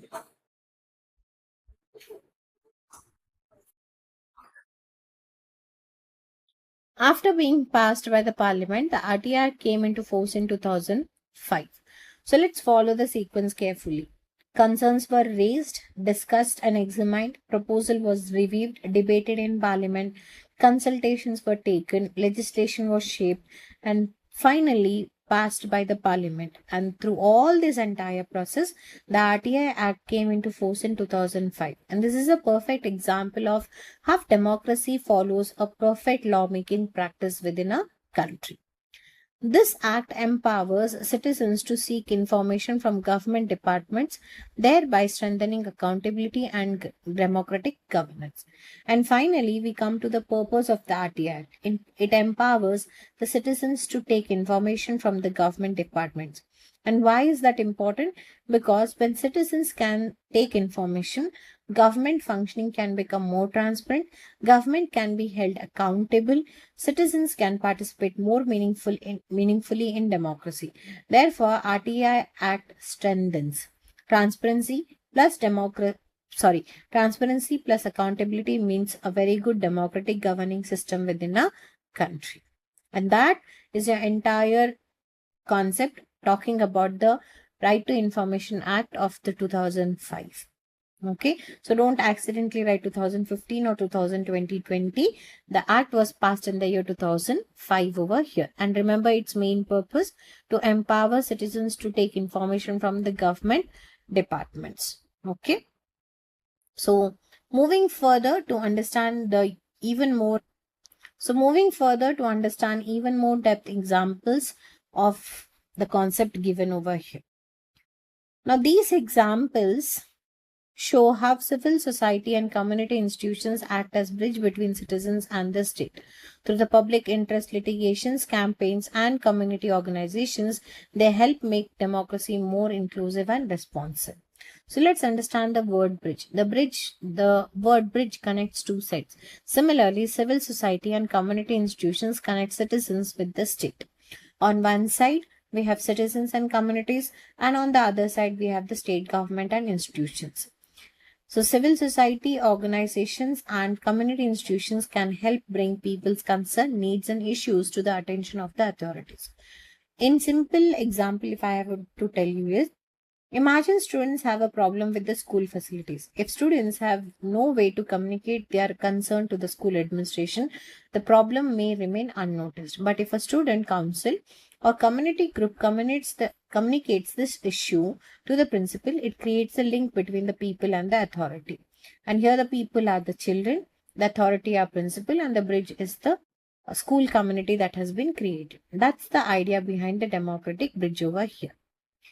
Our textbook takes us through three ways through which these institutions can contribute. The first one is called as PIL, which is called as the public interest litigation, is one of the mechanisms through which public concerns can be taken forward. It connects with the idea we studied earlier about the judiciary and access to justice. So PIL can become a way through which issues concerning the public interest receive attention. Second one is through campaigns. Campaigns are another way of bringing people's concern into public discussion. For example, imagine a community coming together around an issue that affects many people. A campaign raises awareness, bring people together, highlights an issue. A very recent example that we had was the NEET paper leak, through which there was Book Hartal, which was conducted by Sonam Wangchuk, and then it was supported by a lot of public also, that raised awareness, brought people together and highlighted the issue and made the government to take strict actions against the NEET paper leak issue that happened. So this gives citizens a stronger collective voice. And the third way is through community organizations. Okay, so community organizations bring people around issues concerning their community. They can provide a platform for people to participate and express their concerns. This is another example of democracy functioning beyond formal governments here. And what does inclusive and responsive mean over here, where these all procedures make democracy more inclusive and responsive? Inclusive democracy means democracy where different sections of society have opportunity to participate and have their concerns heard. So when civil society organizations and community institutions help more people participate, democracy becomes inclusive. And what does responsive mean? Responsive means being able to listen and respond to people's concern and needs. For example, citizens raise an issue, civil society or organizations highlight it, authorities become aware of the concern, appropriate democratic mechanisms can respond, and this is the idea of responsive democracy. Okay, so that's about the small little paragraph that has been given in your textbook. Moving further to understand about the extra example and information that has been given here under the topic called as think about it. As we studied in earlier grades, the village serves as a unit of grassroots democracy in India. Okay. Now here we are going to connect the idea of grassroots democracy with the contribution of Indian leaders who worked for rural communities and marginalized sections of society. Fine. So remember our earlier discussion about grassroots democracies, right? The village is an important unit at the grassroots level. Through institutions such as Gram Sabha and Panchayati Raj, the rural communities get opportunities to participate in decision-making process, and they discuss decisions concerning their local areas. So democracy is not something that happens only in parliament or state assemblies. It also happens in our villages and local communities too. Okay. Moving further, many Indian leaders such as Chaudhry Charan Singh and Babu Jagjeevan Ram, who emerged from these rural backgrounds, advocated for the rights of the rural and other marginalized sections of the society.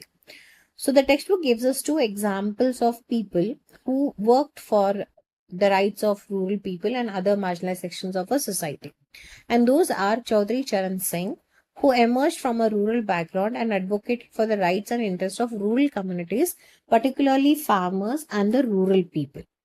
And then the second example is about Babu Jagjeevan Ram. He also worked for the rights of marginalized sections of society and contributed their political and social empowerment. The important idea here isn't simply remembering their names.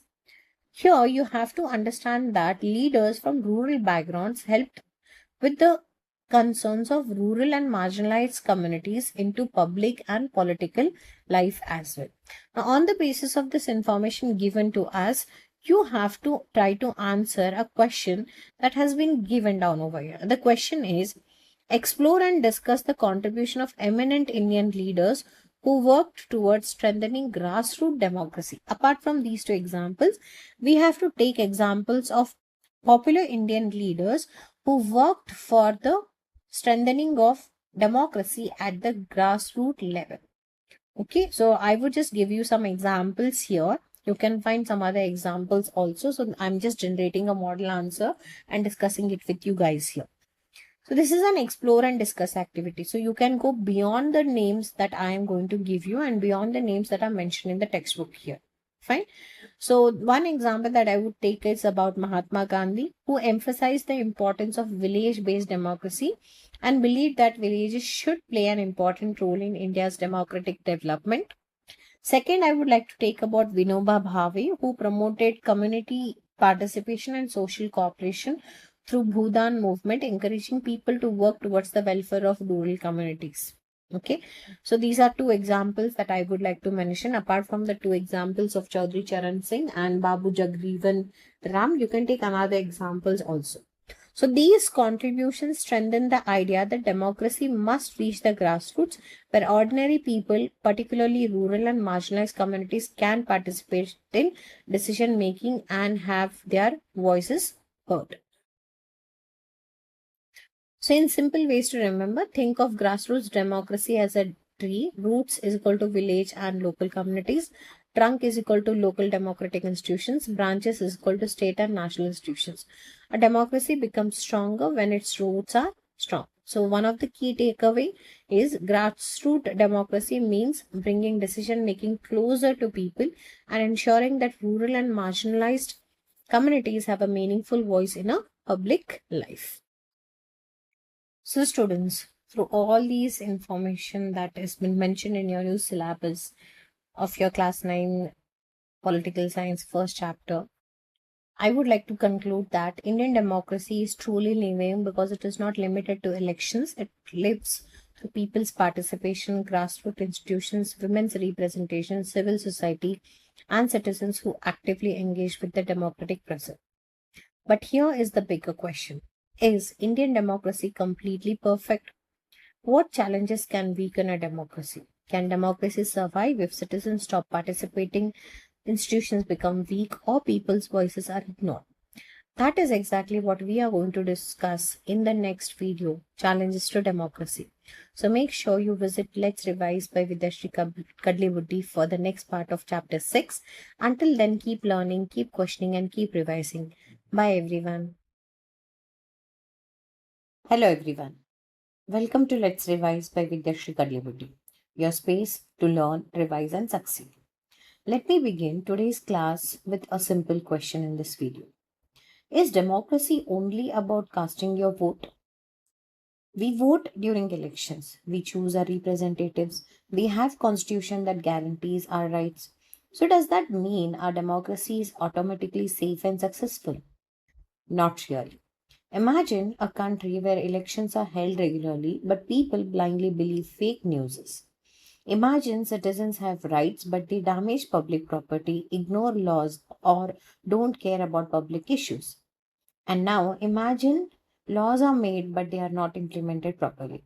Can we say that democracy is truly healthy in such a situation? This is exactly what today's topic is about. Challenges to democratic practices in India. Okay, and this topic becomes even more important when we look at one of the most difficult periods in India's democratic history, the emergency of 1975 to 77. And in this video, we are going to understand the topic directly from your textbook, sentence by sentence.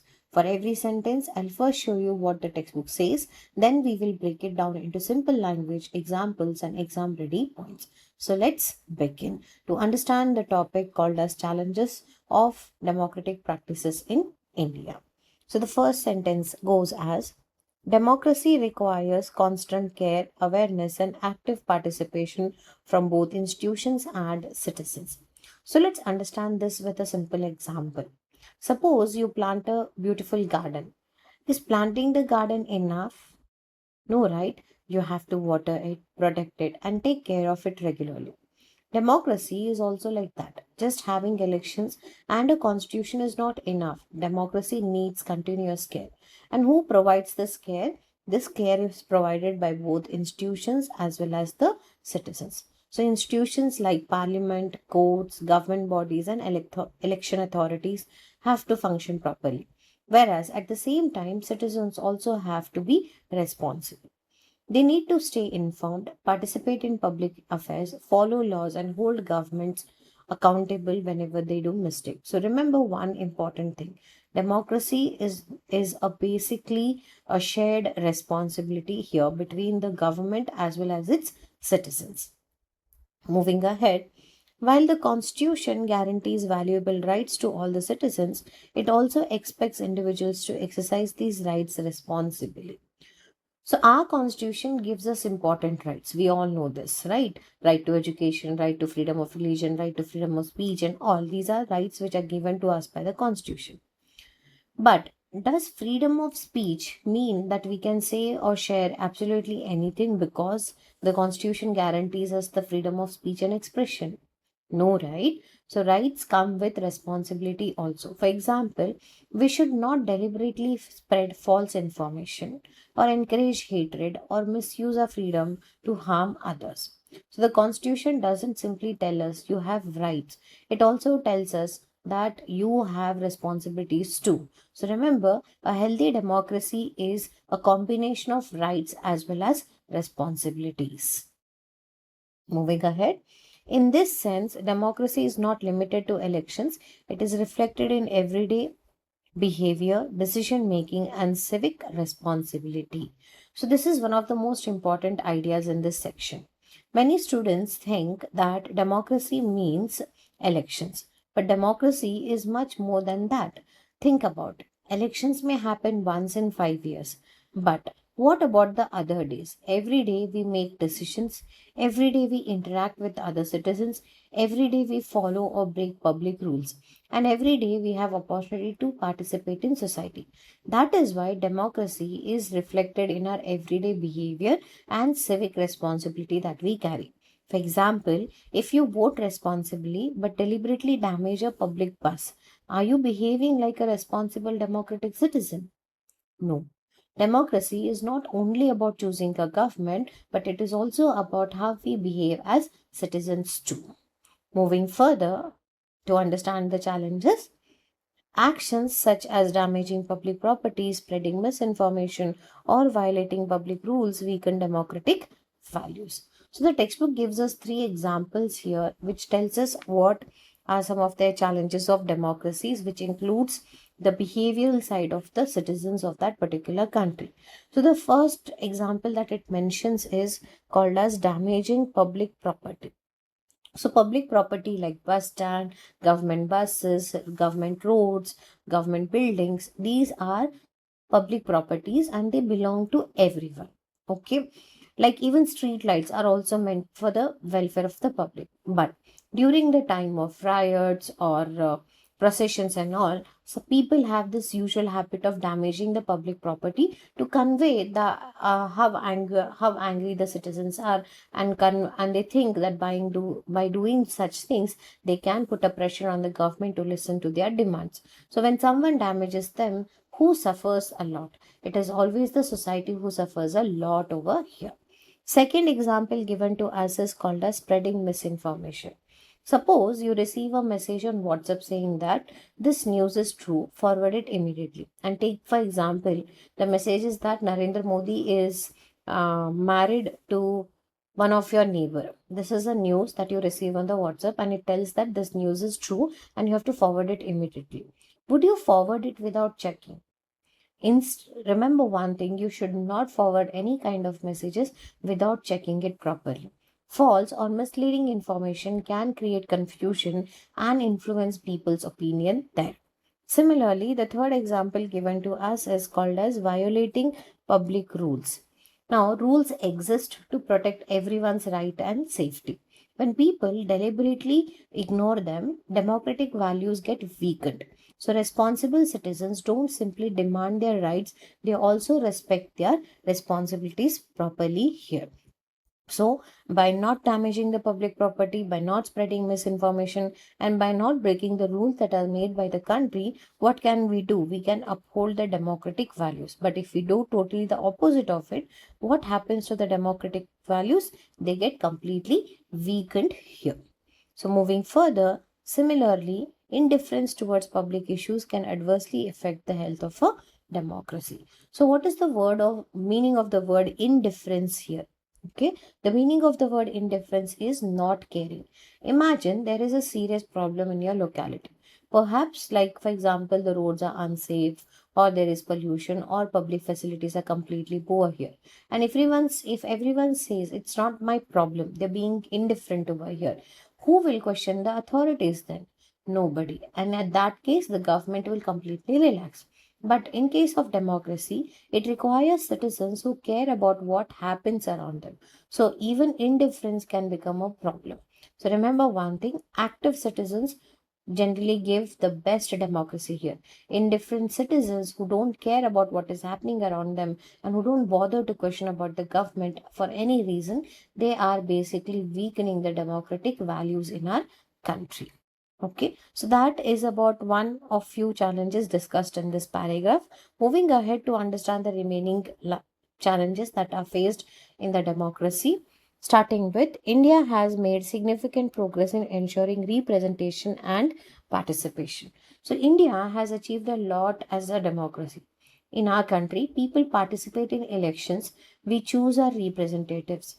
Different sections of society have increasingly gained opportunities for political participation and representation over the period of time through reservations and all. Like, for example, if we take the example of women, women now have 33% of seat reservation for them, right? So we have increased the participation of people by different strategies that can be adopted. So we should recognize India's democratic achievements, but the textbook immediately gives us an important word, however, because challenges still remain over here. So let's understand what are the challenges that we face. However, it continues to face several challenges such as illiteracy, misinformation, and inequality. So, what are the three challenges that the line generally focuses on? So, it mentions about three major challenges that are faced in our democratic country. The first one is illiteracy. Lack of education is called as illiteracy, which can make it difficult for people to understand political misinformation or information, rights, and responsibilities. Similarly, misinformation, false or misleading information can influence people's opinion and decisions. And third one is inequality. If people don't have equal social and economic opportunities, their participation in democracy can also be affected. So, democracy is not simply about giving everyone a vote, we also need conditions that allow people to participate meaningfully in the democratic activities. Okay, so these are three challenges among lots of other challenges that we face within our country. Moving ahead, in recent times, the spread of fake news, especially through social media and other digital platforms, has emerged as a major concern. So, one of the example of spreading of misinformation in the recent times is through the social media and other digital platforms, which is a major concern that we face in our country. Now, this is something that is extremely relevant to our lives. Think about how quickly information travels today. One person posts something on Instagram or on WhatsApp or on a Facebook or even on a YouTube. Within minutes, thousands or even millions of people can see it. But here is the problem. Not everything we see online is actually true. A manipulated photograph, an edited video, a false headline, a message taken out of context, all of these can mislead people. And that's why information has become a serious challenge for democracy. Moving further, such misinformation can influence public opinion, create confusion, and sometimes even lead to conflict also. And what are the major challenges that we face because of spreading misinformation? So let's understand the chain here. Someone creates a false information, another person believes it, and after they believing it, they don't keep it to themselves. Instead, they share that information to other people, and then more people will look into that information. They will start believing it, and they will start sharing it to a large number of people, creating a public opinion that is influenced by a false information or a misinformation. And this creates confusion and tension. And in some situations, misinformation can even contribute to conflict also. That is why digital responsibility is also democratic responsibility. Before sharing information, we should ask, is it true and should I share it with other people or no? Okay. Moving ahead, issues like poverty, regionalism, gender inequality, and social discrimination can create barriers to equal participation too. So these are some of other examples of challenges that we face within a democracy. Okay, so let's understand this entire topic and what are those challenges that we face: poverty, regionalism, and gender equality, followed by social discrimination. So, democracy is based on the idea of political equality, but social and economic inequalities can make equal participation difficult. Let's understand these terms one by one. The first term that we are going to focus on is called as poverty. Poverty is nothing but lack of adequate economic resources and opportunities. Okay. Then regionalism.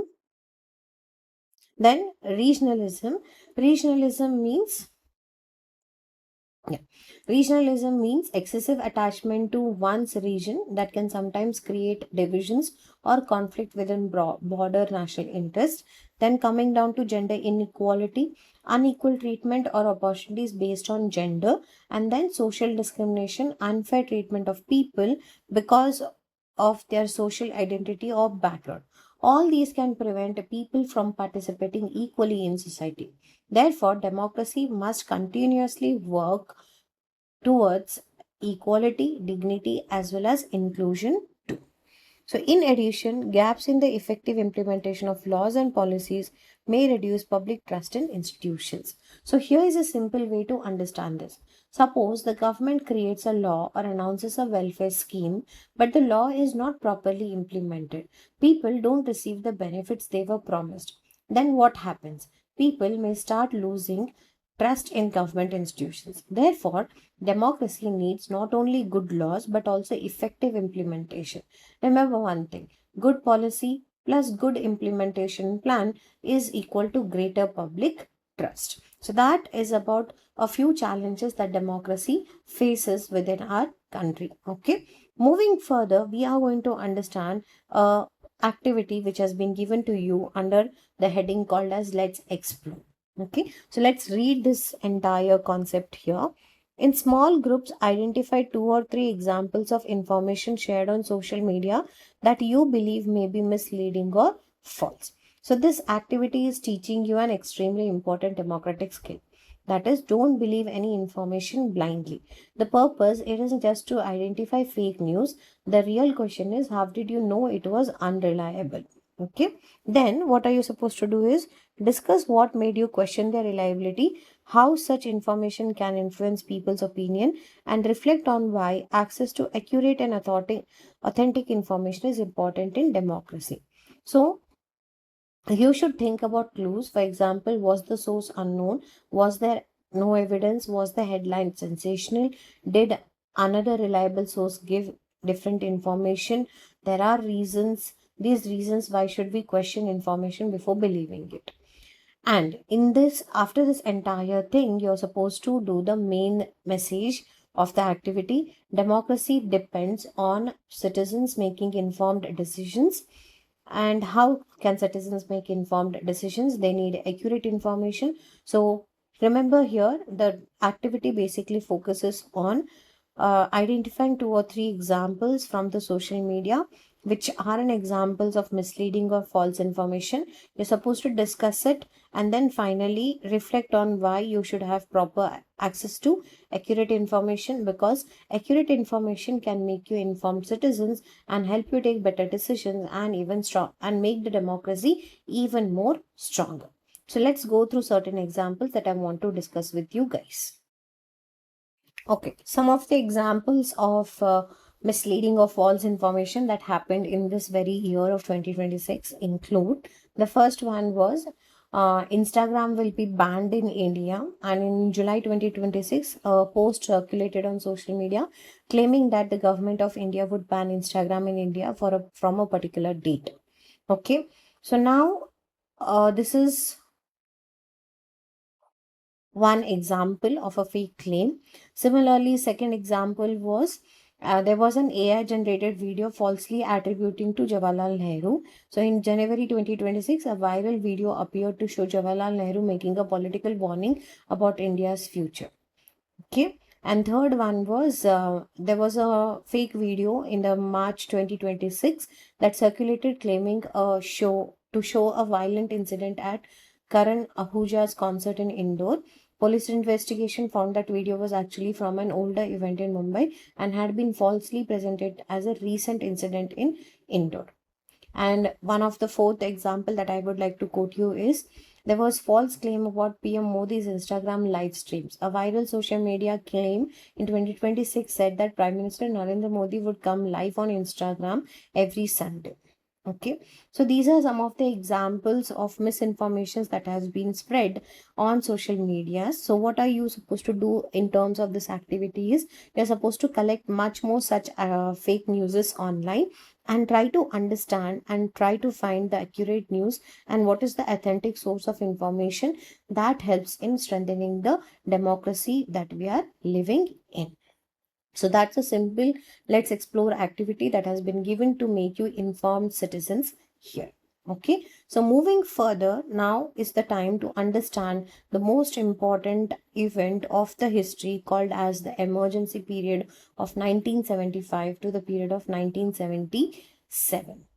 Okay, so now we move from everyday challenges to one of the most serious challenges faced by Indian democracy. And this is a part that you should understand carefully because it is important both historically and from an examination point of view also. And the topic that we are going to now discuss is called as the emergency phase of 1975 to the phase of 77. Okay, so this is one of the major historical challenges faced in the democratic process during that particular period of time. Okay. So one of the major challenges to democracy in India was recorded when an emergency was imposed in 1975 to 77. So the emergency was proclaimed in 1975 and continued until 1977, and it became one of the most controversial periods in independent India's democratic history. You know why? Because during this period, civil liberties and freedoms and rights were severely restricted, and democratic institutions came under serious restrictions, and there was no freedom in the country at all. So, in the early 1970s, public dissatisfaction with the government led by Indira Gandhi was growing. So, at the time when Indira Gandhi was the Prime Minister of India during the early 1970s, there was a lot of dissatisfaction with the way the government was functioning among the public. So, people were concerned about economic problems and the governing system. And because of this dissatisfaction, contributed to protest across different parts of the country. So, what were the problems? Let's understand them. Rising unemployment, inflation, and allegation of misgovernance led to widespread protest within our country. So, there were many problems, and some of those problems were unemployment, which means there was lack of employment opportunities within our country. Inflation, which generally means there was an increase in the price of the commodities that was available. And next one was misgovernance. Misgovernance refers to allegations that government was not functioning effectively or properly during our time, and these problems contributed to public dissatisfaction, which led to a lot of protests throughout the country. And in June 1975, a national emergency was imposed by the government on the grounds of internal disturbance. So, on 25th June 1975, a national emergency was proclaimed by our then Prime Minister Mrs. Indira Gandhi, and the constitutional ground used at the time was internal disturbance. Okay, so this is important because later the 44th constitutional amendment changed the wording in Article 352 from internal disturbance to armed rebellion. So in 1975, emergency was declared, stating that there was a lot of disturbance in the country and people were not listening to the government at all. So during this period, a majority of fundamental rights were suspended. So this is one of the most important sentences in the entire section. Okay. Now, what does this mean and what are the fundamental rights being suspended here? Along with fundamental rights being suspended, the press was censored and numerous political leaders and activists were arrested within our country. So during the emergency, civil liberties like our fundamental rights were restricted. News channels were censored and they could not speak anything ill against the government, and many opposition leaders and activists who were raising their slogans against the government of Indira Gandhi, these all people were under serious pressure and they were put into jail also. So when we study emergency, remember these three keywords: rights, press and arrest, because they were speaking against the government and no freedom was existing at all. Following this, democratic institutions came under severe strain and citizens' freedom was restricted. So, a democracy depends on strong institutions and citizens enjoy their freedom. And during the emergency, these democratic safeguards came under considerable pressure. That's why this period is remembered as an example of how democratic institutions can become vulnerable when constitutional freedoms are severely restricted. Moving further, mass movements led by Jayaprakash Narayan, a political leader and a socialist thinker, popularly known as Lok Nayak, mobilized students and citizens, especially in Bihar and Gujarat.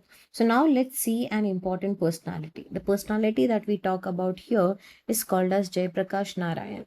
He was popularly known as Lok Nayak and he became a prominent leader of movements against corruption and authoritarian tendencies.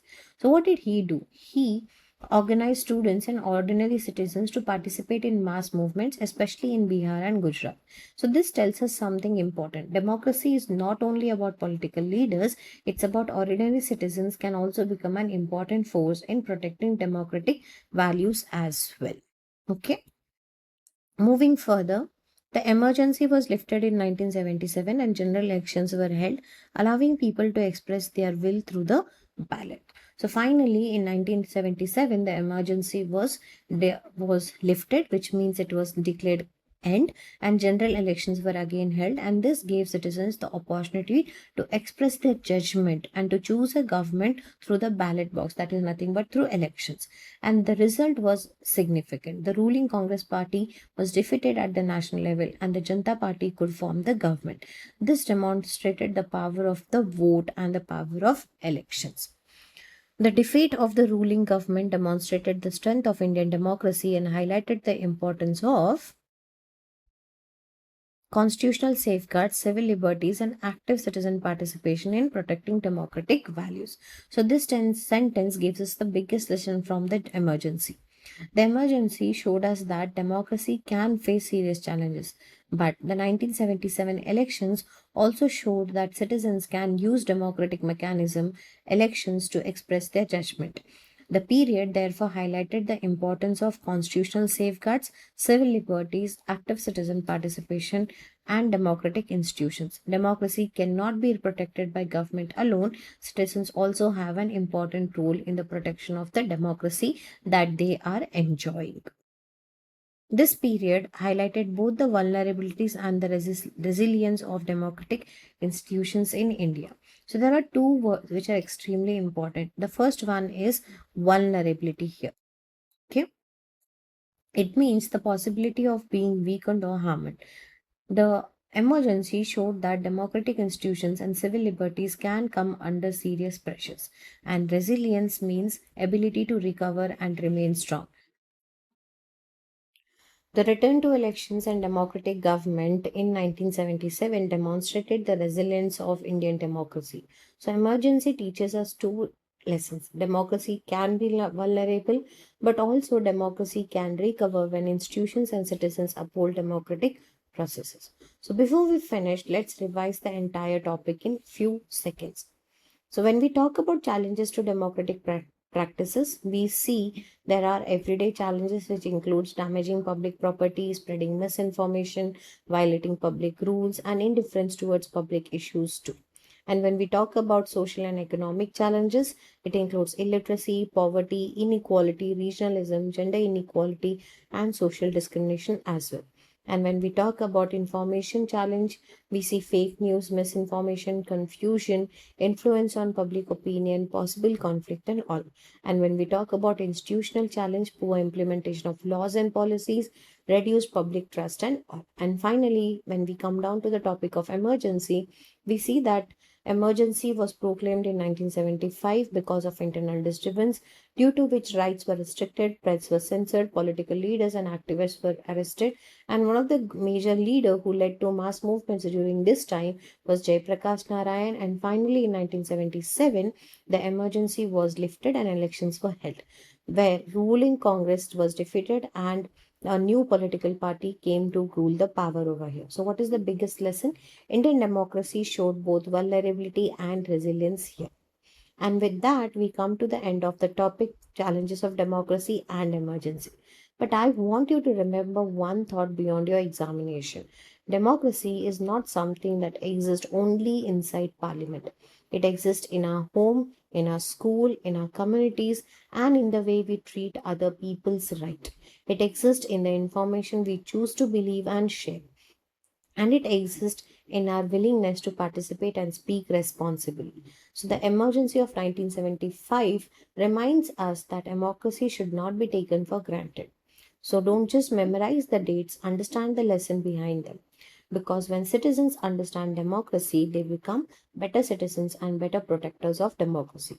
Thank you for watching Let's Revise by Vidyashri Kadliwuddi's topic on democracy, challenges to democracy. If this explanation helped you, make sure to like my video, share it with your friends, and subscribe to my channel. And remember our motto. Until we meet next time, keep learning, keep revising, and keep succeeding. I'll meet you in my next video with yet another important topic called as democracy and you. Bye everyone. Okay, everyone, we have finally reached the last part of our democracy chapter.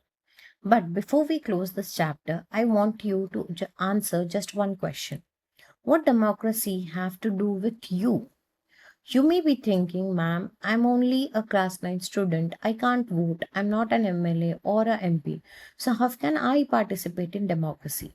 And that is exactly where today's topic becomes very interesting, because democracy doesn't begin only when you turn 18.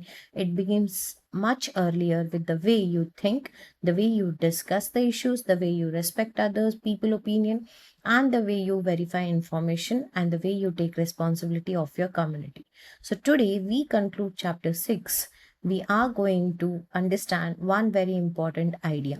Democracy is not only a government, democracy is also a way of participating. So let's understand the final part of this chapter together, sentence by sentence, under the topic democracy and you.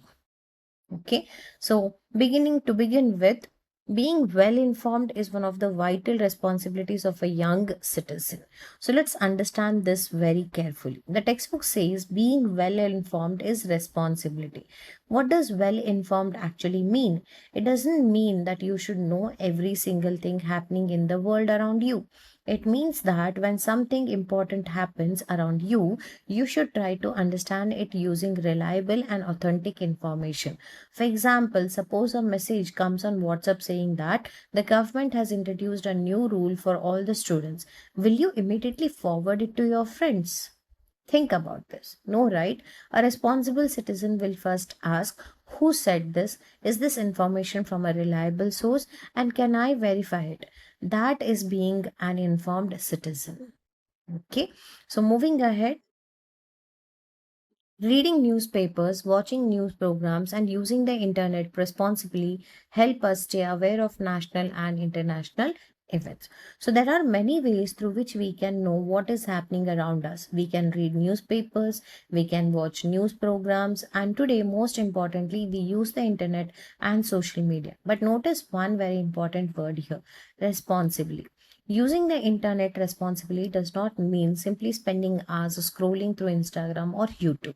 It means using digital platforms to learn, understand, and verify the information. For example, if there is an important election, a new government policy, a natural disaster, or an international event, you can learn about this through lot of informations or lot of sources. But remember, not everything that goes viral is true. A post having 1 lakh views does not automatically make it authentic. So remember this line for your exam and for your life. Viral does not always mean verified. Okay. Moving ahead, access to authentic information enables us to form informed opinions on public issues, understand how democracy operates in practice, and contribute positively to the society. So, this is a very important sentence. Let's break the sentence into three parts over here. The first one is to call, the first thing that we will try to understand is authentic information. Okay, so authentic information will help us form informed opinions. Suppose you hear the government has increased the price of something. Instead of immediately saying the government is good or the government is bad, you must first find out what actually happened, why did it happen, what are the different viewpoints, and then you form your opinion. That is an informed opinion. Second, it helps us to understand democracy in practice. That is uh, this sentence. Okay, which means we have studied democracy as a system based on election, constitutional values, institutions and rights, responsibilities, and participation. But democracy isn't only about something written in a textbook. We see it happening around us. For example, when students elect a class representative, discuss a school issue, listen to different opinions, and collectively arrive at a decision, they are experiencing a small form of democratic participation. And third, is contribute positively to the society. Because when we understand an issue correctly, we are more likely to take sensible action. So, authentic information helps us contribute positively to the society here. So, programs like National Service Scheme and the National Cadet Corps are designed to instill civic responsibility and social awareness and respect for democratic ideals. So, the now textbook gives us two examples like the NSS called as National Service Scheme and NCC called as National Cadet Corps. Now these programs give young people opportunity to participate in activities that develop responsibility towards society and the nation. For example, student may participate in cleanliness drive, awareness campaigns, community service, disaster management activities, social service programs, teamwork and leadership activities. The purpose isn't simply to make students participate in an activity of NSS or NCC. The larger purpose is to develop qualities such as responsibility, discipline, cooperation, service, and social awareness. And these are all important for a healthy democracy. Through community service, teamwork, and organized activities, you can learn the importance of participation, responsibility, and the service to the nation. Now, think about a cleanliness drive in your locality. One student alone cannot clean an entire area, but if 10, 20, or 50 students work together, something meaningful can definitely happen. So, what are they learning by doing this? They are learning to participate, they are learning to take responsibility, they are learning that their actions can benefit even others too. And that is the spirit of citizenship. And students, this is something I want you to remember. Being a good citizen is not only about demanding our rights, it is also about performing our responsibilities as well. Now, let's understand the figure 6.9 that has been given in your textbook under the context called as youth as well as democracy. Okay, so it is titled as Youth and Democracy, and I want you to notice that the figure gives us 5 ways in which young people can participate in democracy. And let's decode each one of them. Okay, so first one is understand the constitution. The first thing starts with called as understand the constitution. So the constitution is not just a difficult book that you have to study for an examination. It is a framework that tells us how a country is governed and protects important values, rights, and principles. If you understand the constitution, you understand the foundations of Indian democracy. For example, you learn about fundamental rights, fundamental duties, equality, justice, liberty, and democratic institutions. So So even as a student, understanding the constitution is one way of becoming a responsible citizen over here. The second way is to follow fundamental duties. So we often talk about fundamental rights, but remember, rights and duties go together. For example, we have the right to express our opinion, but does that mean we can insult or spread hatred against others? No. We have freedom, but we also have responsibilities. Similarly, respecting the constitution, protecting public property, promoting harmony, and caring for the environment are example of being responsible citizen. So democracy becomes stronger when citizens not only ask what can I demand, but also think what should I contribute up. Then the third one is take leadership in school community. Now this one is especially relevant to all of you. You don't have to become an MP or an MLA to become a leader. Leadership can begin right inside your classroom. Suppose your school is organizing a cleanliness campaign. You volunteer it, you organize your classmates, you divide the responsibilities, you listen to everyone's suggestions, you solve the problems. That is leadership. Or suppose there's a problem in your neighborhood. Instead of simply complaining, you work with others to find a solution. That's also an example of democratic participation. Okay. The next one is be media literate. This is probably one of the most important messages for your generation. You are growing up in a world where information reaches you within seconds. A video, a reel, a WhatsApp message, a screenshot, a social media post. But here is the problem. Information can be true, false, incomplete, or deliberately misleading. So, media literacy means being able to critically examine the information you receive. So, ask yourself who created this? What is the source? Is there evidence? Is another reliable source reporting the same thing? Is the headline trying to make anyone angry or afraid? And most importantly, don't forward first, verify later. Instead, verify first and then you can forward it later. And the fifth way is participate in national building activities like NCC, NSS, Bharat Scouts and Guides. So, nation building sounds like a huge word, right? But you might think, ma'am, how can a class 9 student build a nation? But nation building happens through thousands of small actions, and even you can be a part of nation building too. Do you know how? Helping in community program, planting and caring of trees, helping someone learn a difficult topic, participating in cleanliness drive, volunteering to help someone, following rules, respecting diversity, helping during emergency, working together. All these actions contribute to a stronger society. And organizations such as NSS, NCC, and Bharat Scouts and Guides provide opportunities for young people to develop these qualities. Okay, so this is about the information that has been given to you under the topic Let's Explore, where you get to know that how youth can be a part of democracy even before becoming the age of 18, and how they can develop into responsible citizens over the period of time. Okay, now this is about your Let's explore activity and figure 6.9 given in your textbook. Let's move on to yet another very interesting activity given in your textbook called as Think, Discuss and Act. Okay, and this is an interesting activity. And I want you to actually think about these questions rather than simply writing textbook answers here. Fine. So, under the concept of think, the textbook tells us how do your actions as a student contribute to your school community and to democracy in a larger context. Think about your everyday school life here. When you respect your classmates, when you listen to someone whose opinion is different from yours, when you follow school rules, when you help maintain cleanliness, when you participate in school elections or activities, or when you raise a genuine concern respectfully, you are practicing qualities that are important for democracy. And democracy is built through everyday behavior, not only through elections. Coming down to the next one, that is to discuss. Talk to your classmates about a social or community issues that you care about. How can you trust as a student and make a difference?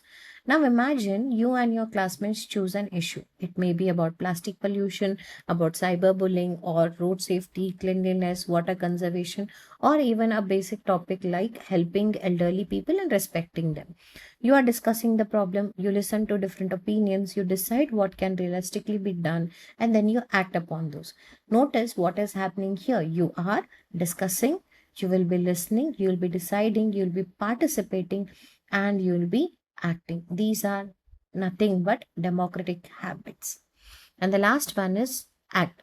Choose one activity to fulfill your civic responsibility this month. Reflect on how your actions contribute to strengthening democracy and community spirit. Now, this is where the textbook says don't stop at thinking, you have to act also. So what are you supposed to do? Choose one small activity. Maybe you decide to reduce the plastic use, maybe you help organize a cleanliness activity, maybe you spread awareness about responsible use of social media, or maybe you help someone in your community. The activity does not have to be very big, because small responsible actions, when performed by millions of citizens, can definitely create huge change.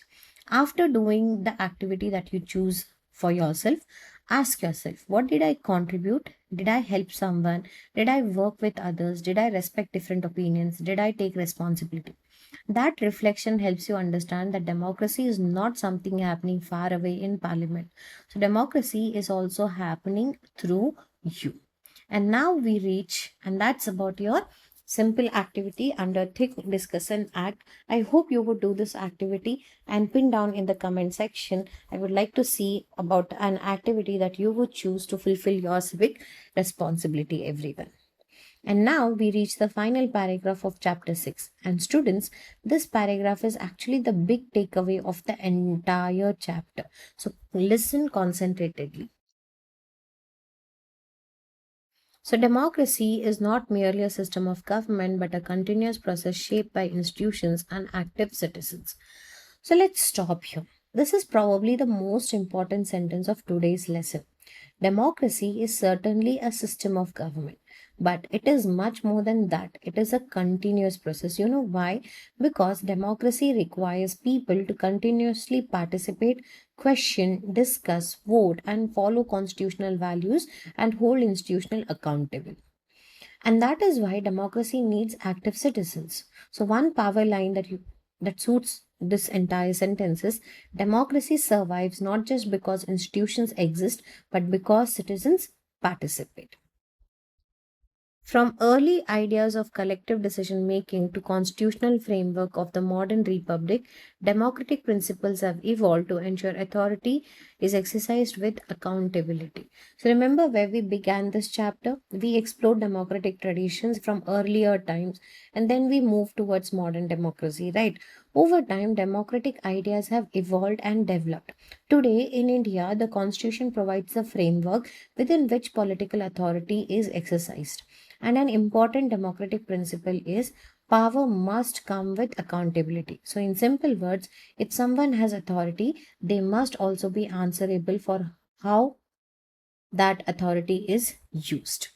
So, India's democracy stands out for its scale, diversity, and resilience.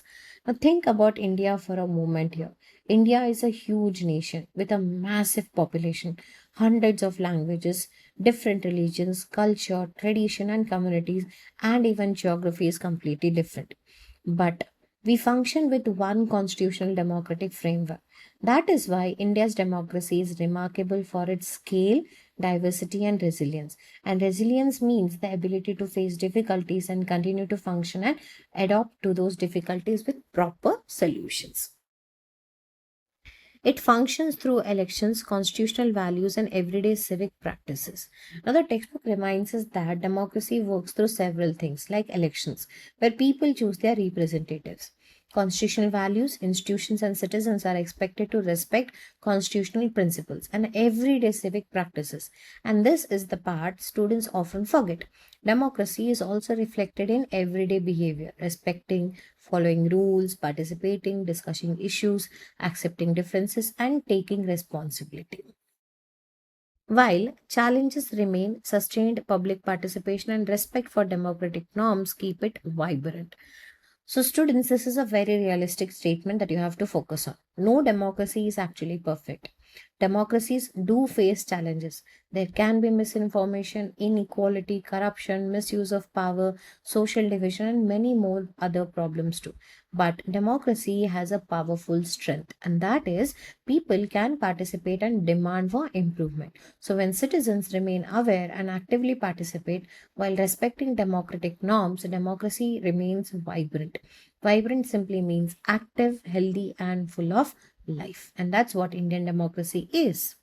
Moving further, ultimately, the strength of democracy depends on not only its institutions and laws, but also on informed and responsible citizens who actively participate in shaping their society. So, this is the sentence I want you to remember when you finish your chapter 6. Democracy does need constitution, parliament, courts, election, laws, institutions. But these are alone not enough for democracy. Democracy also needs you, an informed citizen, a responsible citizen, a citizen who thinks, a citizen who questions, a citizen who respects differences, a citizen who verifies information, and a citizen who participates. The person you're trying to reach isn't available. Please leave a message at the tone. Citizens we actually become. So, before we officially close chapter 6, let's revise the journey we have taken. We understood what democracy means. We traced democratic traditions. We understood the principles. We explored the types of democracy. We looked at how democracy functions through institutions and participations. We also understood the challenges. And finally, we understood our very own role in democracy. Because democracy is not just government by the people, it is also the responsibility of and by the people here. So, if someone asks you tomorrow, where is democracy? Don't simply answer in parliament. Don't say during elections. Think bigger. Democracy is in the way we listen, in the way we discuss, we respect differences, in the way we verify information, in the way we follow our responsibilities, and it is in the way we participate in our community. So, if you are not old enough to vote yet, you are already becoming the citizens you will shape India's democracy tomorrow. And that brings us to the end of chapter 6, democracy. And if this chapter finally feels clear to you, don't just watch the next video, revise it. Because here at Let's Revise by Vidyashri Kadlibuddhi, we learn, we revise, and we succeed. I'll see you in my next video. Until then, keep questioning, keep learning, keep revising, and keep thinking along with keep succeeding like a responsible citizen. Bye, everyone.